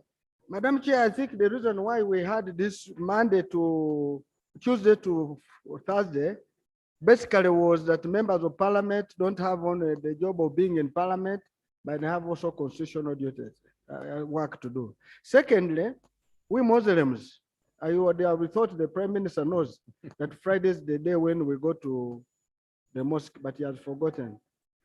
Yes, I'm both. I am a Muslim and a Christian, by the way, seriously. So, Madam Speaker, the reason why we wanted to increase the number, I think because the population of parliament is growing so that people can do, but also work also growing. But I think what we could do is that we maintain the days, but also we empower the whips to work, because the issue here is that in real normal business, whips would be the one who would be really leading business by choosing people who should deal with matters. And you choose, don't choose anyhow. If it is a matter for forest, you choose somebody who knows forest. If it's a matter for dancing, you choose the one who knows dancing. So the problem has been that we have allowed the House to really move anyhow, and that's why you can see we're not moving well. So, Madam Speaker, I want to propose that one should not pass, should be dropped, and we think about better way of managing House affairs. Thank you. Honor members. Madam Speaker. Madam Oh, Speaker. yes, Dr. Attorney General. Thank you very much, Madam Speaker. Madam Speaker, I stand to oppose the proposal that the House sits on Mondays, because we have constituencies for which we need to make time and attend to, and then return to Kampala. Now, I know that this proposal is made in the spirit of trying to accommodate the numbers. In so doing, I would propose, like we did today, the House could sit beginning at 10 morning and in the afternoon on Tuesday, Wednesday, and Thursday. So at Monday is left for members of parliament to return to Kampala, or for those who are meeting in committees and for cabinet. I beg to submit.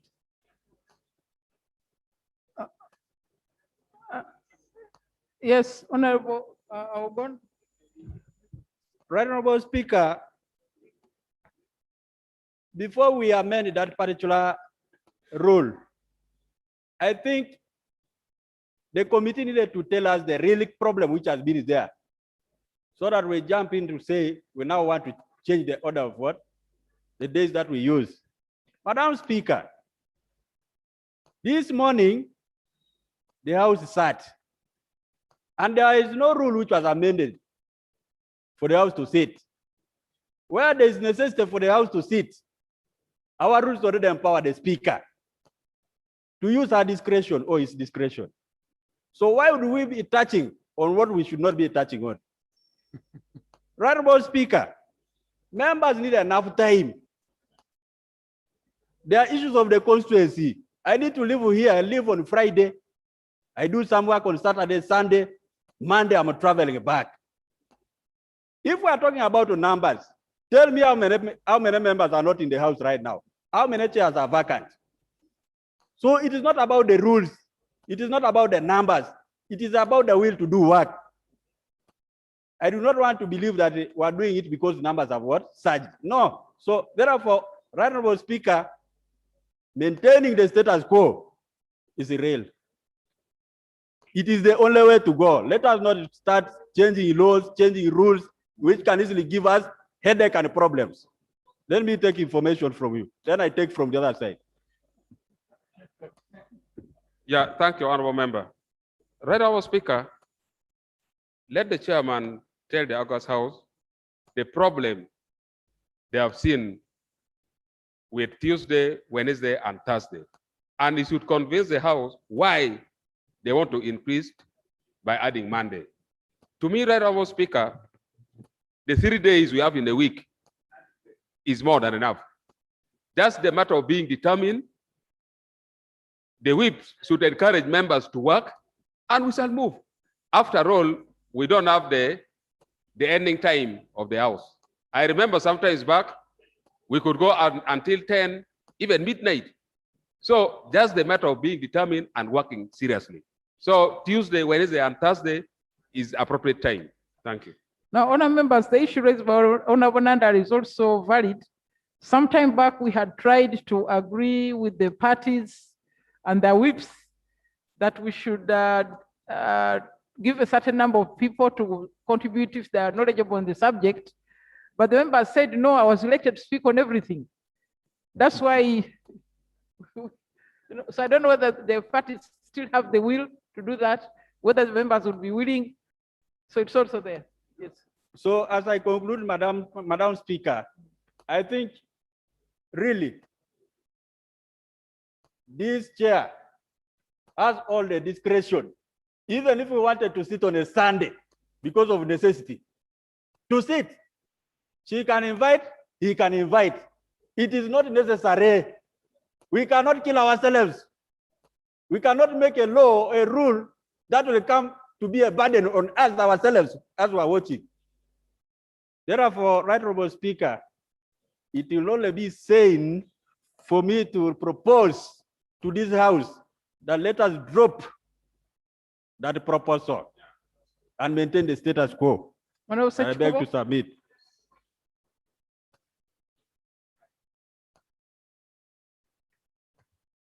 Thank you, Right Honorable Speaker and members. Right Honorable Speaker, with the institutional memory shared together with the Honorable Elijah Cooper, Honorable Nandala Mafabi, we've seen this parliament at a time when it had around 286 members. We are now going to make 529. Right Honorable Speaker, the issue that the committee is trying to cure is to avail much opportunity to members. But it's not the case. It's not the case, Right Honorable Speaker.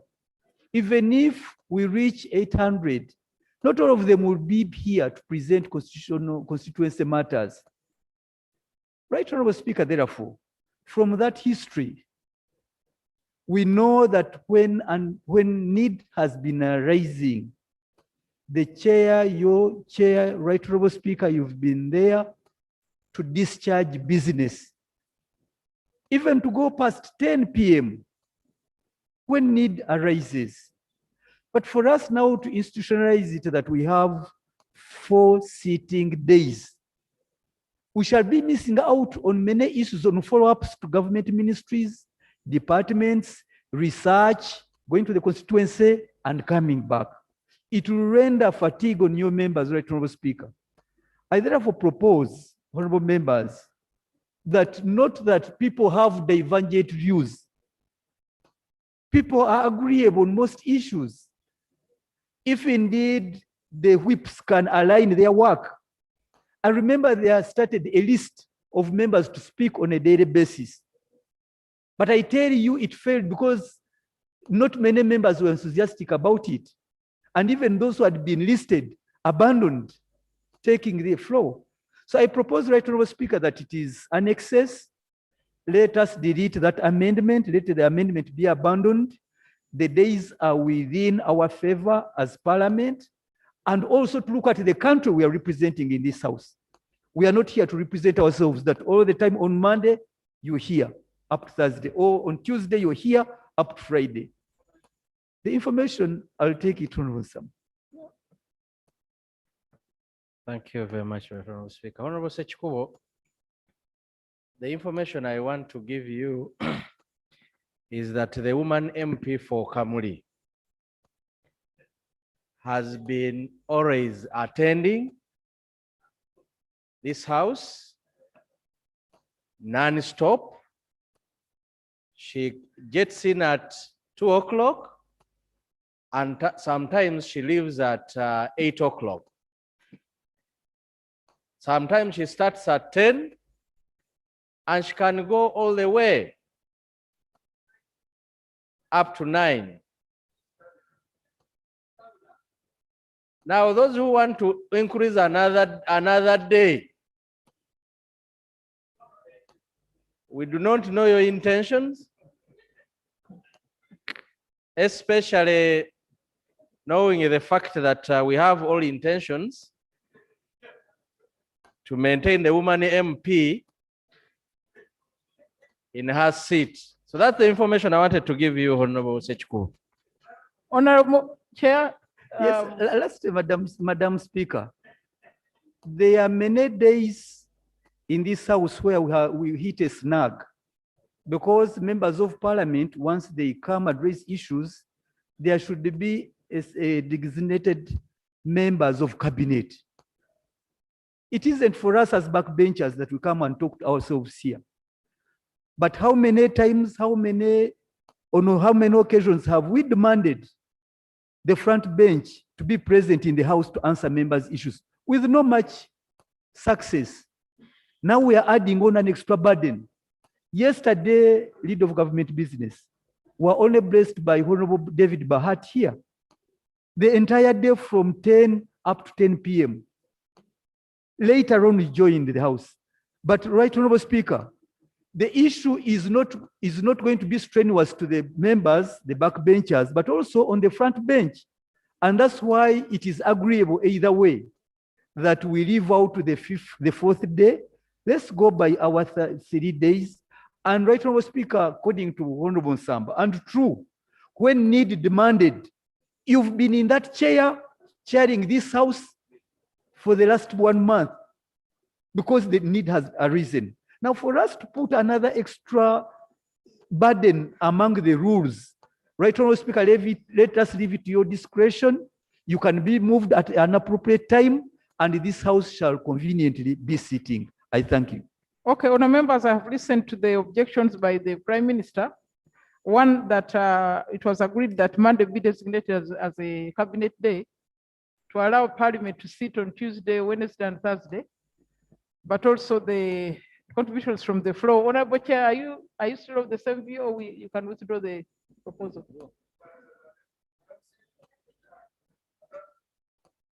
No, we just need to take a decision. Thank you very much, Madam Speaker. First of all, I would like to dispel the misconception by my brother, the Honorable Oshabe, that this amendment arises out of some ulterior motive. If anything, it is intended to ease the work of the lady from Kamuli, who has to sit here up to 10 p.m. because she has only 3 days to do this work. Perhaps if we had 4, we wouldn't have to sit this long. I have listened to the proposal from the Prime Minister, which is also genuine, about Mondays being cabinet days. But the proposal by the AG for 10 a.m. would run into the same problem because that is the time when committees are usually sitting.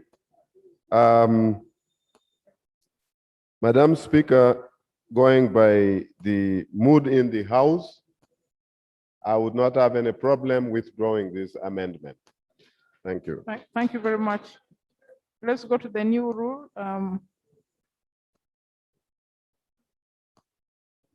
New rule Parliamentary calendar.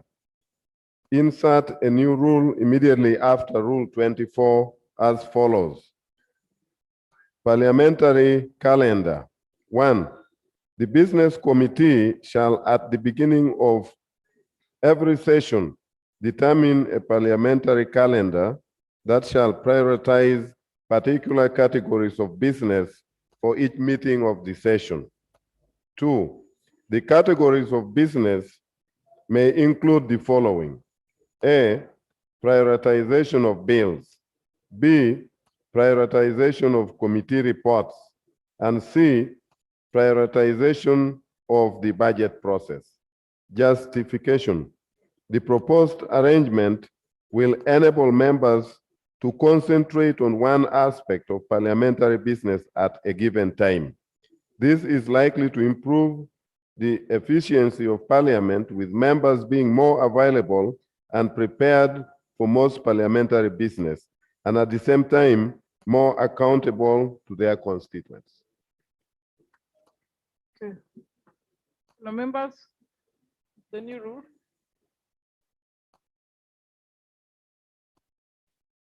Madam Speaker, first of all, the rule as it is, it's the business committee to determine the business of the house. That's why it's called business committee.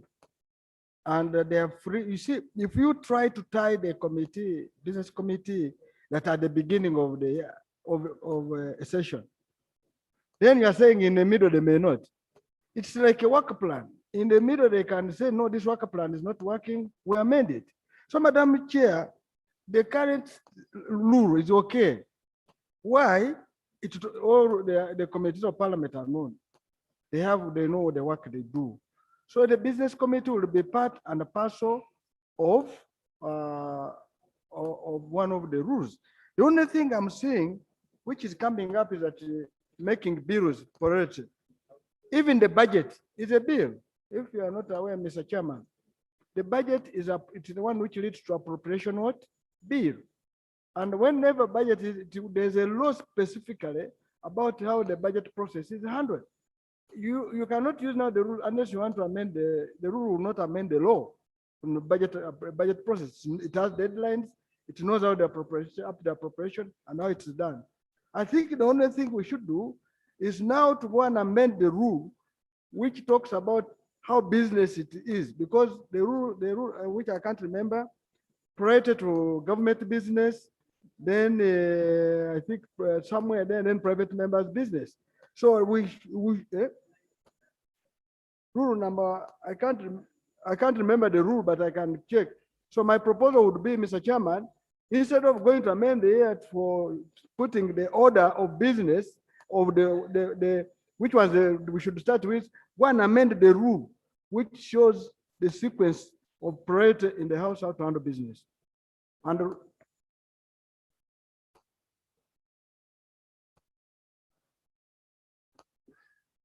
Madam Speaker, I think it's quite important that the discretion given to the Speaker, who will be there by then, is quite important. Because all administrative issues, when you put them in the rules, it becomes very difficult for the flexibility of a Speaker to deal with the work of administration.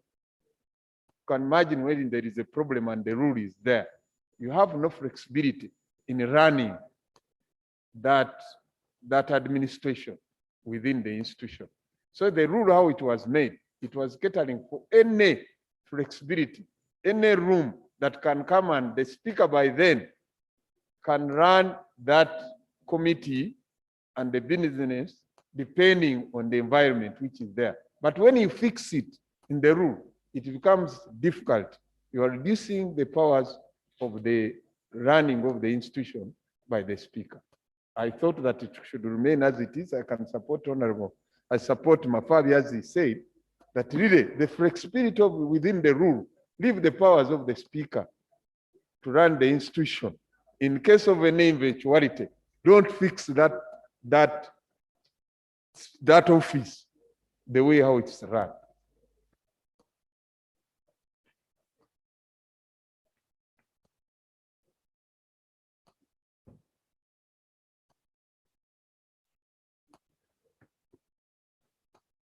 Right Honorable Speaker,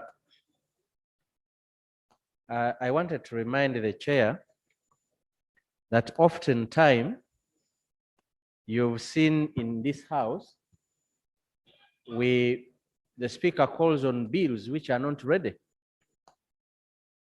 And it depends on when government is going to be ready. So once you set up a precedent and say, now this is what must come first, then you're limiting the speaker or the business committee to determine what is going to work for the day. I think we should leave that to be managed administratively, because they will determine which bill is ready. Where government is ready, they process that. Where government is not ready, we move with other activities other than specifying in the rules. So we beg that you concede on that one. Thank you. No one?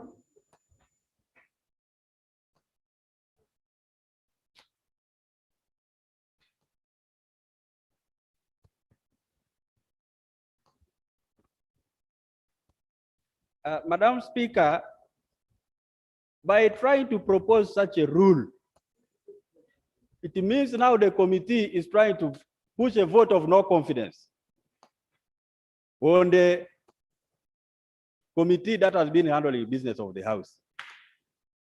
Number two, if you decide to implant this rule into our rules of procedure, it means you are trying to uproot the work of the business committee, which to me will become a real problem. Right Honorable Speaker, today, if we look at our order paper, you will determine that we will not follow strictly the numbering.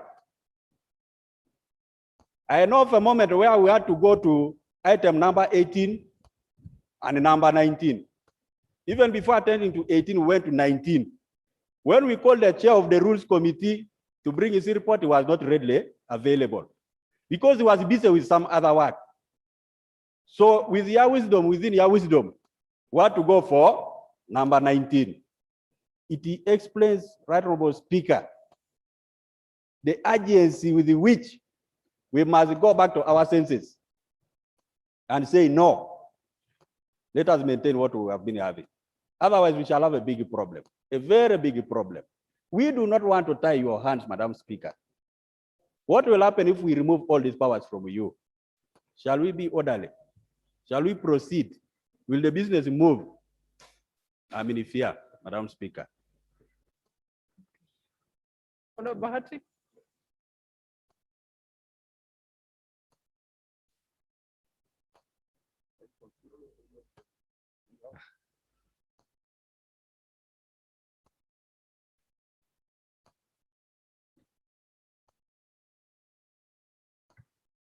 Thank you very much, Madam Speaker. The chair should probably have given us the justification why he would like to tie a particular business to particular calendar, time of the calendar. But the existing rule that we have, which actually gives powers to the business committee to determine the work of the House, is sufficient. And also given the powers of the speaker, when you combine the two, the business committee, the powers of the speaker, I think it will be able to handle the issues and the problem that we are trying to cure. Because not all the work, as several members have said, come in at a particular time. And therefore, and also given the fact that there's another rule that actually gives precedence when you are setting on a particular day, which business should come first. I think the existing rule, Mr. Chairman, is sufficient to handle the situation that we are trying to do. Some of us who come from areas where we have lakes, when the water is calm, it's not a good idea to start disturbing it. It is you can cause more problems by tying this particular business to what if the business is not there at a particular time of the calendar. So the rule that is there is sufficient. It gives the powers to the business community, rather the business committee. It gives the powers to the speaker to make adjustments. So unless there is any particular problem you have identified in the existing rule, then that's what we can attend to this. But otherwise, I would information. Mr. Minister, I want to give you information. Madam Speaker, thank you very much. The chair of the business committee is the speaker.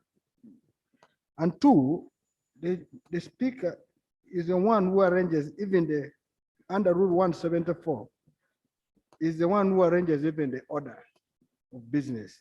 Now, Madam, the information I'm giving, the moment you make a rule like that, the chair of the business committee will be, I think you have to go and amend also this one. Why? Because the chair has the mandate to call the meeting anytime. Deal with it. That's the information I wanted to give. Okay. So I really suggest that we can maintain the other one, and therefore this amendment can fall under its own weight, Madam Speaker. Okay.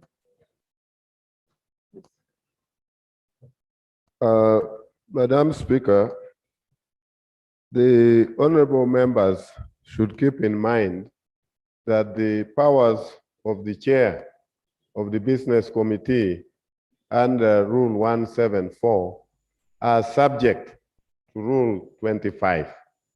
Therefore, that power is not absolute.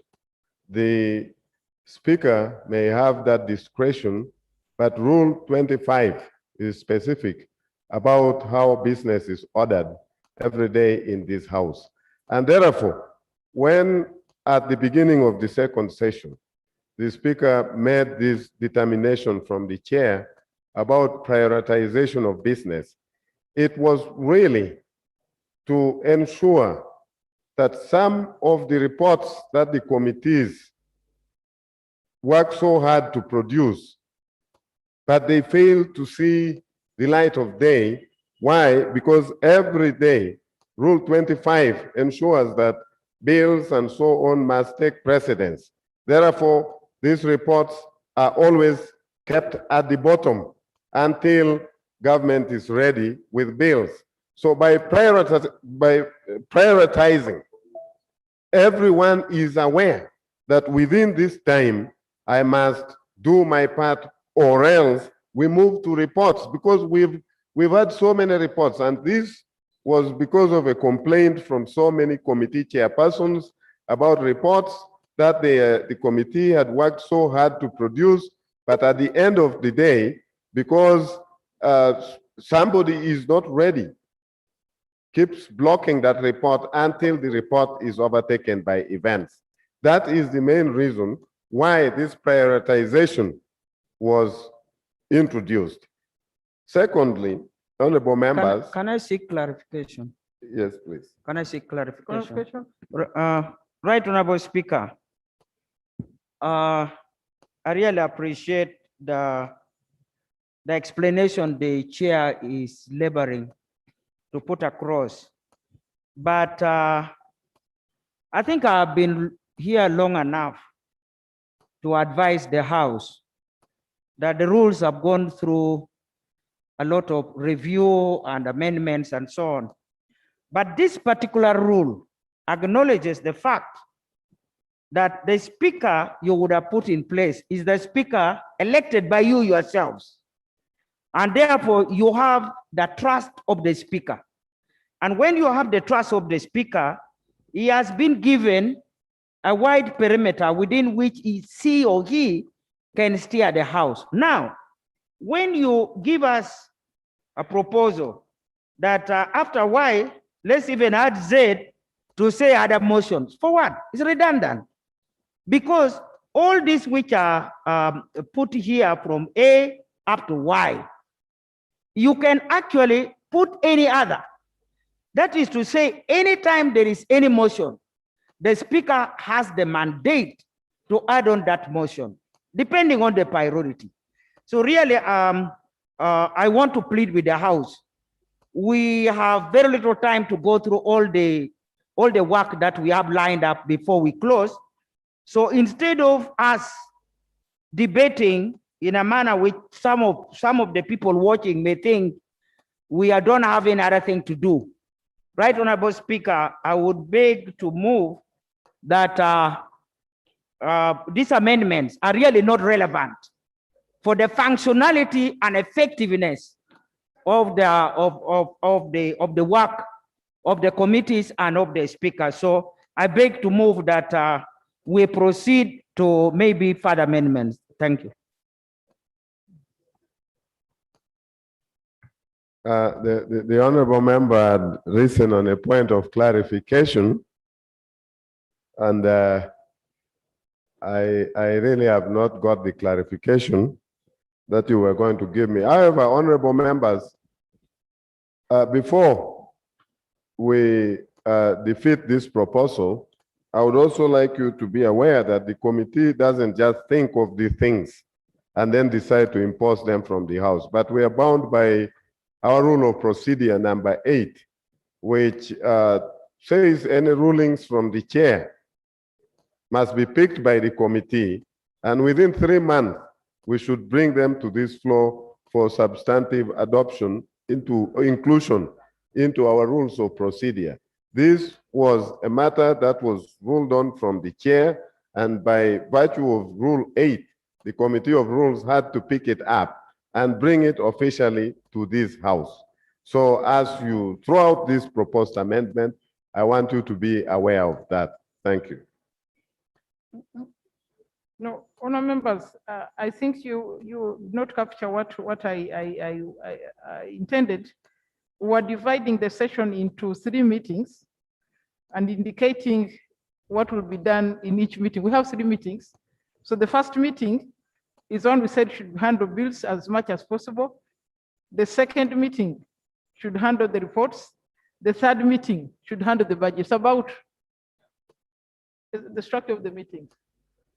So the calendar should indicate the first meeting between now and this time and that time, second meeting this time and that time, third meeting, etc.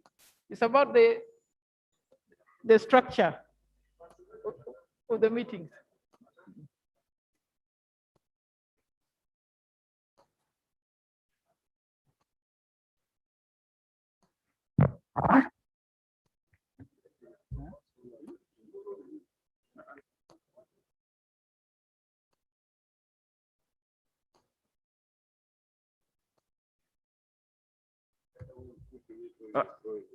Madam Speaker, we appreciate that kind of making priorities. It would help the House, but the existing rules, there's nothing that now stops you from saying the first meeting of this session, we are handling bills. The second meeting we are handling, there's nothing now that stops you, Madam Speaker, the chair of the business committee. But now if you tie it in the rule, it will be very difficult for the speaker now to change but would rather leave it because it gives us leeway because you don't know what will come in the middle. That's the challenge that we are having, Madam Speaker, that there's nothing in the rule now that stops you from making that kind of prioritization of the meetings. Okay.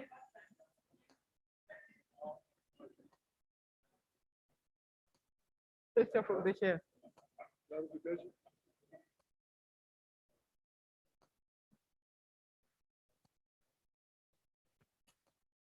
Madam Speaker, what I wanted to add on to what the ministers just said is that we still have time, even in the 11th Parliament. We can take time and study and see whether we can do what the committee is trying to propose now.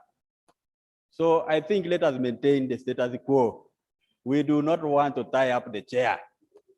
Madam Speaker, let the proposal be abandoned. Okay. Honorable Chair.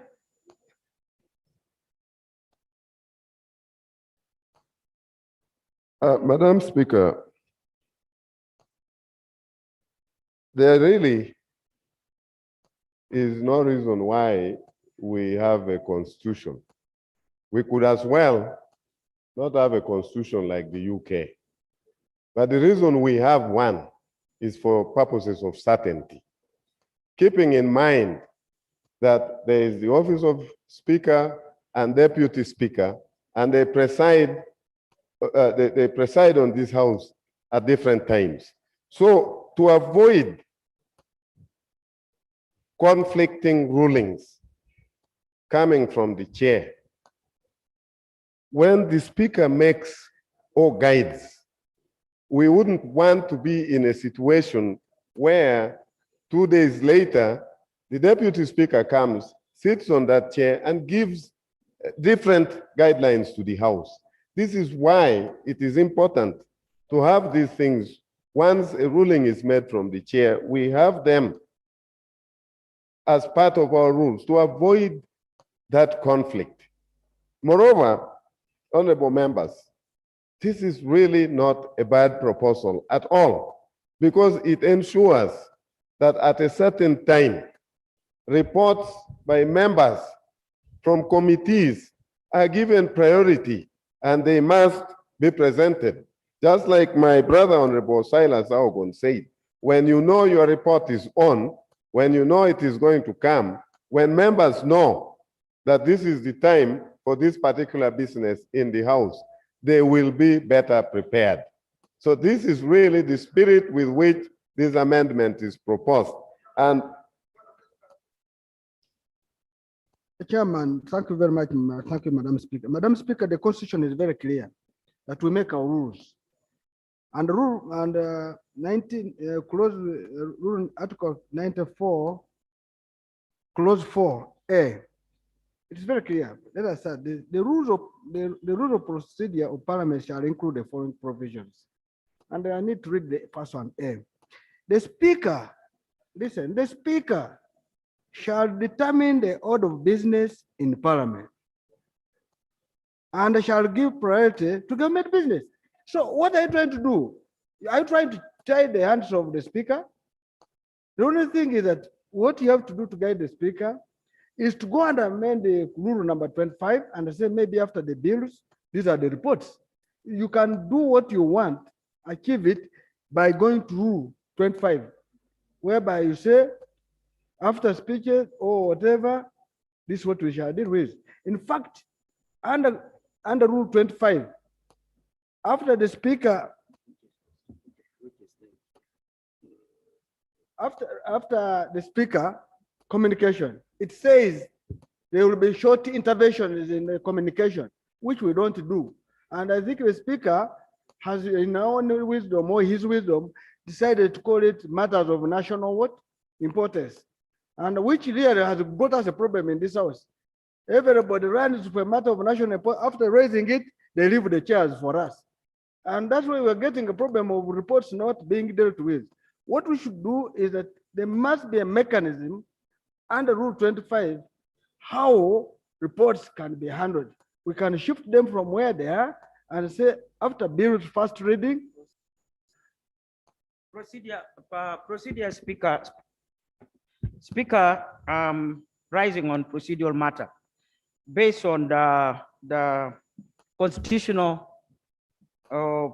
provision that has just been quoted, which is Article 94, subsection 4A. Now, I would have expected the committee to be mindful of this constitutional provision and should have subjected your amendment to this constitution, which means we should have first started with constitutional amendment, removing this particular provision A from the constitution. Then you can move in to prescribe on how the Speaker conducts business in the House. But the constitution, unfortunately, cannot be changed by a bill. So, Right Honorable Speaker, are we proceeding rightly by discussing a matter which is already provided for in the Constitution and attempting to now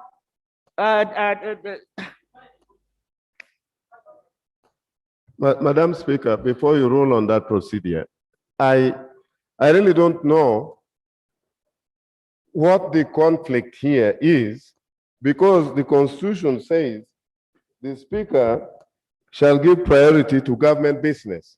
And in our proposal, The speaker gives priority to government business. So where is the conflict?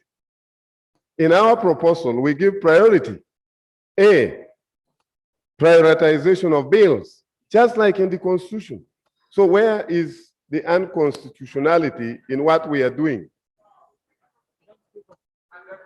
Madam Speaker. Madam Speaker. Madam Speaker, what we are trying to do, or what we are trying to help, you see, even if the Constitution is there, but some of us who have been in this house, there are some environment when they change that you can't go with them. A referee can be there, and the rain comes, because the law says you have to officiate that match. But you go in that rain and be there. And the rain is violent. So the proposal of that rule give the discretion to the speaker that in case anything happens, because environment cannot be the same, it cannot be constant. It cannot be constant. Information. The information I'm giving you, James.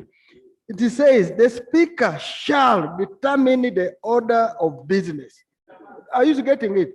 Shall determine the order of business in parliament. That's number one. But when she's determining or is determining the order, he shall give priority to government what? Business.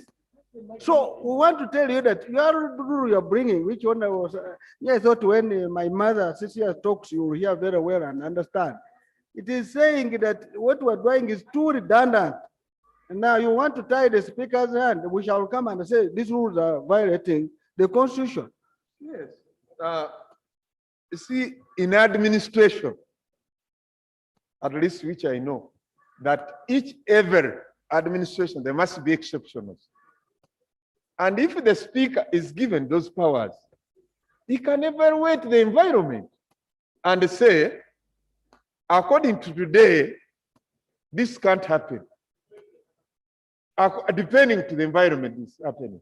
But now you are putting the speaker in two problems that you are fixing her to follow that rule.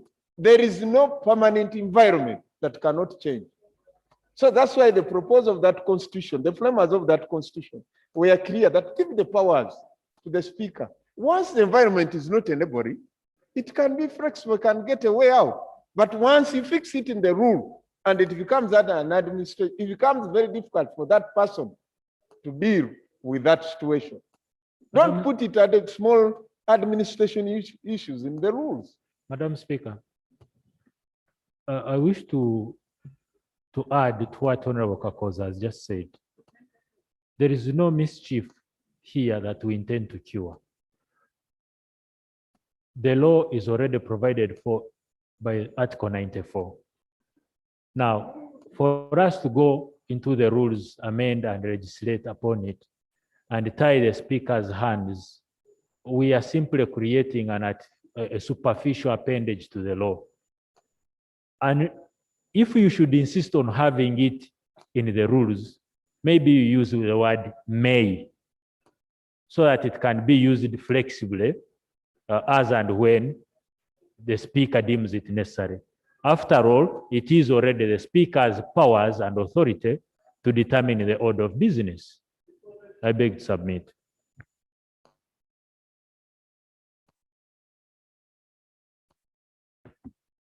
I think it's only proper that the chair accepts and comes and concedes to the position of the House. Right about Speaker, I know that our rules demand that the business of the House, the order paper is given to members sometime early before the sitting.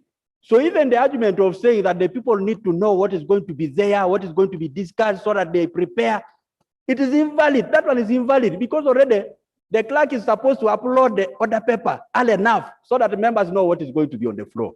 And therefore, I want to move and urge that we delete that proposal and we maintain the status quo without wasting time. I beg to.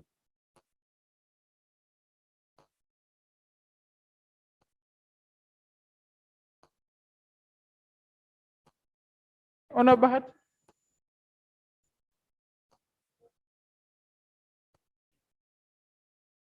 Hey, our person is not there. Who wants sponge?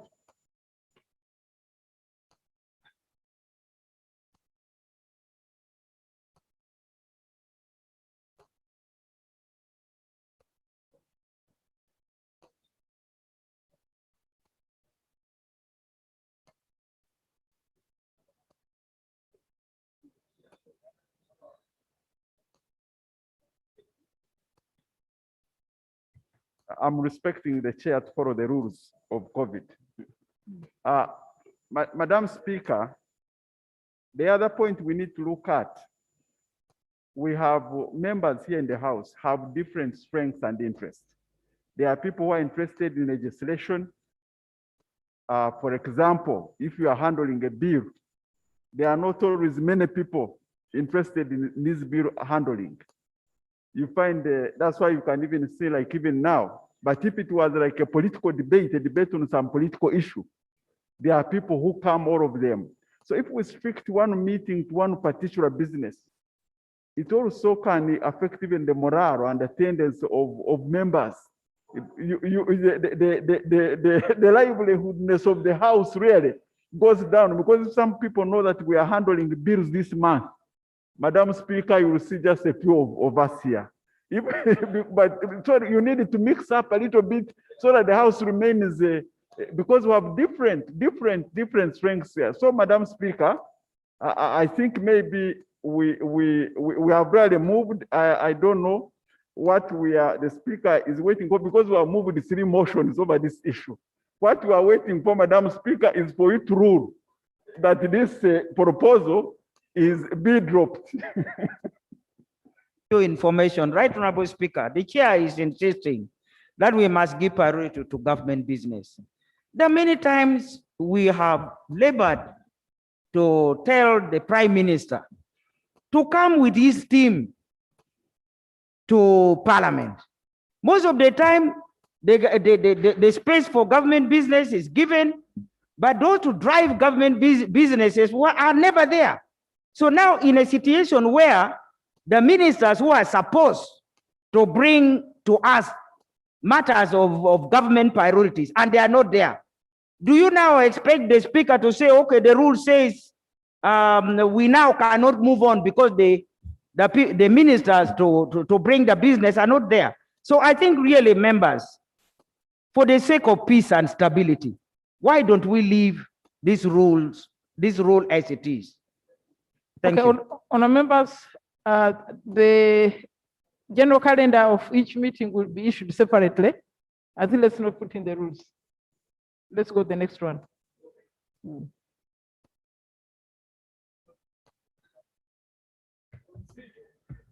Honorable members, the speaker has just made a ruling, which I think you all had. Rule 25, order of business. A, sub-rule 2O, substitute for the word presentation, the word laying. Justification to use the correct phraseology based on practice. This is just really just an alignment. Okay, honourable members, I put the question that sub-rule 2 be amended as proposed. Those in favor say aye, the contrary no. Ayes have it. You have a new paragraph? New paragraph B, insert a new paragraph immediately after paragraph Y, the following. Z, other motions. Justification to cater for other motions. C, sub-rule 4, delete the words by a specific vote and determined to appearing in the first line. Justification, they are redundant. Members, questions that a new paragraph being inserted as proposed. Those in favor say aye, the contrary no. I put the question that sub-rule 4 be amended as proposed. Those in favor say aye, the contrary no. Ayes have it. 26. Rule 25 as amended. Question that rule 25 as amended do stand part of the rules. Those in favor say aye, the contrary no. Ayes have it.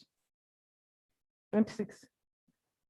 Rule 26, procedure of business. Insert a new sub-rule 6 immediately after sub-rule 5 as follows. New sub-rule 6. Notwithstanding Rule 25(1), where an item appears on the order paper for 6 consecutive sittings of Parliament, the Speaker shall give that item priority on the subsequent order paper. Justification: to ensure that items on the order paper are disposed of.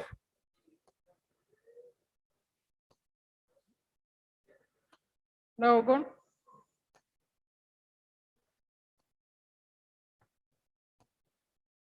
Madam Speaker, that is a typical example of avoidable headache. First of all, we know very well that this order paper, even the one of today, I wanted to invite my chair and the committee's committee to look through the order paper of today. And then you see how many items have been there and have not been discussed. And then you look in your mind, look into your mind and see the implication of what we are trying to do. Madam Speaker, I do not believe we need to do that. We do not even need a debate on it. We simply need to drop it from the entrance.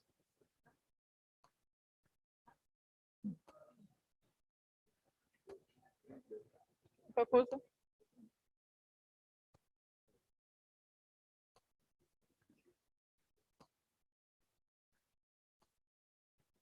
Madam Chair, you know, I can't understand, but of course, as we've been around for some time, the way how we've been running the institution is by experience and what has been happening. I can imagine when COVID came in here, if you had not taken a stand and say, let's have and do A, B, C, D, and we had a lot of business on order paper, and if you had not taken a stand, what could happen? So they are tying a speaker. You are telling her that please determine the order paper, any business which could come. Now you are coming with another rule with another hand and say, please don't change the order paper within when time comes. Let that environment be a discretionary to the speaker who will be in that chair. Because there is no way you can control the environment. The environment cannot be constant. It changes all the time. Can I give you information? Right, Honorable Speaker, in a situation where I've been hired as a cook, and you have to tell me when food stays in an open place for 3 days, don't serve it. Don't serve it to the children. Do you have to tell me?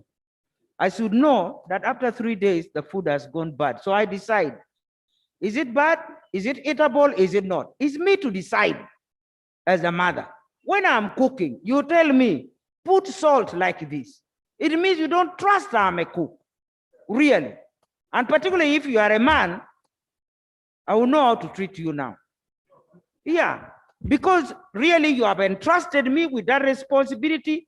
Maybe what we should do is to prescribe in details what qualification a speaker must be, so that we don't have to tell the speaker after 6 days, if a matter is on the order paper, now this matter, we don't have to prescribe those details, because really we trust the speaker ought to know the administrative matters and how to use her judgment or his judgment in driving the business on the floor.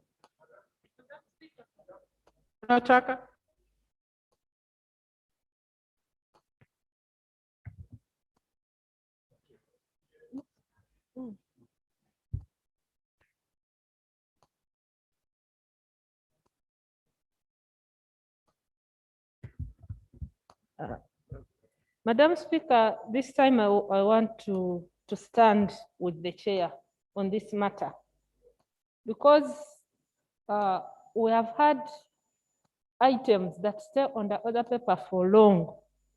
So, and this has happened throughout this period, this parliament.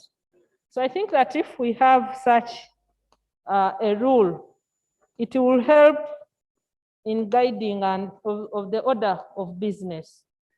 To help the speaker, where I come from, even if it is a mother or a father, they say that that doesn't have rules or behaviors does not, it doesn't last. It's not enough for everybody. So when we have a rule to guide the order of business in that way, it will even help the speaker, because there are people who, I don't know how business is determined. You find other business being given priority and other items stay on the order paper for a very long time. So it checks even the speaker and helps us dispense business.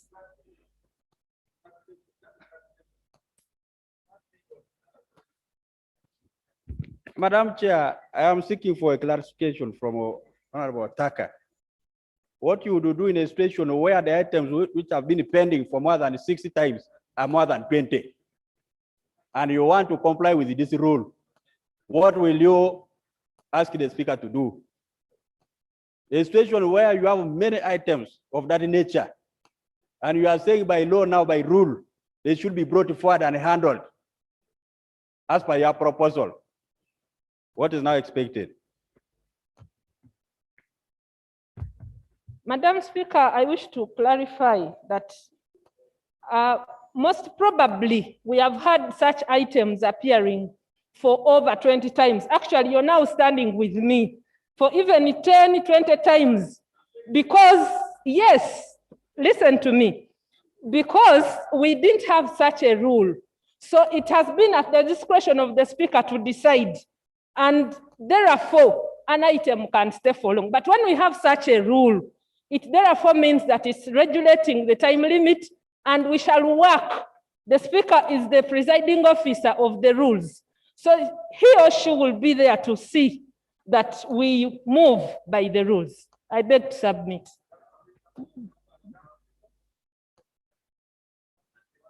Yes, Honorable.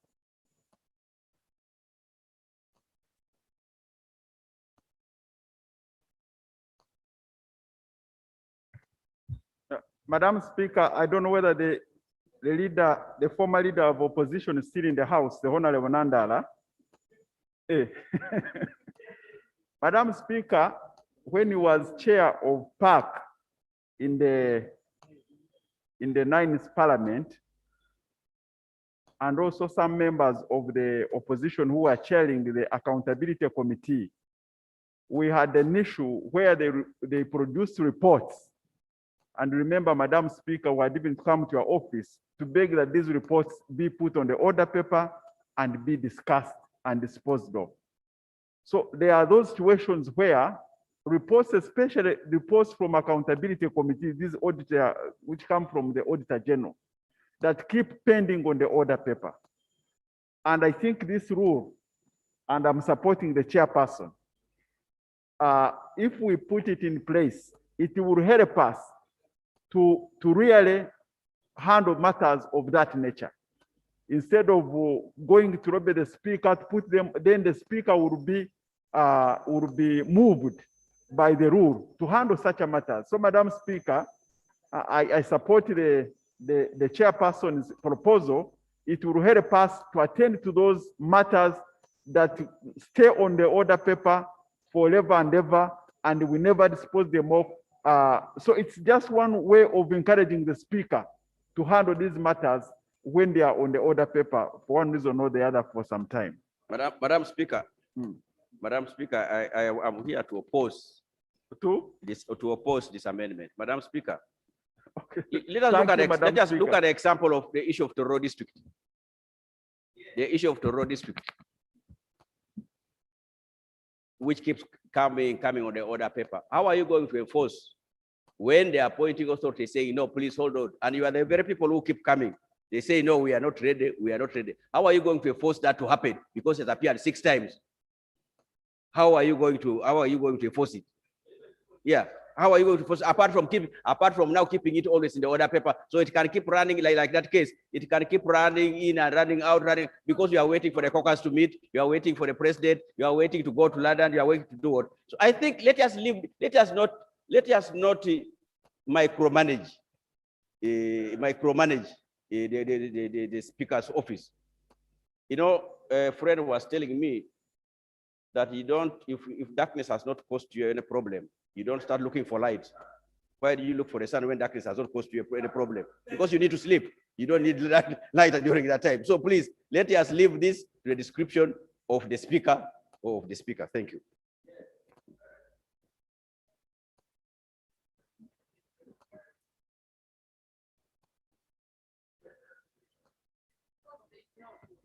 Honorable Bayati, the Minister of Finance, I'm available. I know why you had to ask me to maybe stand. Madam Speaker, I am here also this time to support the committee report, the committee proposal. These are my justification. Madam Speaker, why should first a report, something go to the order paper, then it goes off? Then it eventually becomes business to follow. The moment an item is on order paper, the following day, it must move up. If it has not been there, it must move up. It will be the best way to do business. And Madam Speaker, when one of that raised that, I wanted to fight against the Constitution. For example, under Article 163, 4, it says the Auditor General shall submit to Parliament annual report of accounts audited by him or her under clause 3 of this article for the financial immediately proceeding. Then it says Parliament shall, within 6 months after the submission of the report referred to in clause 4 of this article, debate and consider the report and take appropriate action. What I'm trying to raise here, Madam Speaker, that the moment we are becoming relaxed, we're not doing our job. And a report to be on the order paper or anything, disposing of does not mean that it must be concluded on. It may appear it is talked about, they say, no, go back and do X, Y, and Z. But it has been measured. If it's like in court, where you have a case, they say you have come, today is for mentioning. So that the case is kept alive. You see, reports staying on the order paper, it demoralizes those producers of the order paper, and it causes inefficiency. And Madam Speaker, I want to say the next Parliament should really have timelines, because we have timelines on produce reports and whatever, so that this is incumbent on both the Speaker's office and the Clerk's office to ensure that we follow our timelines. Otherwise, we are bad off in this area. So I want to support that.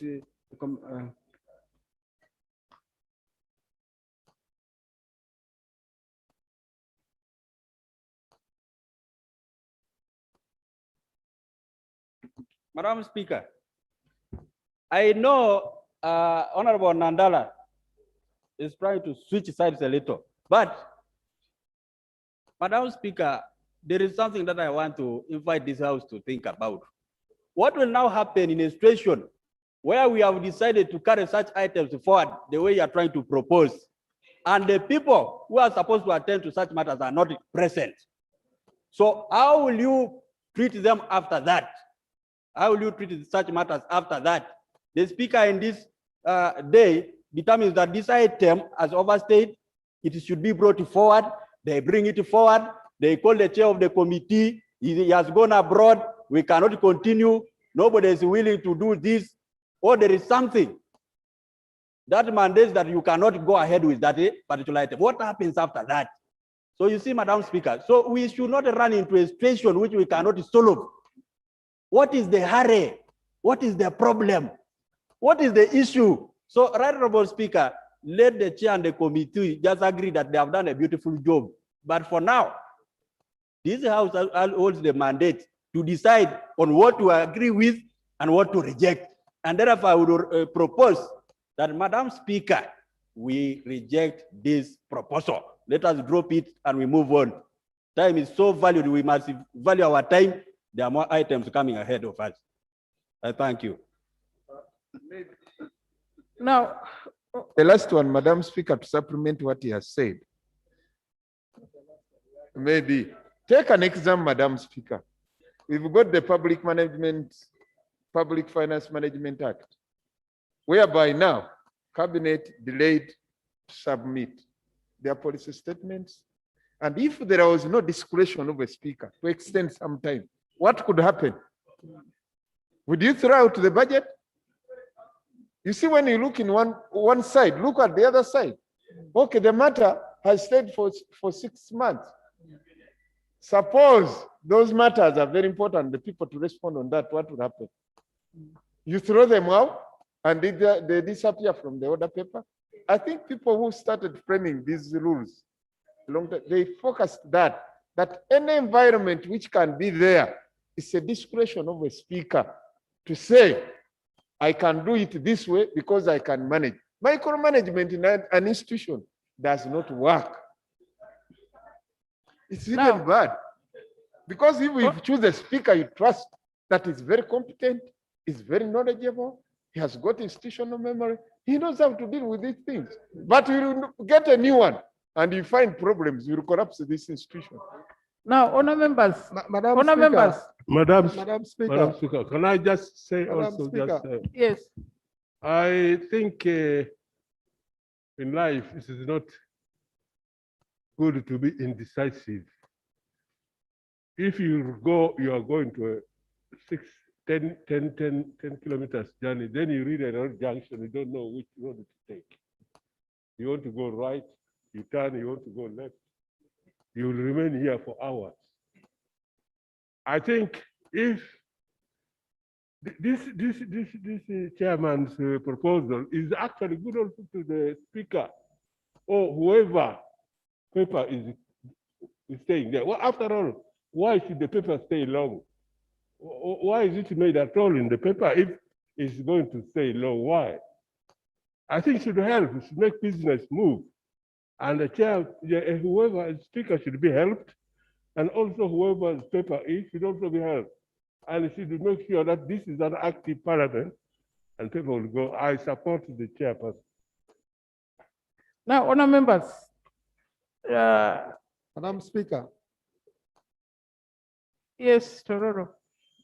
Thank you very much, Madam Speaker. Madam Speaker, that would be a very good proposal if it can be harmonized well. Madam Speaker, many times what delays on the order paper might not only be delaying because members, the chair who was supposed to present is not there, but also the executive members disappear.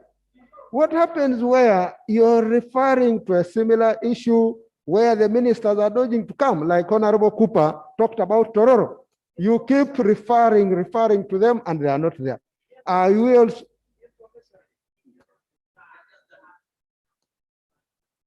Thank you, Honorable, for giving way. I just would like to inform the Honorable member that we have not only a power, even when we wanted to pass city, it took long. It was not because of probably weakness of the law, but sometimes it's because of a challenge which is here in Parliament, like mobilization. When people are not properly mobilized, then do you have to force it that people are like, we are here, we want to pass maybe a constitutional amendment. Do we have to force it that, you know, it is by law, let's pass it even when people are there? The fact that we have business to follow is already good enough to help us save something which cannot be handled within that time, so that we get an appropriate time and handle when at least everybody is there to participate. Thank you. That is the information. you've exhausted. Thank you very much. Madam Speaker, the discretion of the speaker to decide is equally very important. Because now what happens after 6 times? Will you make a ruling that let Tororo be divided? I think that is where we need to go to. We need that also to be harmonized well. And let the executive be aware that when we make these rules, they are for the good of management and day-to-day running of the business by disposing all of the business that is pending on the order paper. It's unfortunate. We really need this to be managed. As a matter of fact, there is business that becomes stale and it even disappears. And yet it is important. But the ministers are all the time, in most cases, letting us down. So now, honor members,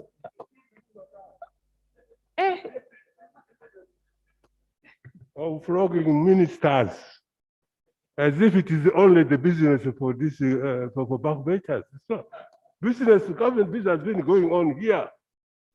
Ministers has been coming. So if 2, 3, 4 ministers didn't come, like many other backbenchers also don't come in this house. Not all of you are here. Many chairs, so don't use this as an excuse. The business is going on, government is going on, government business is moving forward here. So for me, I would not accept this as a valid issue. now, honor members, yes, there could be areas where some business delays, but I just want to give you some examples. Yesterday, we dealt with a bill that has been here for almost 10 years. If we had removed that bill from the order paper, what would be the signal to the target people? There is a bill that requires 2/3. I cannot remove it from the order paper. Yes, if I remove it, what will the pro people say? If I remove it, what will the against people say? It's not as simple as you say. Yes, what we can ask the clerk is that if matters have delayed, they should be brought formally to the attention of the speaker. But to say that you bring it forward, then okay, if I bring that bill and the 22 are not there, do I throw it away? So the matter is not as simple as you think. But yes, there are some issues which you need to address.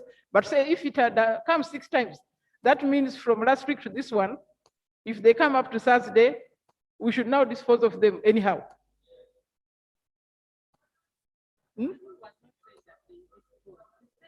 For example, we have our constitutional amendment bill. Yes. And we have been very few in this parliament. Should it have been thrown away or what? So we have to consider. Thank you. Madam Speaker, I seem to have been misunderstood by members. Nowhere in this proposed amendment does it say that if for 6 consecutive times this item does not appear on the other paper, it should be thrown out. That's not what we have said. Simply, what we have said is when an item appears in the order paper for 6 consecutive times, but is not addressed, then the speaker shall give it priority. Honorable members, the speaker is the keeper of the rules. The speaker is not the rules. Now, we are talking as if the speaker is the rules, and every time we amend the rules, we take powers away from the speaker. The speaker remains the keeper of the rules. That is why we have written rules. We have written rules, but the speaker has the discretion often to relax it or tighten it on a specific matter. We have specific rules, for example, on budgeting, but sometimes by the speaker's discretion, finance is given an extra 2 to 3 days. I want to give an example. The reason we think this amendment is useful is because using it brings closure to any business that the committees handle. For example, the Committee of Rules was dealing with the issue of discipline regarding the Honorable Minister of State for Defense, Honorable Okello Engola. Now, this matter appeared in the order paper for almost 3 months. And every day, the Honorable Okello Engola left any other pending business, whatever, however urgent they were, and he had to come to the house because he thought it would be called, and it was never read. And we really believe that in that situation, the member should have had a right to say, please, move this up. Because, honorable members, there are situations where you don't have you cannot delegate anybody to appear on your behalf here. It needs, I will take that information, please, but let it be information. Madam Chair, the information I want to give my chair and colleague is this. The office of the Speaker is always open. The office of the clerk to Parliament is equally open. And where a minister knows that they have an item they feel belongs to them, in my opinion, they are free to go and talk to the Speaker. I wonder whether the minister that you are talking about had the time to discuss with the Speaker and she said, no, I cannot attend to your matter. Number two, before Honorable Jackson you come on board, Madam Speaker, this matter of the rules and trying to shift and say we must put in the order paper via the rules, and yet the Speaker has the discretion by the wisdom of this house. We are the makers of our own rules. Why are we making life difficult for ourselves? Yet we are the ones who decide. And for your information, Chair, your work is to submit the work of the committee here. Then allow us to debate. I know you can try to defend, but you may not be able to defend it forever. It is time for you to drop it, and the time is now. That one, to me, is not welcome. Madam Speaker, I propose again that we drop that amendment. Yes. Madam Speaker, Attorney General, you can guide us on this, because the Speaker has put a very good question. That really the business, like a bill which has been with us for 10 years. And what will happen to it? Two, once you put anything on record here in the rules, the Speaker stands to be challenged. Because when you say that the matter is this, anybody who would have put that matter will come and challenge the Speaker. But why we are giving a room to the Speaker, that everybody, whoever has something to say, he can go and whisper and say, please, my matter has been here.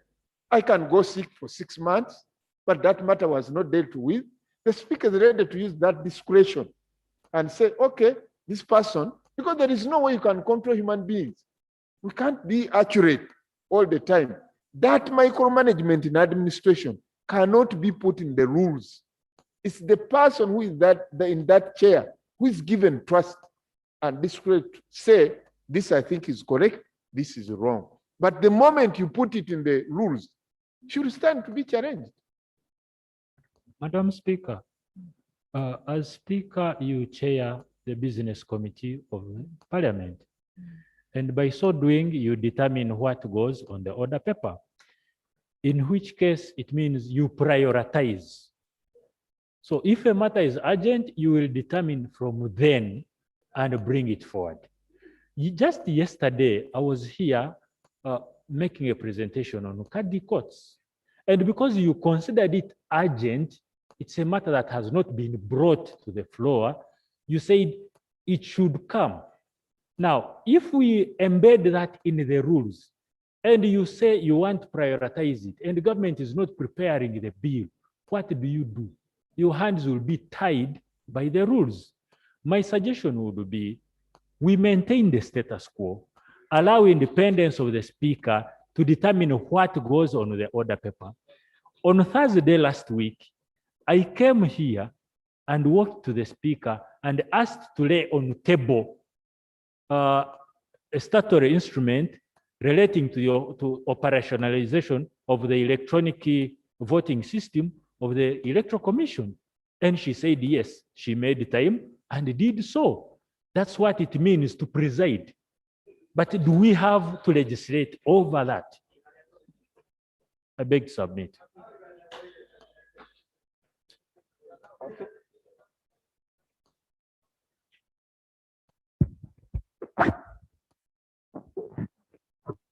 Okay, honourable members, I think we shall instruct the clerk administratively to take stock of items that overstay and must formally bring them to the attention of the speaker. Just like you take time to check how long a bill has remained somewhere, it has taken more than 45 days. I think now you should also do that with respect to items on the order paper so that we can proceed. I think you leave that amendment, Honorable Chair. But I still think it's an appropriate time to adjourn. We have been here since morning. Yes, Chairperson. Honorable members, see, once the speaker has ruled, if I say anything other than that, then I would be challenging the ruling of the speaker, and I would only have to do that by way of a motion, which I'm not about to bring now. However, I want to thank you all for today's session. I just wish to remind you that we may not always have in that office a speaker whose door is open at all times. And you will remember this proposed amendment. Thank you. Okay, now members, I think this is an appropriate time to adjourn. House adjourn to tomorrow at 10 o'clock. Thank you so much. We've done quite a lot today. Thank you very much.